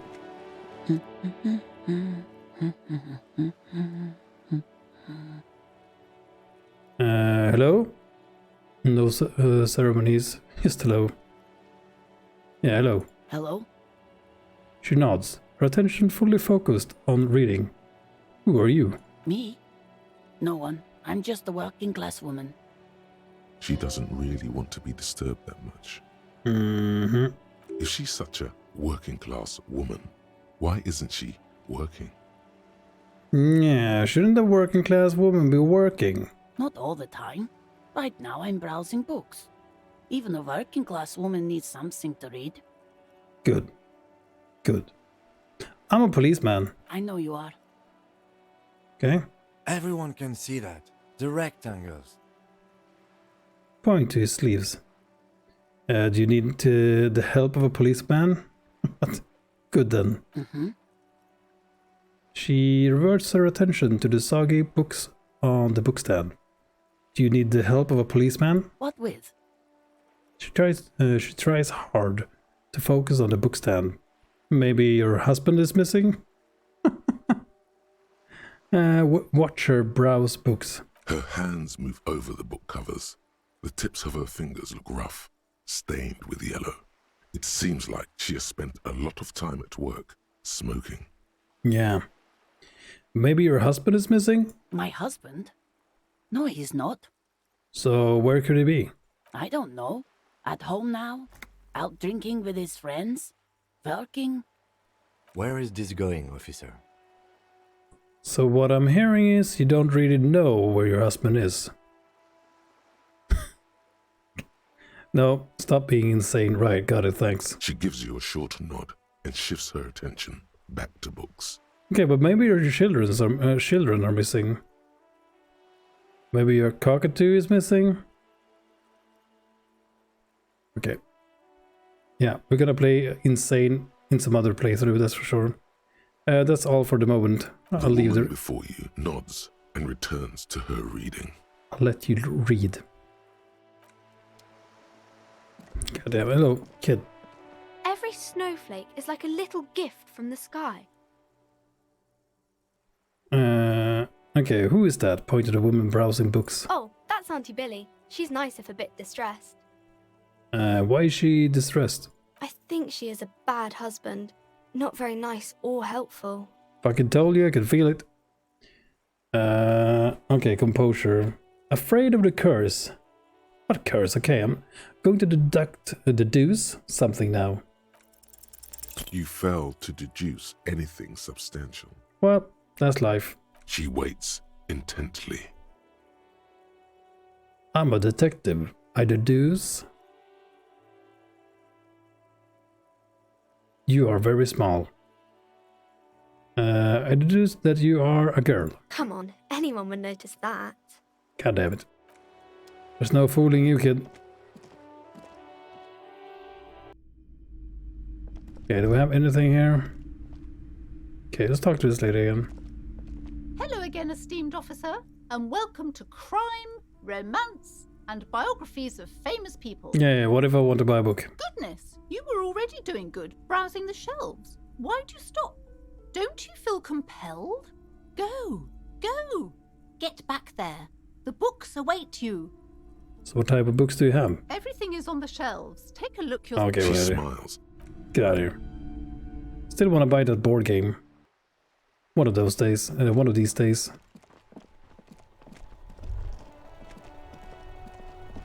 Okay. Okay, let's go and get some money for the bottles that we have collected. Man, I'm getting rich.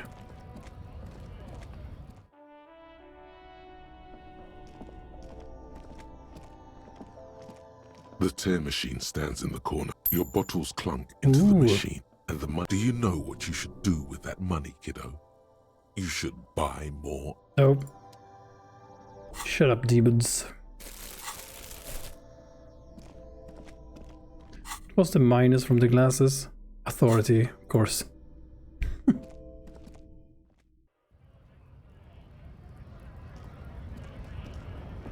Okay, let's save here.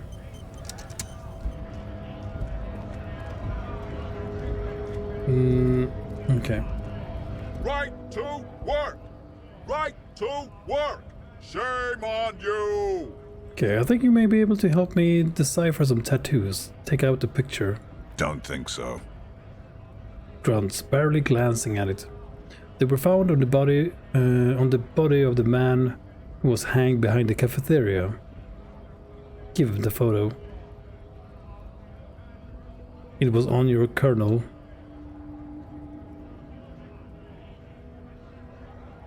Yeah, let's take this. Silence. He takes the photo. Grey eyes dart back and forth on the glossy surface. His face is unmoving. Fucking loincloths. Really did him in. Loincloths. Can you tell me what the tattoo means? What it means? He points to one tiny star in the web of lines, away from the man's heart, almost on his stomach. In what must have been Seminine. I can tell you what this one means. Only one. You want to hear what happened here? Yeah, sure. Our colonel is deep in the bush here. Deep in the fucking bush. In Benital, 41. Monsoon season. He's on a reconnaissance mission.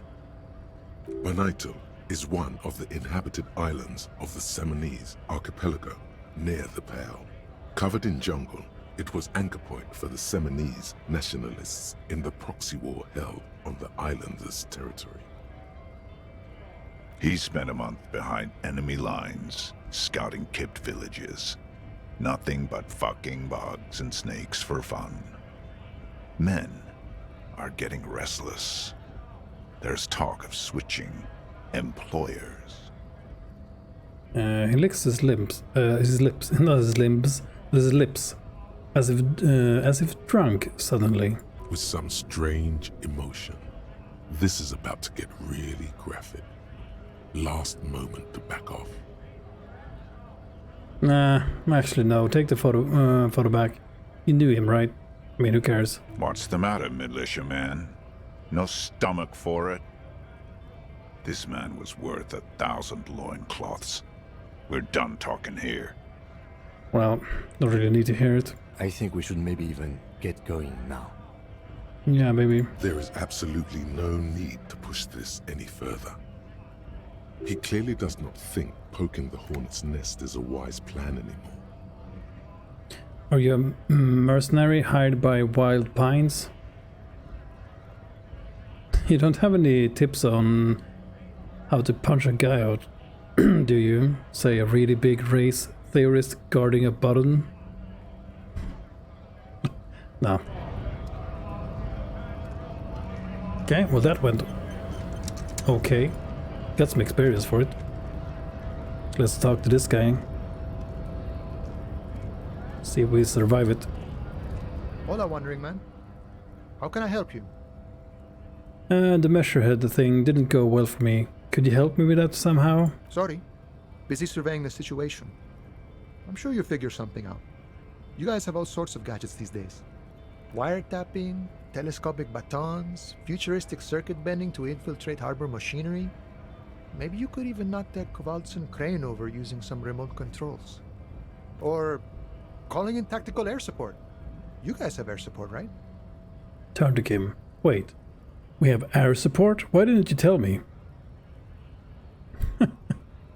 I'm pretty sure we don't. At least not all of these things. I get it. Hush hush about the secret technology. Yeah. He pats the side of his nose with his index finger. All right, I may have some advice for you on how to deal with Jean-Luc there, out of solidarity to the RCM. It's low in technology, however. Yes? First, don't fight him, obviously. Second, get him to share his theory by being subordinate. Admit your lack of expertise. Basically grovel. That's how I do it. You're welcome. All right. Maybe that would work. We'll have to see. Good talking to you. Gotta run. Yeah, we did that before, but I chickened out. Was scared of where that was gonna go. I mean, we have no way of climbing over that shit because we are... Yeah, we are garbage. Absolutely garbage at anything athletic. So, yeah, okay, I guess we try this route anyway. Talk to him again. Your race descent has only worsened since I last saw you. Yeah, knock him out. You have really let yourself go. Wow. Okay. Thanks, I guess. Why are you not with the Hardy Boys? What are those tattoos of yours supposed to mean? Racists are generally not very good examples of their race. What? He gestures towards the lorry man down the street. I am not like them. I am craniometric perfection. I have taken the trouble to permanently draw a phrenologic grid on my skull and features. This should dispel any doubt. Okay. The drawings are precise and look true to their pseudo-scientific ambitions. One thing, however, it is not entirely free of throwbacks in the phylogenetic tree. His large jaw, for example, could be a trait indicative of criminalism. Also, his earlobes could be small. Are you sure? I mean, that jaw is clearly atavistic stigmata. That's right. That atavistic stigmata makes pussy say yes, plenty. What? What? Babe, thanks. But I got this. Let's go over that funky race classification again. There is nothing funky about them. There are 3 categories. Yeah, no. I cannot possibly imagine what else we have to discuss, Tibere Vasholian. Okay, Your love for disco music and venereal disease? Disco is great though. You serve the Union, don't you? Aren't they white? Oh man, can't we go back to that thing? Don't be vulgar. White or not has got little to do with this. The race enigma runs much deeper than that.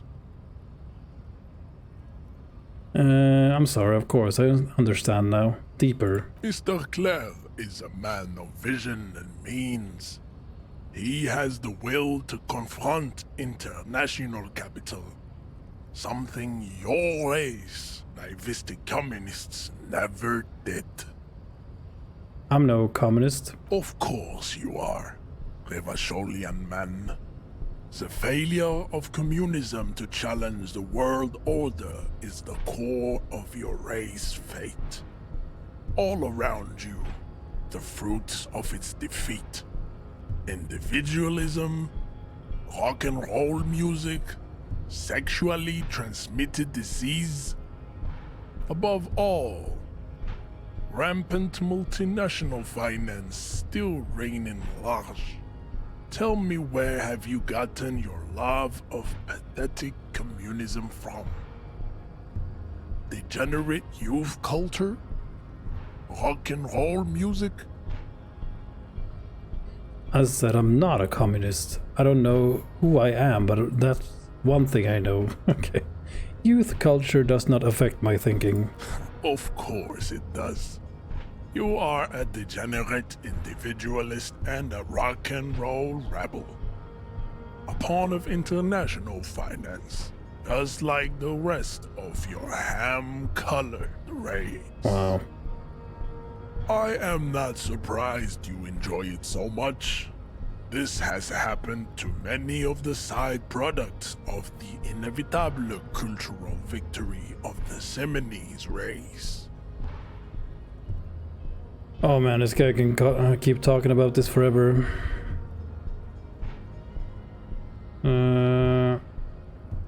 Wonderful. Need to enter the harbor now, on police business. What you need is to come to terms with extinction and never getting into this harbor. Okay. Kim, what do you think about this? I think this racist is better than the last. But the next racist will be the really good one. That will be the... That will be our lucky racist. How do you know there will be a next racist?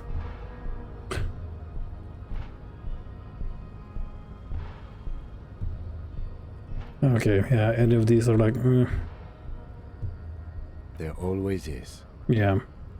I knew you were gonna say that. Race I agree. is reality. Why are you not with the Hardy Boys? I am not the first line of defense. I am the last. In addition, these so-called Hardy Boys are an effeminate clique of bodybuilders. Their company is spiritually degrading. You pick up on something artificial in his tone, like he's putting on an act. This is unlike him. He is usually more himself. Mm-hmm. But you're all part of the union. There's more to it. What have you got against them? Fine. They have recently fallen under the influence of a possibly sexually perverted female vagrant and a narcotics peddler. It's shameful. What do you mean? Find out for yourself. Endomorphic blub. Okay. Interesting. Yeah, the lieutenant takes a quick note. Okay, do we somehow... Can we somehow get in here?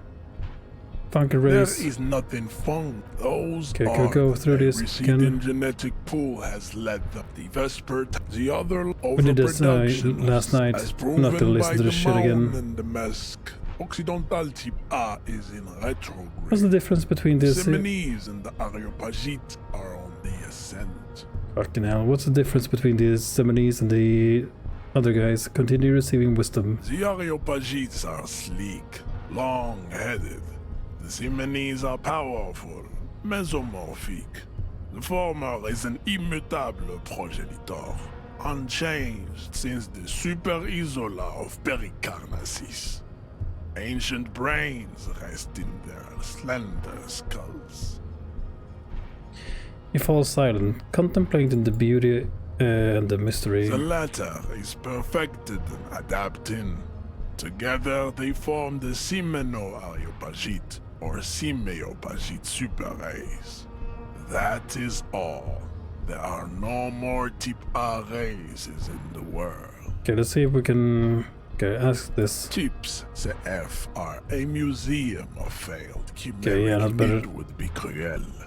Might be. The Koikos of Grad, Yugo, Zhimsk, Shest et al. Are what you would call white, officer, in a suspect description. Yes, pinkness. The Koiko. Wouldn't he be one for ethnostates? Oh god. It's okay, we did this again. We did this last night. 82,000 years that we've been recording history. You have very little idea of what is happening, but that seems a little off.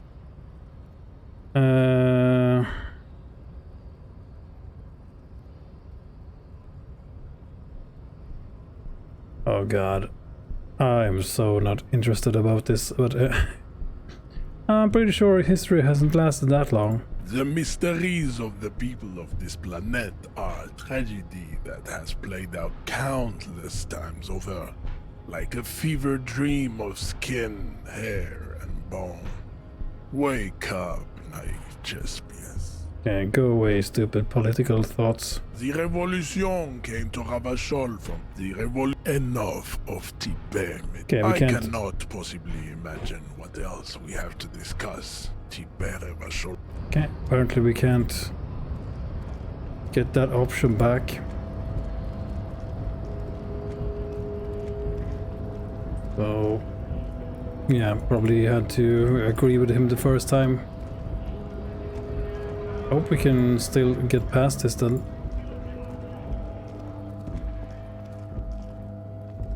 Looking for something? Nah. Get out of my face. Okay, I guess we go in and talk to the guys inside the bar. Anything else here? Make way for the master poet. No.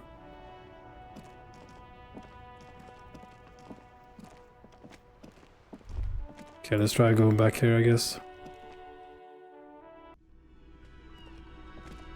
Yeah, you're inside now. Let me handle this. The woman says to the crowd in the mess hall before turning to you. Detective disorientated.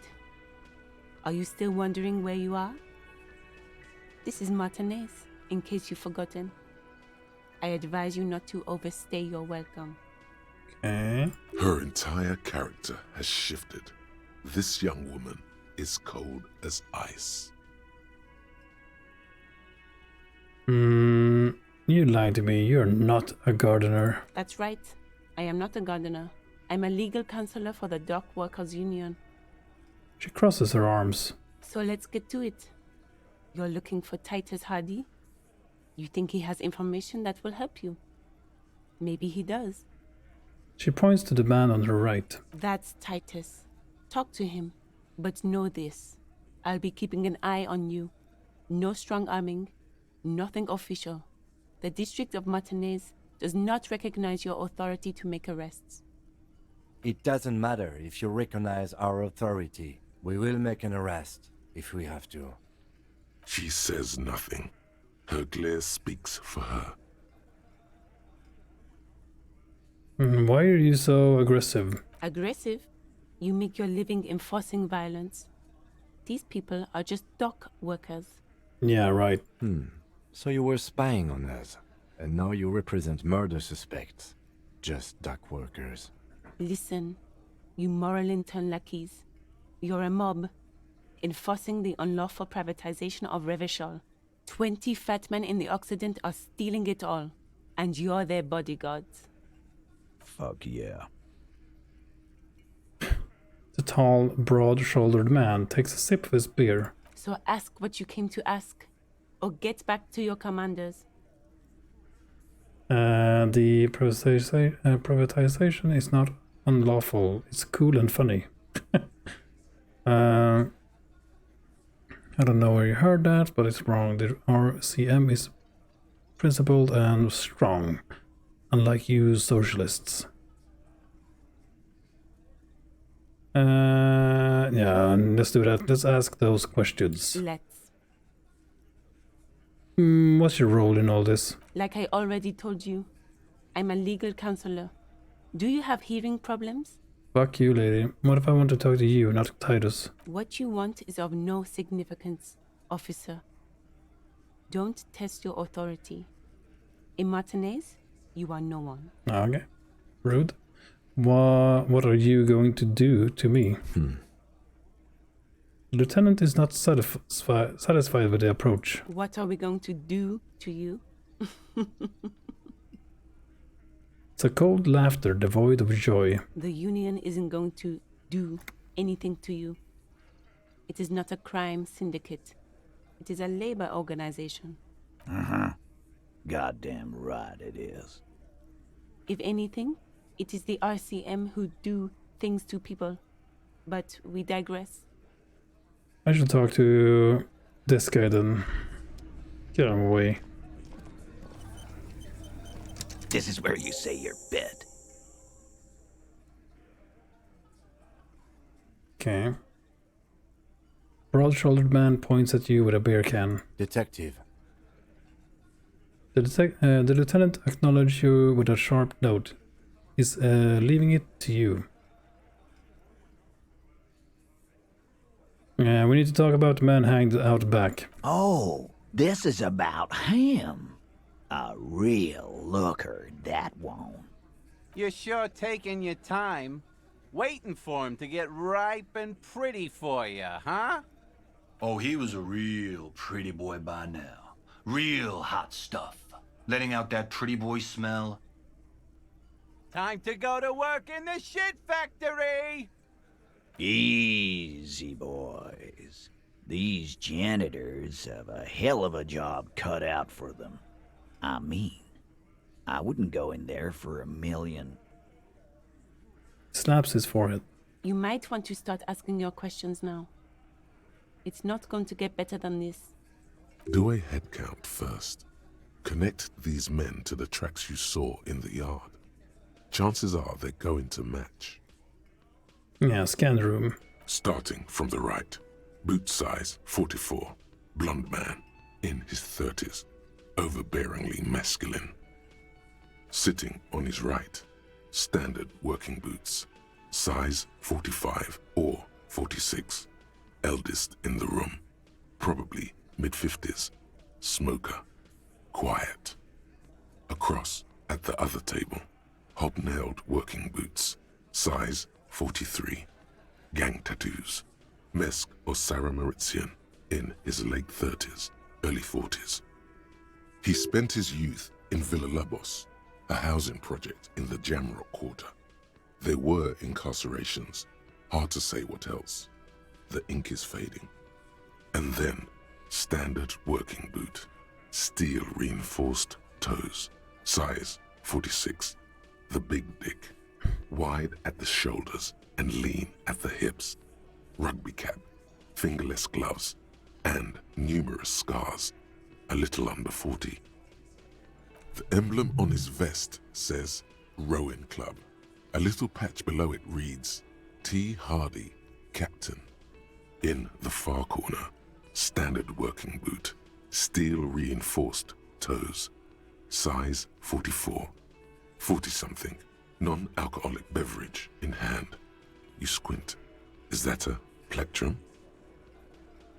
The little guy? Size 41. With the light step. Not a child, after all. An older man with a rat face. Mean, watery eyes, and 2 front teeth missing. Rat face. Yep. In the middle, heaving and wheezing. Big guy. Boot size 46. Deep marks. Probably carried the victim over. He, alone, is 130 kilos. Add the man in armor, and you could easily exceed 220. Right then. In conclusion, these 7 are the actors on the crime scene. The footprints were theirs, but there's a discrepancy. One of them is absent. The odd soul. Exactly. The missing lady driver who was running the drug trade. Does it mean the Hardy Boys are involved in the drug trade as well? And these bandits, definitely. The entire Union might be involved. Maybe even all of Martinez. Look around suspiciously. Not necessarily. The lady driver could have kept the drug trade secret. Yeah, not necessarily. Maybe. But hey, you've stood there for about 4 seconds, not saying anything. Now is a good time to hit them with questions. Where's the 8th Hardy? The fuck is with you, fella? Titus is staring at you with his head tilted. Sorry, I wasn't listening. I found 8 set of boot prints, but there's only 7 of you. Where's the 8th Hardy boy? What are you talking about, madman? There's no 8th Hardy boy. There's 7 of us and we're all here. He sizes you up. Or what? You want to be the 8th Hardy boy? We ain't hiring. Shakes his head. Actually, boss, we've been talking and we think she could maybe... She? Shut the fuck up, Glenn! I do the talking here. Now what the fuck do you want, cop? It has to be good, if he won't let you pursue it. Looks like the lieutenant thinks so too. So let me get this straight. There is an 8th Hardy boy. It's a she, and you don't like us talking about her? That's right. We're not talking about this. This is a private Hardy Boys matter. Nothing to do with your shit. End. He points at the lieutenant. You're not cops here. Don't go digging around if you don't want a bullet in the back of your head. I'm watching you. Good. We are all watching each other. Officer, your question. There's no point in pushing it further, he thinks. This is already a victory. We'll learn more about this 8th Hardy sooner or later. Yeah. I talked to Joyce. The merc you hanged, his friends are coming for you. I'm going to take off now. No need to tell them anything. It's fucking idiots. Okay.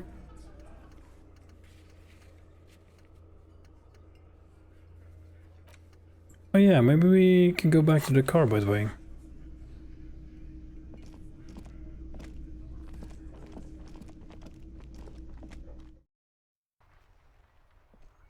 See if we can... the number on the armor. Inside, you see a set of steering levers, a radio microphone, a pull-out tool. This is Precinct 57. How may I assist you? We heard back from the ICP about the serial number. Yes. The armor was produced by Fairweather in their facilities in Bétancourt, sur la Clé in 42. It was part of a special order for Corps de Pharmacie, a security firm contracted to protect the interests of Oranese pharmaceutical companies in the Semenine conflict. So, it seems the armor went to Semenine. That's where the paper trail ends, though. Even the firm has proven difficult to track.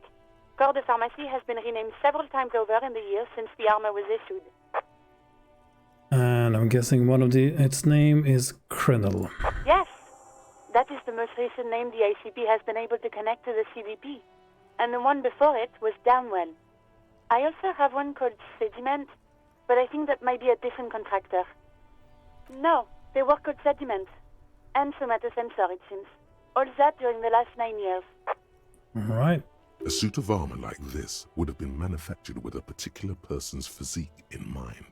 You should ask for whom this suit was fitted.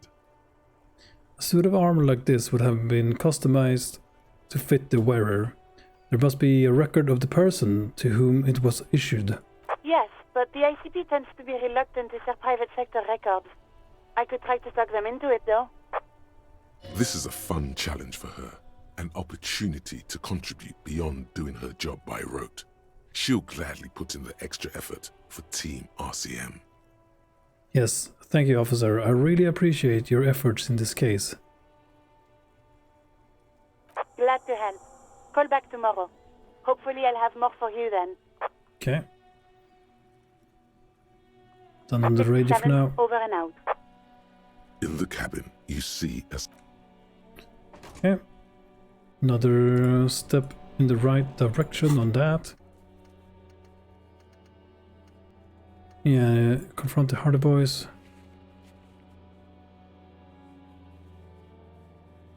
Okay, we need to question Titus more, apparently. We need to interrogate the men in the Union booth. Find out what they know about the hanging in Martinez. Find a traffic hooligan. Find Morel. Crypto... zoologist? Zoologist? Can we do this again? You see a set of tire tracks in the brown slush that covers the plaza mosaic. Put skill points into visual calculus to open this white check. But I've already done that, okay. Okay.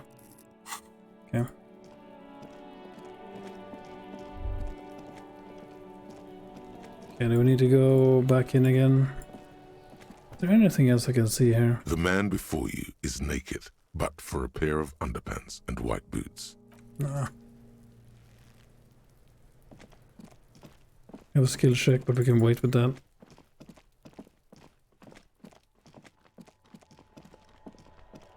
Okay, let's go back to the idiots.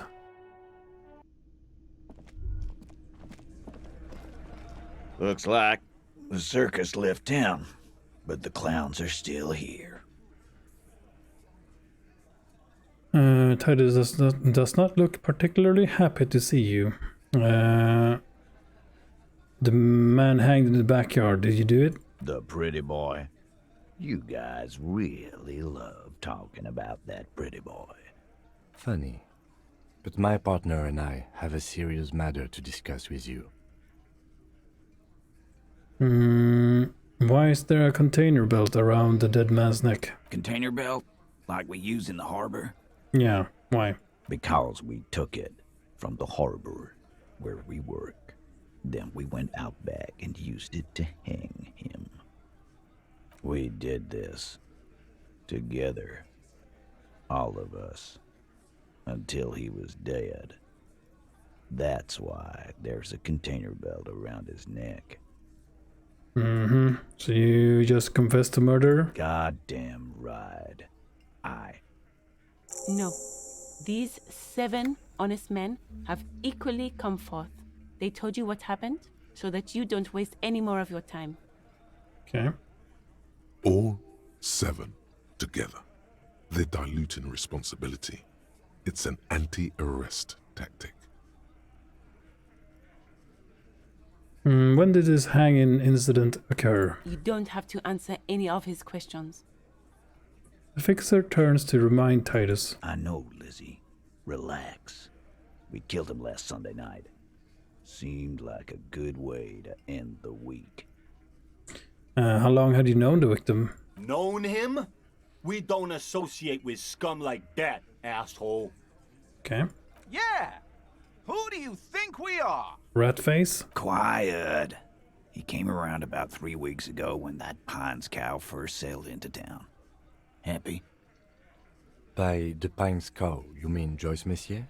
The representative for White Pines? The same company you are striking against? No. I mean the Pines cow. The stupid-ass cow they sent in to fuck us over. But you know what? He rubs his shin, pretending to mull it over. Why don't you ask her about the pretty boy? I'm sure she has interesting things to say when you ask her hard enough. That's enough insinuation for today, Titus. Officer, your interview is drawing to an end. Don't waste your last questions. And why did you kill him? Why? 'Cause he was worthless mercenary scum. And he stepped out alive in my town. Okay. So he was a mercenary, that's it? And he stepped out of line. He repeats. Jaw clumped shut like a vise. What kind of mercenary? The kind that shows up when you start a strike. The experienced kind, too. Had Cohoy and Semenine written all over him. Ex-Oranese Special Forces. a live grenade. Right here in our bar. I can't prove it, but I know he was sent by the Wild Pines. They hire merc shit like that. Story of every strike from here to Samara. Hold on. How do you even know he was in special forces? Right, but what did he actually do wrong? Wrong? He harassed women, raped one, harassed workers, threatened to kill some as a warning. He wipes spittle from his mouth. From rape to harassment to threats of violence. Why the strange de-escalation? He regrets mentioning it. Hopes you didn't notice. To kill us all, if we don't open the gates, if we don't let the scabs in, if we don't bend over. That was before he started coming here. Yeah, he said it was his favorite joint now. Started coming here every night. Drinking, grabbing girls. Grabbed one of ours mid-karaoke, right there on the stage. He grabbed someone? The lieutenant is trying to make sense of this flood of information. Yeah, this girl's on the mic. A beautiful girl, young. Gets into the second verse of Lover Lake. The fucker grabs her legs, starts screaming. Show me your cunt! Why don't you show me your cunt? Then, he gets knocked on the head with a wine bottle. Doesn't even fall down. He shakes his head in disbelief. Was this the same girl who was sexually assaulted? Raped, you said? Aren't you fucking listening? My man is talking to you. He took care of it. They got the girl out before anything else could happen. Sorry, I wasn't listening. What did you say? Fuckhead? Yeah, me and Eugene got her out. Aren't you fucking listening? He repeats like a parrot. A rat parrot. There's something odd here. Seems like they don't want to talk about that rape Titus mentioned. Why not? This is a serious allegation. Make them talk about it. Yeah, right. But who did it then? This is a very serious allegation. No. You're not getting the name. That's a Martinez matter. And I'm not discussing it with you clowns. There's nothing you can do for now. He's stonewalling you.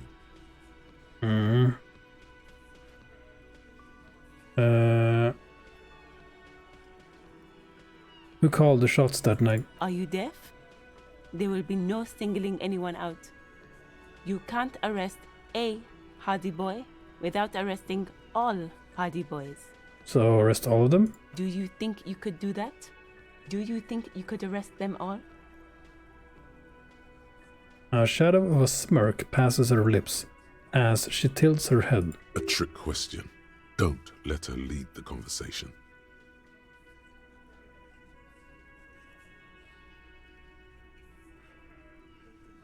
I don't have to. One of them was more complicit than the others. That's for the courts in Les Jardins to decide. Not for the officer making an arrest. Which we all know you won't be. What you can do right now is go back to your station and write a report. No. We'll stay here and discuss what happened that night. Murder him just like that. No remorse. How many people have you sent to the Shays? Ever felt remorse for them?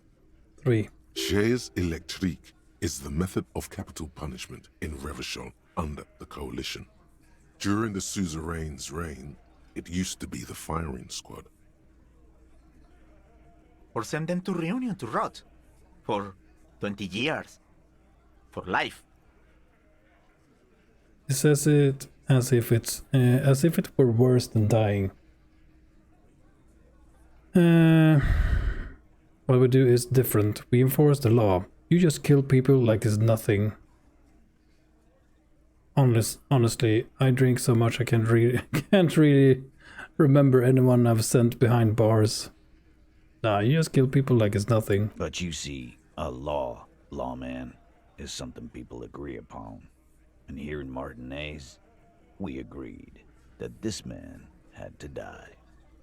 This isn't something he came up with on the spot. It's his standard reasoning, a product of many years of being Titus Hardy. How did you kill him? We hanged him up by his neck until he got real still. Wasn't that obvious, Copper? Didn't they teach you anything at the cop school, idiot? This is where an autopsy would come in handy. You have to work with what you know. Okay, we need more. Did you muffle him? We haven't heard any reports of screams. Titus, you don't have to clarify anything. We overpowered him, dragged his unconscious body to the tree, put a noose around his neck, and hanged him till he was dead and steady. Then we left him for seagulls, maggots, and you fucks. Make them a bit more uncomfortable first, then see if it all adds up. Wasn't he a trained killer from the... oh goddamn, Orange's Special Forces? If yes, then how did you manage to overpower him?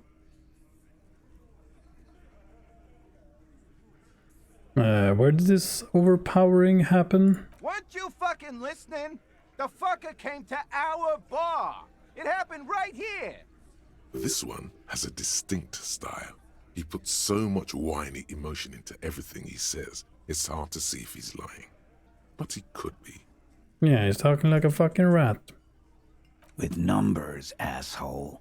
How do you think? You're right, Lizzie. I've done enough explaining here. Okay. Okay, let's try this. See what happens. Things aren't quite right here, are they? Titus is solid as a rock, and so are a few others. But... nice, we managed to do it.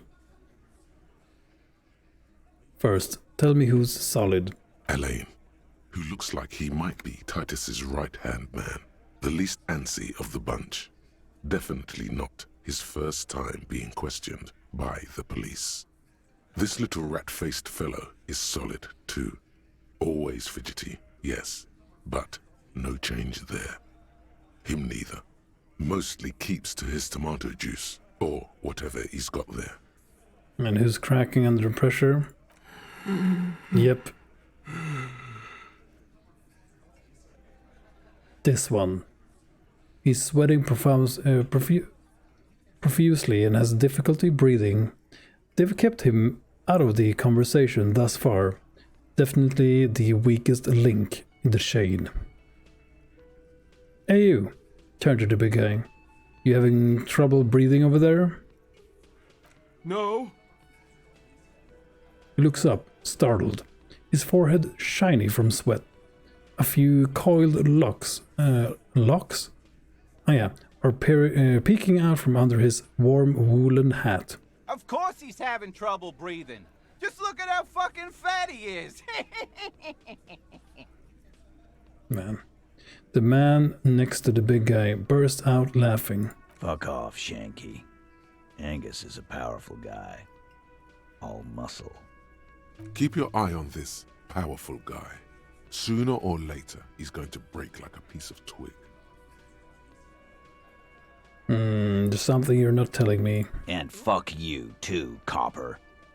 Picking on Angus like this. We're done with this schoolyard shit. And just so you know, he doesn't have trouble breathing. This one is a stone wall. You won't get more out of them about the night of the murder. Not yet. Yeah, right. I have other questions about the lynching. Like what, Copper? Why don't I just arrest you? Yeah, lawman. Why don't you? It's almost an anthropological sight, watching him try to assert dominance over you. Not in the arresting mood? His mean little eyes come alive with hatred. By your side, the lieutenant keeps his hand away from his holster.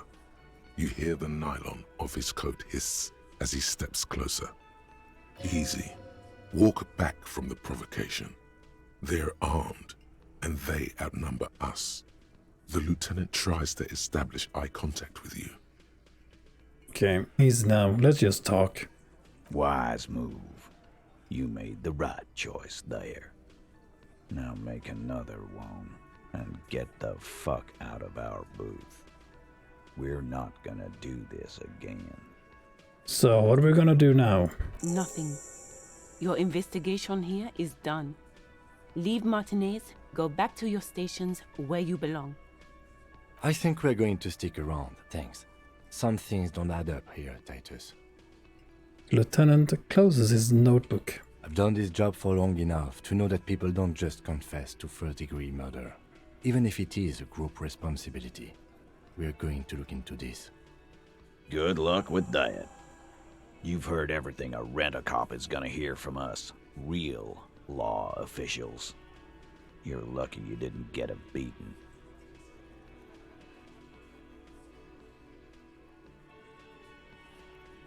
Alright. Okay, what else can we do here?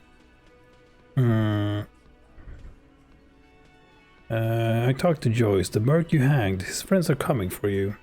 Yeah, let's try that. Yeah. By friends, you mean his squad mates from Crenell. Wouldn't want to beat up his grandma. They're snickering in the room. Some of the men put their beers down. Yes, they are forming some kind of tribunal, and they're coming for you. I forget it, I mentioned it. Was probably nothing. Goddamn right, it's nothing. The fuck are they gonna do? We got 10,000 men in the Union. Boogity boogity boo. It's probably more like 2,000 or 3,000, but whatever keeps their spirits up. Yeah. Okay. I'm going to take off now. Let's leave. Fuck these guys. Stop. Photos of men in overalls, toting guns and Union placards. You see hawthorn bushes outside. Okay. Behind the dockworkers, a ceiling height window. The hawthorn branches scrape the glass like bony fingers. You see 2, maybe 3 bushes grown into a single thicket over a period of circa 50 years. It takes time for a hedge like that to form. Okay, squint. There's a little slide panel up there to let some air in. No need to open it in spring. It's still too cold outside. One can't see into the Union box from the yard outside. That hawthorn is too thick. Okay, it's not time yet. Okay. Let's do that later. Revert your gaze. Okay. Alright then. So what do we do now? First of all, we can level this up. Yeah, let's keep pumping up perception. I like that. That was awesome. Worked very well together with our main skill. Like our first max skill. Map information incomplete. Acquire a copy of the city map. Ooh. Okay, maybe we can buy the one from the library.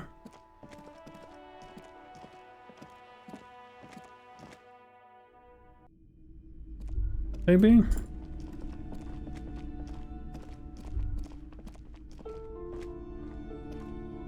Several maps have been attached to a bulletin board hidden inside the alcove. They're held up by small pins. The board has come loose from one corner. The maps look old and faded. Your eye catches a map of Insulinda, a map of Revachol, and a map of Martinez. Yeah, I want to buy the map of Martinez. Always good to be informed of your surroundings. Okay. Worn and torn map of the Martinez area, dating from 48. A title on top of on the top reads, yeah, Binway a Revachol. Yeah, perfect pronunciation. It's a bit out of date, as it was originally created by a design studio in a failed attempt to spruce up Martinez and turn it into a fancy tourist attraction. The worn map features the patchwork grid of the streets of Martinez, with directions to appropriately touristy locations. Year 48 resides on the upper right corner. Okay, trace a path through the grid. Your finger moves through the various streets, across Rue de Saint-Ghislain and Rue Saint-Sipar, over Saint-Brun and Martinez North, finally coming to a halt on the spot where you are currently standing, although the map gives no such indication itself. Okay. So can we see the map now? Here we go. Nice. That could be good to have. I'm not sure what we need to do now. Need to find our way to the corpse, I guess.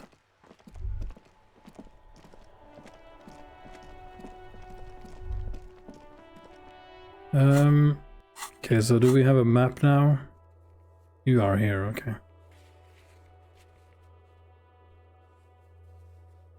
Seeing if oh, this keep tracks of all the things we can do that we need skill checks for. Okay. Interesting. Oh man.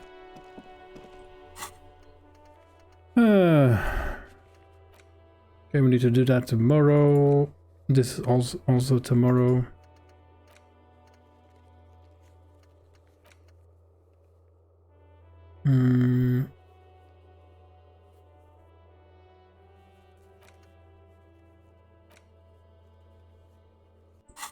Okay, so what do we do now? Yes? No. Okay, let's see if we can talk to the lady at the boat again. Not sure how we're gonna do this.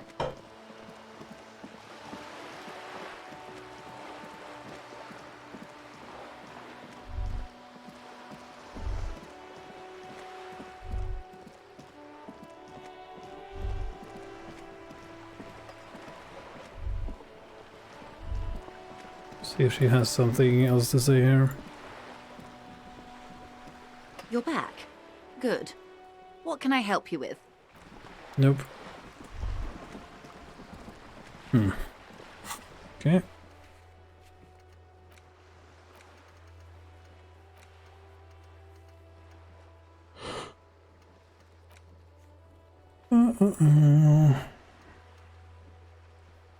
Yeah, I need to find her badge. Who else has unauthorized access to the whirling trash? Keep searching for the collar. Might take some time.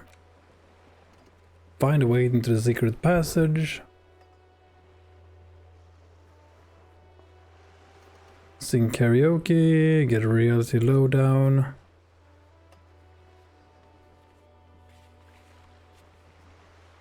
Okay, let's try this. The rich lady and see what happens.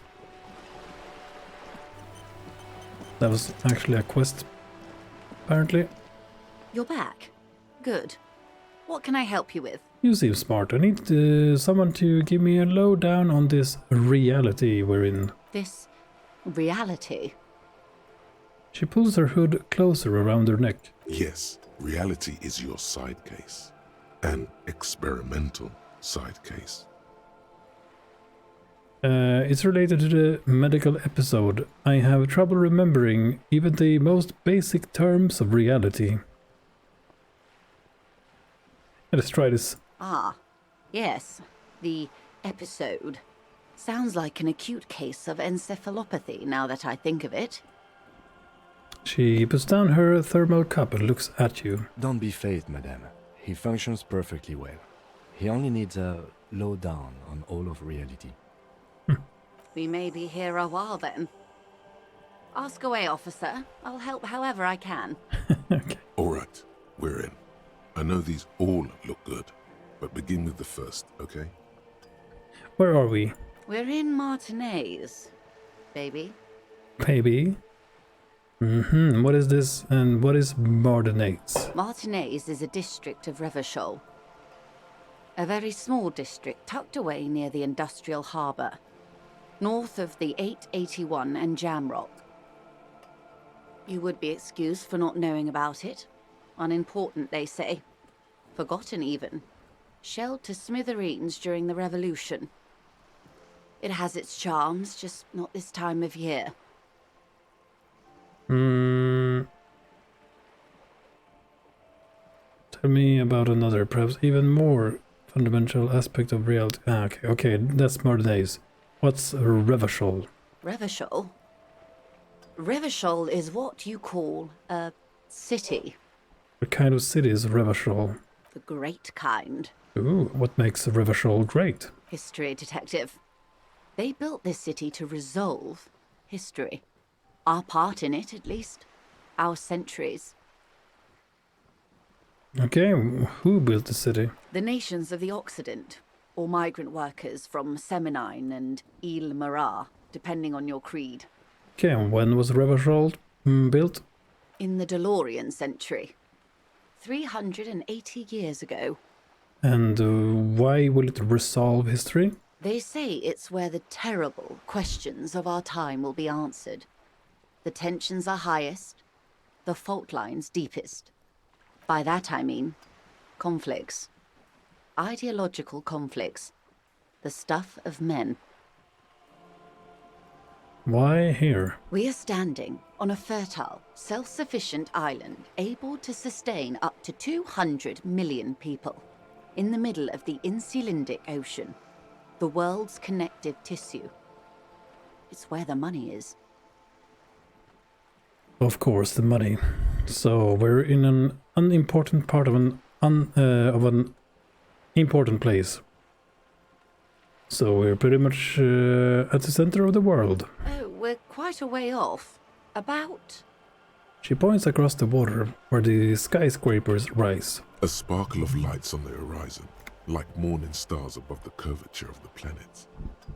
22 kilometers from the center of the world. That soldering iron is the bank of the world building. The bottom floors are Insiacom. Coalition government, Insulindian Mission Command. Look to the sea. Silence. She lowers her hand. The water, the light. It's as though you're seeing it for the first time.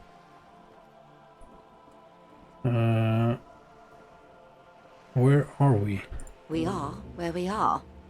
I have no truer answer to give, unfortunately. She watches you closely as you scan the horizon. This is one thought you need to complete. Where are you? Was there something else you wanted to know? I remember something about a lowdown. This has been informative. Thank you, ma'am. I'm sure my memory-impaired partner has many more questions to ask, about even more fundamental aspects of reality. Might I suggest not asking them all right now? Messier will be here later too, and tomorrow. Isn't that true, ma'am? Absolutely. My commitment here is long-term. But I want to know everything now. But won't I be lazy if I don't do it all now?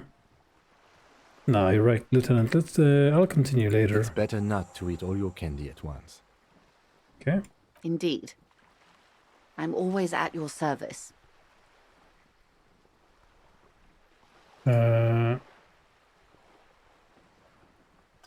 What is this? Spread your hands. A bird? A sphenicid? A flightless bird of the polar regions? Am I really that awkward? Keep guessing. Some sort of krill hunter? No, wait. You're an ancient ruin. A symbol of hubris and decay. Half submerged in some salty sea. Damn, are you saying I'm ruined? Of course you're not, my dear. I'm just terrible at guessing games. Okay, let me ask you something else. Of course. Okay, that's all for now. Glad to have been of assistance. Yeah, okay, so we got another one of these. Not done with this one though. This is also gonna give us minus authority. Oh my god. Okay. Yeah, let's see what we get from this. I mean, bonuses from thoughts, and it's all minus. Interesting.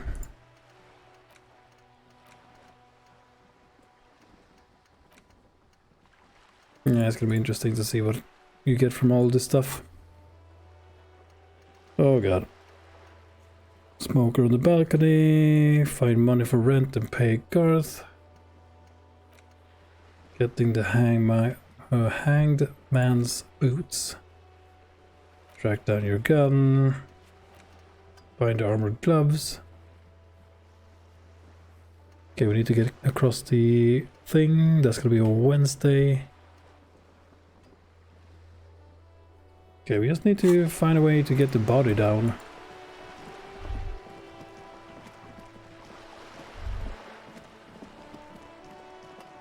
Not sure how we're gonna do that.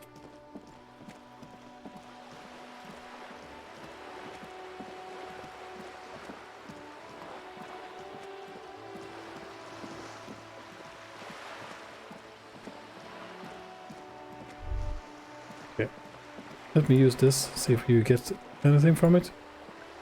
This coin-operated viewer is facing south. The instruction manual says to insert 25 centimes and pull the handle while looking inside. Then use the focus knob to zoom in if necessary. Okay, sure, let's do it. Your money disappears into the coin slot. A clunk, the ring of metal. Okay, pull the handle and look inside. The curtains on the display open. You lean in to catch the view. It's blurry, different blues and greens. In the middle of the shimmer stands a drab grey shape, like a ghost. Turn the knob to focus your vision. The lenses shift. The ghost sharpens into an islet in the bay. In the ruins, a man-made structure is visible. A half-sunken sea fort. Its concrete almost reconquered by nature. It looks as if it was abandoned quite some time ago. Nothing but a rotten tooth remains of the anti-aircraft tower. A lonely birch tree grows out of it. There are ruins of some kind of building there. Really? I don't have the eyesight to make it out. The lieutenant takes off his glasses and cleans them. Okay, leave. All right.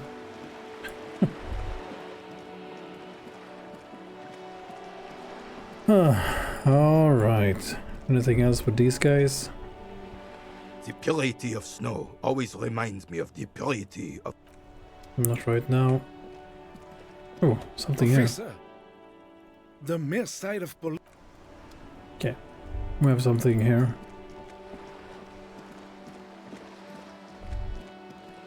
Ooh, more stuff we have unlocked with our perception, I guess. Ooh, money. Free money. A splatter of bullet holes lines the walls. The wall.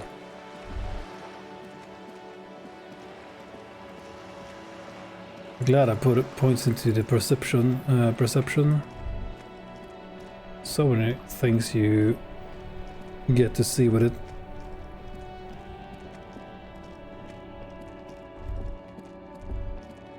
Okay.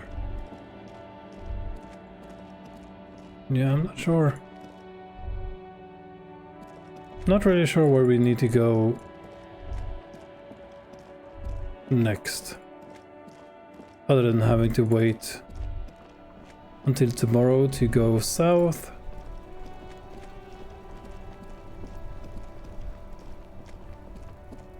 Now it's turning into a... Nope.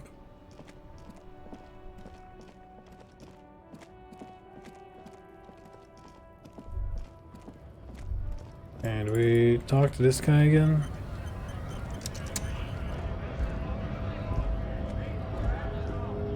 Right to work! Right to work! Shame on you! Are you a mercenary hired by Wild Pines? Hell no. I'm just an honest scab. I won't have talk like that around here. You understand? Okay. It just has to be said. That was not a convincing line.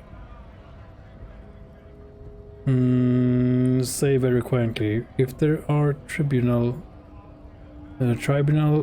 being convened, what? Okay, I'm getting tired. Is there a tribunal being convened by any chance? Okay, back off. The man's breathing steadies, but his eyes are still narrow. Slowly, he's trying to get his right to work dance back on. Okay, let's try this. You don't have any tip on how to punch a guy out, do you? Say, a really big race theorist guarding a button. Not before you get in there and get your ass whooped. Learn by failure, I always say. He might have some advice, but you got to at least try to fight Measurehead first. Return if you fail. Okay. Yeah, I'm not gonna fight him. But how do we... Try talking to him again about the whole race shit.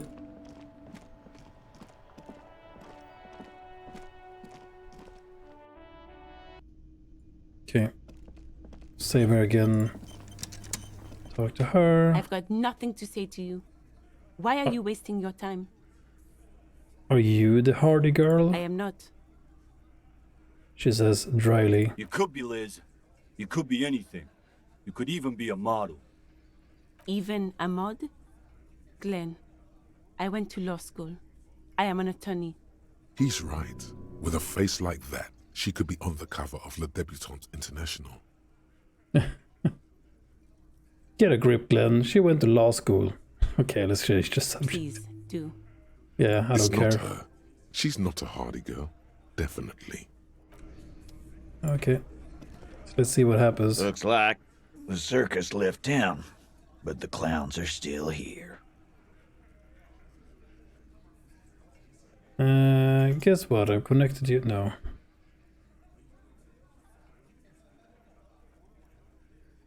Guess what? I've connected you to the local drug trade. Like hell you have. There is no local drug trade. This place is as clean as a rifle. Go back to Jamrock and ask the local junkies how clean your streets are in Precinct 41 Kilos. We'll do that. In the meantime, did you know that there's an abandoned lorry at the intersection that was used to move raw ingredients for drugs from Terminal B to Jamrock? The person driving it was present at the hanging. It was one of you. We've connected the footprints. Detective, do you want to deliver the coup de grâce? You're right. There's no local drug trade, except you. No, you do the honor. You've earned it. Thank you. You're right, Titus. There is no local drug trade because it's all controlled by you. You're the drug trade. That's a mighty interesting theory. I guess that's what you would need to do, theoretically. A big, strong, state-run monopoly would outcompete the runts on the street. Yeah, man. Theoretically, that's what you would do. To get rid of the gangs, the dealers, even some of the junkies. You would need good, trustworthy people to take their place, of course. Hardy men to run such a monopoly. For the good of the community, of course. Yes, but that just sends everyone else to Jamrock, doesn't it? Yeah, keep telling yourself that. I know for a fact that there's still plenty of drugs out there. No, there aren't. Some little shit and his dad are doing speed. Who fucking who? The stuff's probably from Jamrock. Whatever you've seen is peanuts. Look at the big picture, man. The place is a paradise. And all thanks to Hardy Boys. Theoretically, of course. We're just talking politics here. My answer to your drug accusation is, how dare you? Go fuck yourself. Not quite yet, Mr. Hardy. There were 8 sets of prints on the crime scene. There are only 7 Hardy boys here. Yeah, the 8 Hardy. The one who is missing. She runs the thing, right? My answer is fuck off. Mind your own business. There is no 8th Hardy. I run this goddamn scene. Yada yada yada. And here we go. Back to the usual. The woman sighs. I know! Fatty walked on all 4s. He's so fucking fat he left 2 sets of footprints. Go fuck your mom, Dennis. Dennis. That's more like it, boys. You heard him. It was Angus on all 4s. Anything else you need to know? Yeah. Fuck these people. Mm-hmm.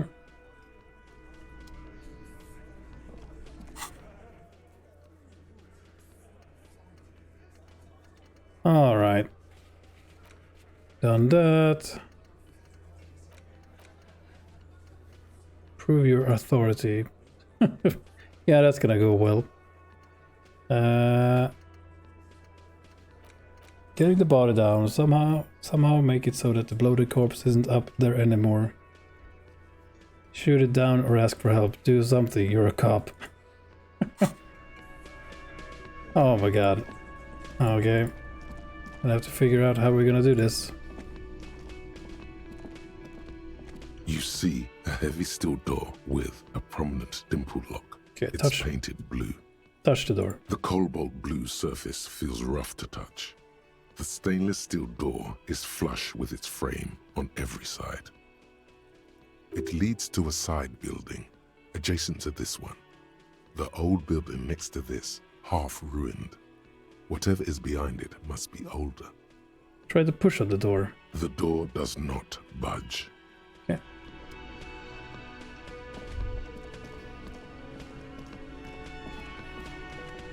All right.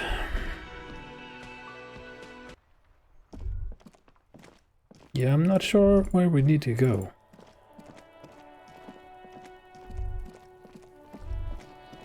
We've done all this, right? What do you see? Yeah.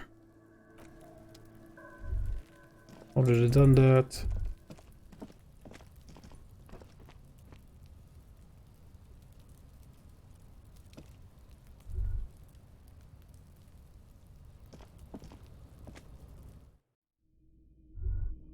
Okay, go up here again.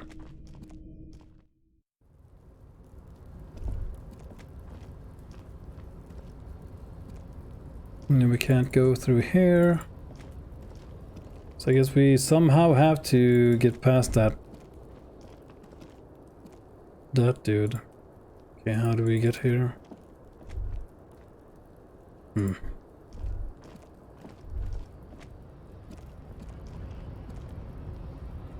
Yeah, let's go up here a final time, just have a look. What do we need again? A tarpaulin cloak is still caught on the railing. No one has claimed it for their own. Okay. You have to put points into the skill here. The wind is aggressive up here. The lieutenant looks at the enormous crane towering in the distance over the container yard. Yeah, maybe there's a way to get up here anyway. The other Then side. He turns back to the sad piece of fabric flapping in the wind. Might be able to get up here from the other side. I'm not sure.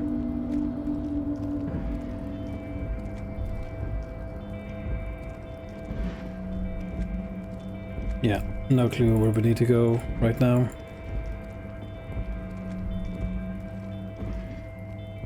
Other than waiting for tomorrow, but...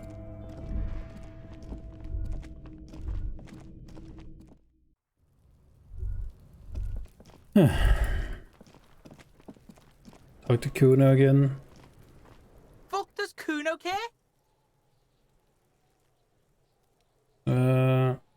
I talked to Manana about the armor. So? Raises an eyebrow, projecting aggressive indifference.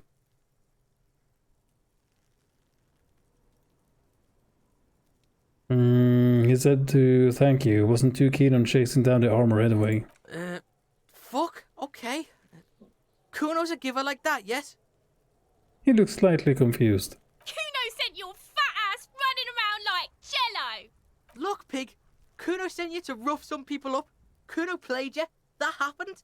Now you and Kuno should move on. Yeah, whatever, kid. What is this? Trying to be cool with your new asshole? Kuno was just being nice to you. You got fucked bad. Now limp the fuck out of here. After this shit, you better have something real interesting to say if you want to stay in Kuno's face.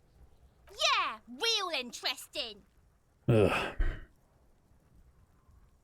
Yeah? The kingdom of Kuno? The fuck do you want with it? The dead man's clothes were in the trash container, pointed to the container. How did they get there? Yeah, Kuno doesn't know shit about that. That shit is beneath Kuno. I need to know. It could be a lead in the investigation. Someone may have tampered with the murder scene. Listen! Kuno doesn't care about this small-time shit. Just listen. Kuno saw what you did there, dumpster diving. Sad shit. Kuno could hook you up with some sweet rags. Shit like Kuno's wearing. Your size, good price. 500 real.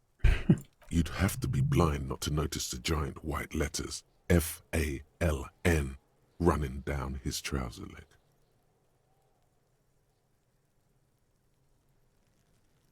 No, Kuno, you don't know anything about the tampering I'm investigating. And I already have pants. Alright, entertain me. What's so great about these pants? Pig, these are found modulars. Liquid fit, performance crotch, urban survival shit. Made in Mirova by scientists. Pants scientists. Pants scientists. Believe it, you need this shit. He unzips his jacket to give you a quick peek at the plastic-wrapped pants. They are graphite black and look brand new. These could drastically improve your chances of survival in the urban wilderness. Ooh. Coach Physical Instrument endorses these pants. They are tartan ready. They will also make you into an idiot. Wow. Okay, well that's bad. Wait, I asked you what happened to his clothes. You must have seen them lying around. Look, Kuno ain't seen shit lying around. Except for that up there. Now you want performance gear or not, Grandpa? The lieutenant remains silent, but his expression couldn't say, "I told you so," any louder. Okay. Might be interested in the pants. Let's talk about this later. Alright, Pico. Shit's rolling. Don't do business with the pig, Kuno. He's gonna steal all your money, Kuno. As you can see, Kuno and C don't trust you. Can't do business without trust. There's more to his distrust than being a pig. He feels threatened by something obscure in you. What that is, however, remains a puzzle for now. There was also a mug in the trash. Show him the mug. The fuck? A mug in the trash? Is this about the fucking clothes again? Yeah, does this racist mug have anything to do with it? God damn it. Yes, does this antique depiction of a South Saharian man have anything to do with it? Does this quaint, better not taken out of its historical context mug have anything to do with it? Actually, talking about this makes me uncomfortable, yeah. Yeah, does this racist mug have anything to do with it? Yeah, Kuno sees where this is going. Kuno's got that fast brain. You saying you pigs are after the mug fucker? Cause he's the clothes fucker? Yeah. I can't hear you, Kuno. Speak louder, Kuno. That's exactly what I'm saying, Kuno. Someone has tampered with the crime scene. Clean some of it up. Shit, that's tense. Someone's going to the beat-down basement, huh? Mug guy gonna get tied to the radiator. He nods in approval. Kuno doesn't know who put that shit in there. And if he did, he wouldn't squeal. But if you find out, maybe you can... Tell the Kuno who it was. He's curious. He likes putting 2 and 2 together here. Stop turning into a pig, Kuno! They're trying to get you hooked on the snitching! Get away from my Kuno. The fuck? Yeah? Get your bacon shit away! Kuno doesn't like to be seen with the popo. Get your shit done and out of Kuno's face. The ladder. Ever climb it? Point to the ladder on the tree. Look at that fucking shit! You're trying to get Kuno killed! So you would say that the ladder is unclimbable. Fuck does Kuno know? Kuno's not a fucking acrobat. Yeah, the I can see lieutenant that. takes a quick note in his notebook. It's a trap, Kuno! Don't climb it, Kuno! Okay, so what's in the greenhouse over there? Dunno. Kipta's gardener used to work there. Kipt is a pejorative term used to describe people of South Seminese or Areopagite descent. It used to be a common first name among the Areopagites of Ilmara. Not so much anymore. The gardener? She's actually not a gardener. Turns out she's a union fixer. The fuck does this have to do with the Kuno? Kuno doesn't give a shit who she is. You were expecting relaying this information to him to be more rewarding, right? Telling him you found out she isn't a gardener. You know what you should do if you want to get rewarded? Drugs. Drugs are more rewarding than work. Whatever, man. Or alcohol, if you don't want to do drugs. Alcohol is just as rewarding, but it isn't a drug. This has been going on for quite a while, hasn't it? You've been thinking about drugs and alcohol for a long time now. Juicy drugs. Tasty alcohol. Seems kind of boring now, going back to... What was this about? Some yard? Yards aren't interesting. Only drugs are interesting. Drugs and alcohol. You feel sad now, but what can you do? Life has to go on. With a heavy sigh, you say... Whatever, man. Yeah, whatever. Kuno doesn't give a shit. Okay, let's talk about your shack again. The fuck do you want with it? Hey, is that my coat up there? I'm pretty sure it's mine. Point to the coat waving in the wind. Is it? You got pretty fucked. Kuno's surprised you've still got your head after all that. Thanks, kid. After all that? Don't sweat it, drunk pig. Kuno will keep your nasty secret. Kuno's not snitching. He's saying you climbed up there. He probably saw you do it. Yep, that conclusively explains how the coat got up there. Yeah, I've heard enough of this. Good call, Pigmeister. Don't come and talk to Kuno about his kingdom. Okay, I'm off. Leave. Kuno doesn't fucking care. Oh god, so how do we get this fucker down from the tree? Is there anything else we can do here? The trash container stands in the smell of rotten food rises to greet you. You see soggy cartons, dirty rags, and organic waste. No. The container sounds a muffled gong. Okay, so we could wait to pass time so we can get into the guy up on the balcony. Maybe. So I'm not sure how we're gonna get past the Measurehead, whatever the hell his name was.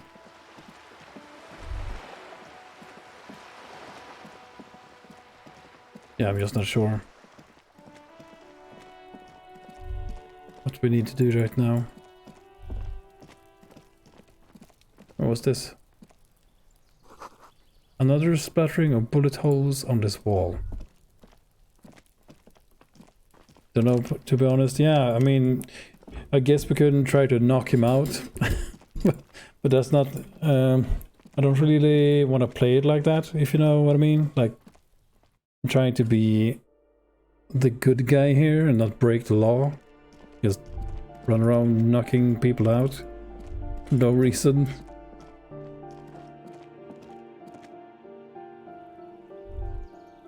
Oh. The curtains shift just a little. Someone is watching from within. Mm-hmm. So we need to find a way. So we need to talk to this guy again. This door is made of... Yeah, we need to go here at night. So maybe we pass the time and then we're gonna... Maybe... can...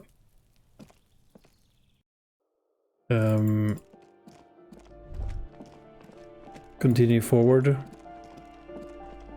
The story and everything. I'm just not sure.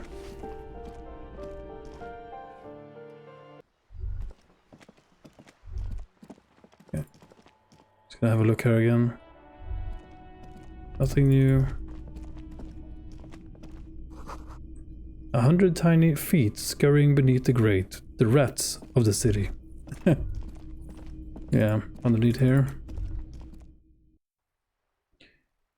You again. Officer. Nope.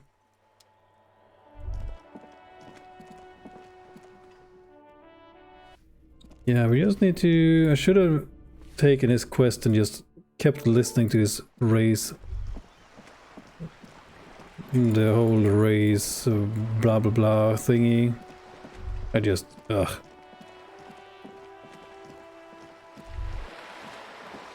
Uncomfortable, to say the least.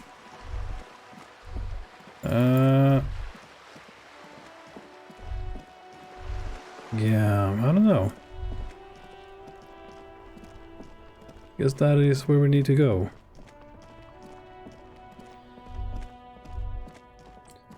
But yeah, I'm getting pretty tired as well. But okay, let's see. Let's go here again. I just don't want... There's so much text to listen to. This guy. Don't we have anything to open this? Like... Nope.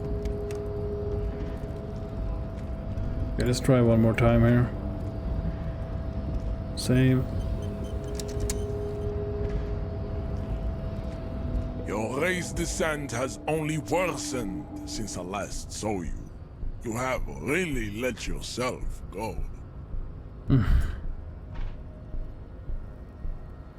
But if I went here, he was just kept talking about the same stuff and we can go forward. I think maybe we lost the chance when we said no the first time.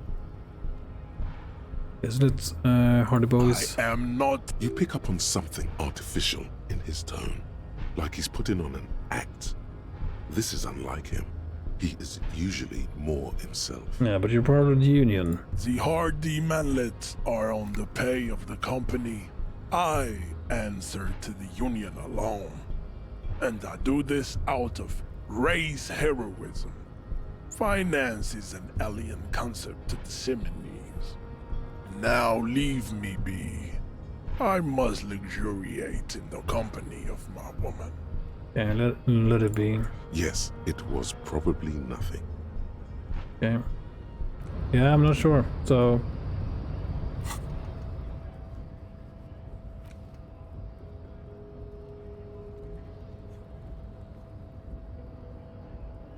Okay, so we need to, you need to figure out what's going on with him, and then you can get your hands on some performance gear.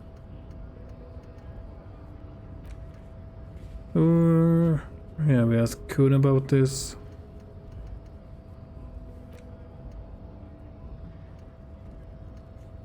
Smoker on the balcony, we need to return there at that time. Need to find money for rent.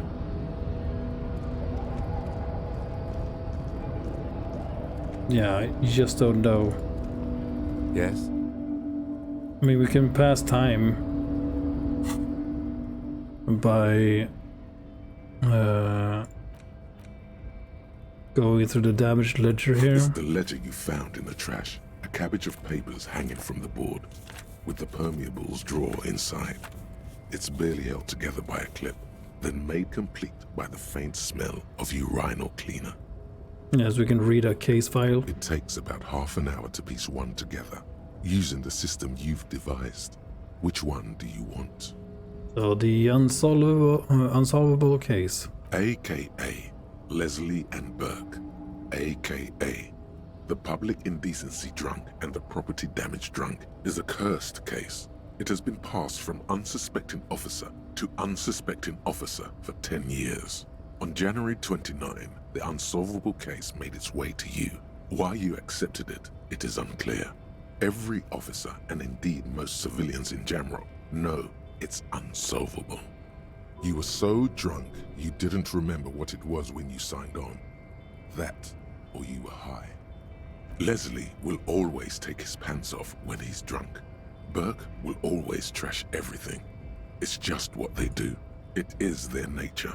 You cannot change the nature of a man, and you can't lock them away because public indecency and small-scale property damage are not punishable by incarceration.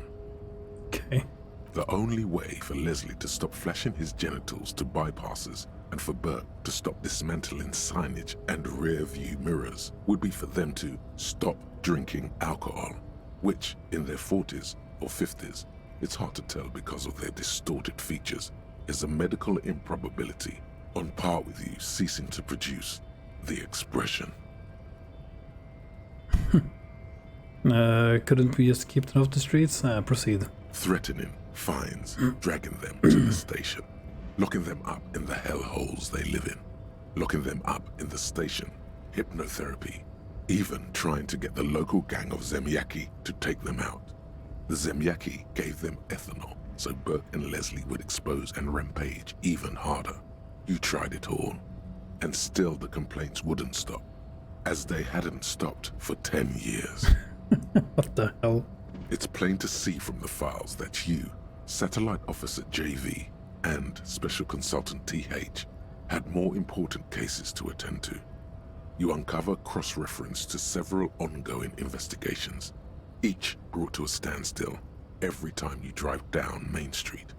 Because there they are, on the corner of Perdition. And what is Leslie doing?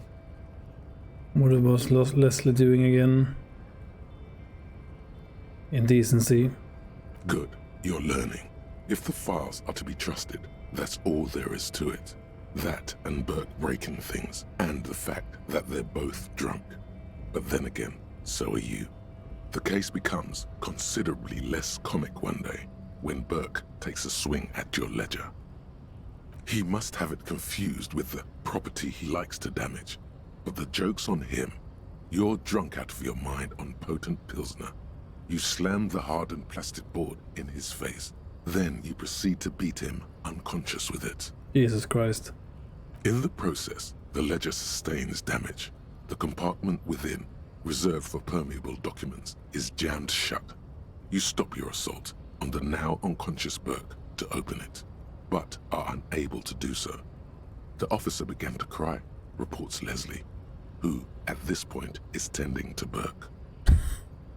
He came at us, and at us. I think he was trying to kill Burko. While trying to kill Burko, you slowly come around. The permeables compartment is open. You've smashed it open on poor Burko's kneecaps. The good news is, Burke can't walk anymore. What the hell? Can't get out of his apartment, an invalid. With Burke to tend to, Leslie cuts back on the indecent exposure. Maybe he flashes his genitals to Burke, who knows, but both drunks are off the street. The complaints stop. The unsolvable case is solved. Hey, we did it. And no one important got hurt. Which is also why the officer responsible narrowly escapes a disciplinary hearing. The end. Do you want to read another one? Yeah, we can revisit this. Not much has changed in the meanwhile. A bunch of sodden papers still sags from the clipboard. Okay. Crack it on the knee like Burke. Oh god. Oh, this game is fantastic. Yeah, okay. But yeah, I'm not sure, and just not sure how to proceed here. Other than, I mean, if you don't want to try to knock him out, so we try to knock him out, we fail. He beat the shit out of us. If we survive, we can talk to this guy, and maybe he can help us out, as he said. Like, at least try before you come here asking me for help. But if you don't want to do it that way, how do you proceed here? I mean, there's gotta be a way. Right. Is there anything else here? A lorry abandoned. The smell of cigarettes and perfume welcomes you. A metallic drawer slides out from the seat. It's an issue of, it looks like an... The Ulan frequency system? The pull-out tool closed. Already did that.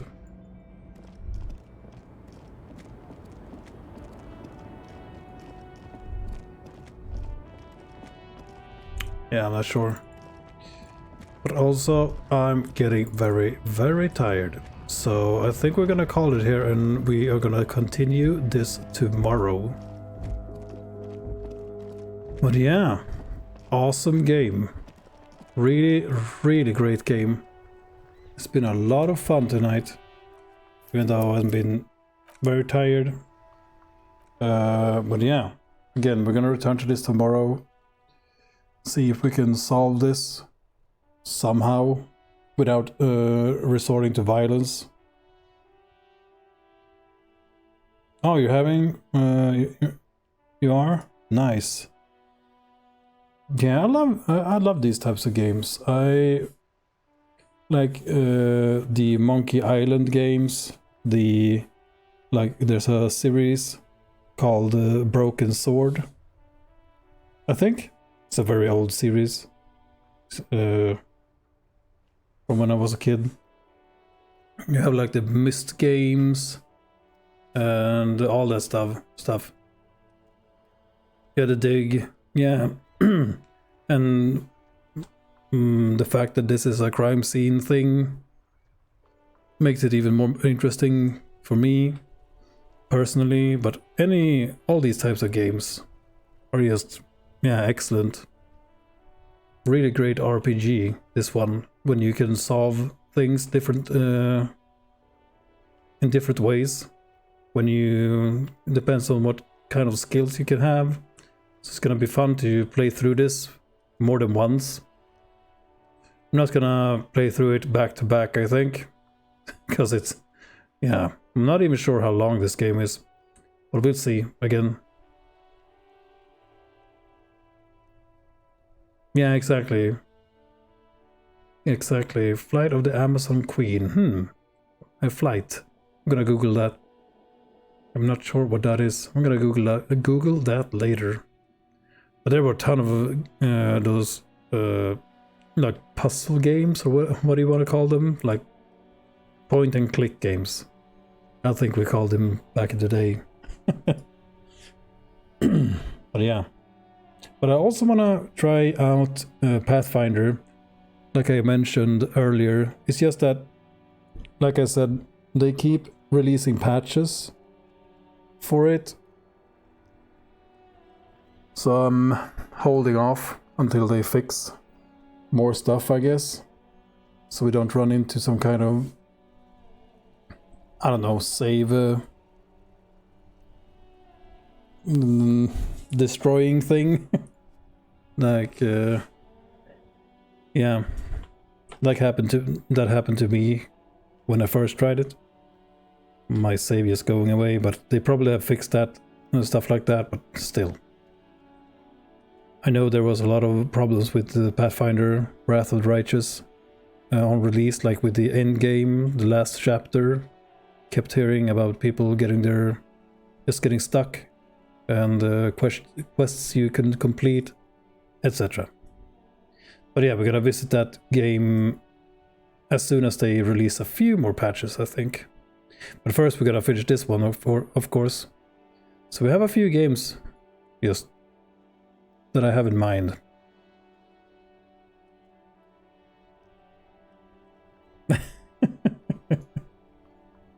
Yeah, I think Pathfinder is gonna be awesome.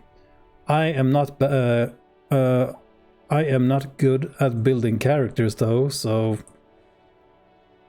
might have to get some help with that. Puddles is very familiar with the Pathfinder system, so he has promised to help me out.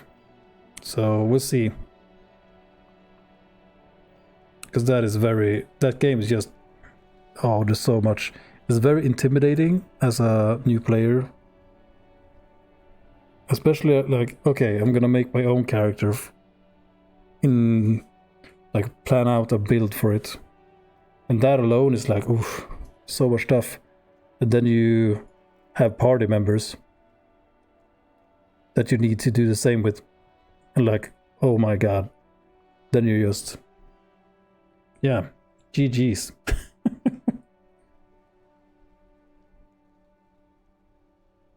Yeah, same here, man. I mean, that is the extent of my knowledge of the D&D rules.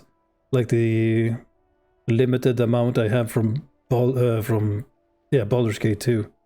The first two, the Baldur's Gate games. First two games. I'm very excited for Baldur's Gate 3 as well. I really hope they manage to make it decent. And they seem to be doing a great job so far. At least from the stuff I've played from the beta. Alpha, beta, whatever. Just, yeah. Like I like their Divine Divinity, the second game. I haven't really played the first game. But the second game, the Divine Divinity Original Sin 2, whatever the hell. But it's a fine game. I never made it further than the first island because I don't really like the armor system in that game. It's just, I don't know, like the whole physical or magic. I don't know, I just couldn't get into it too much. Played a lot of D&D when you were a kid. Was looking new editions but wasn't hooked. Yeah.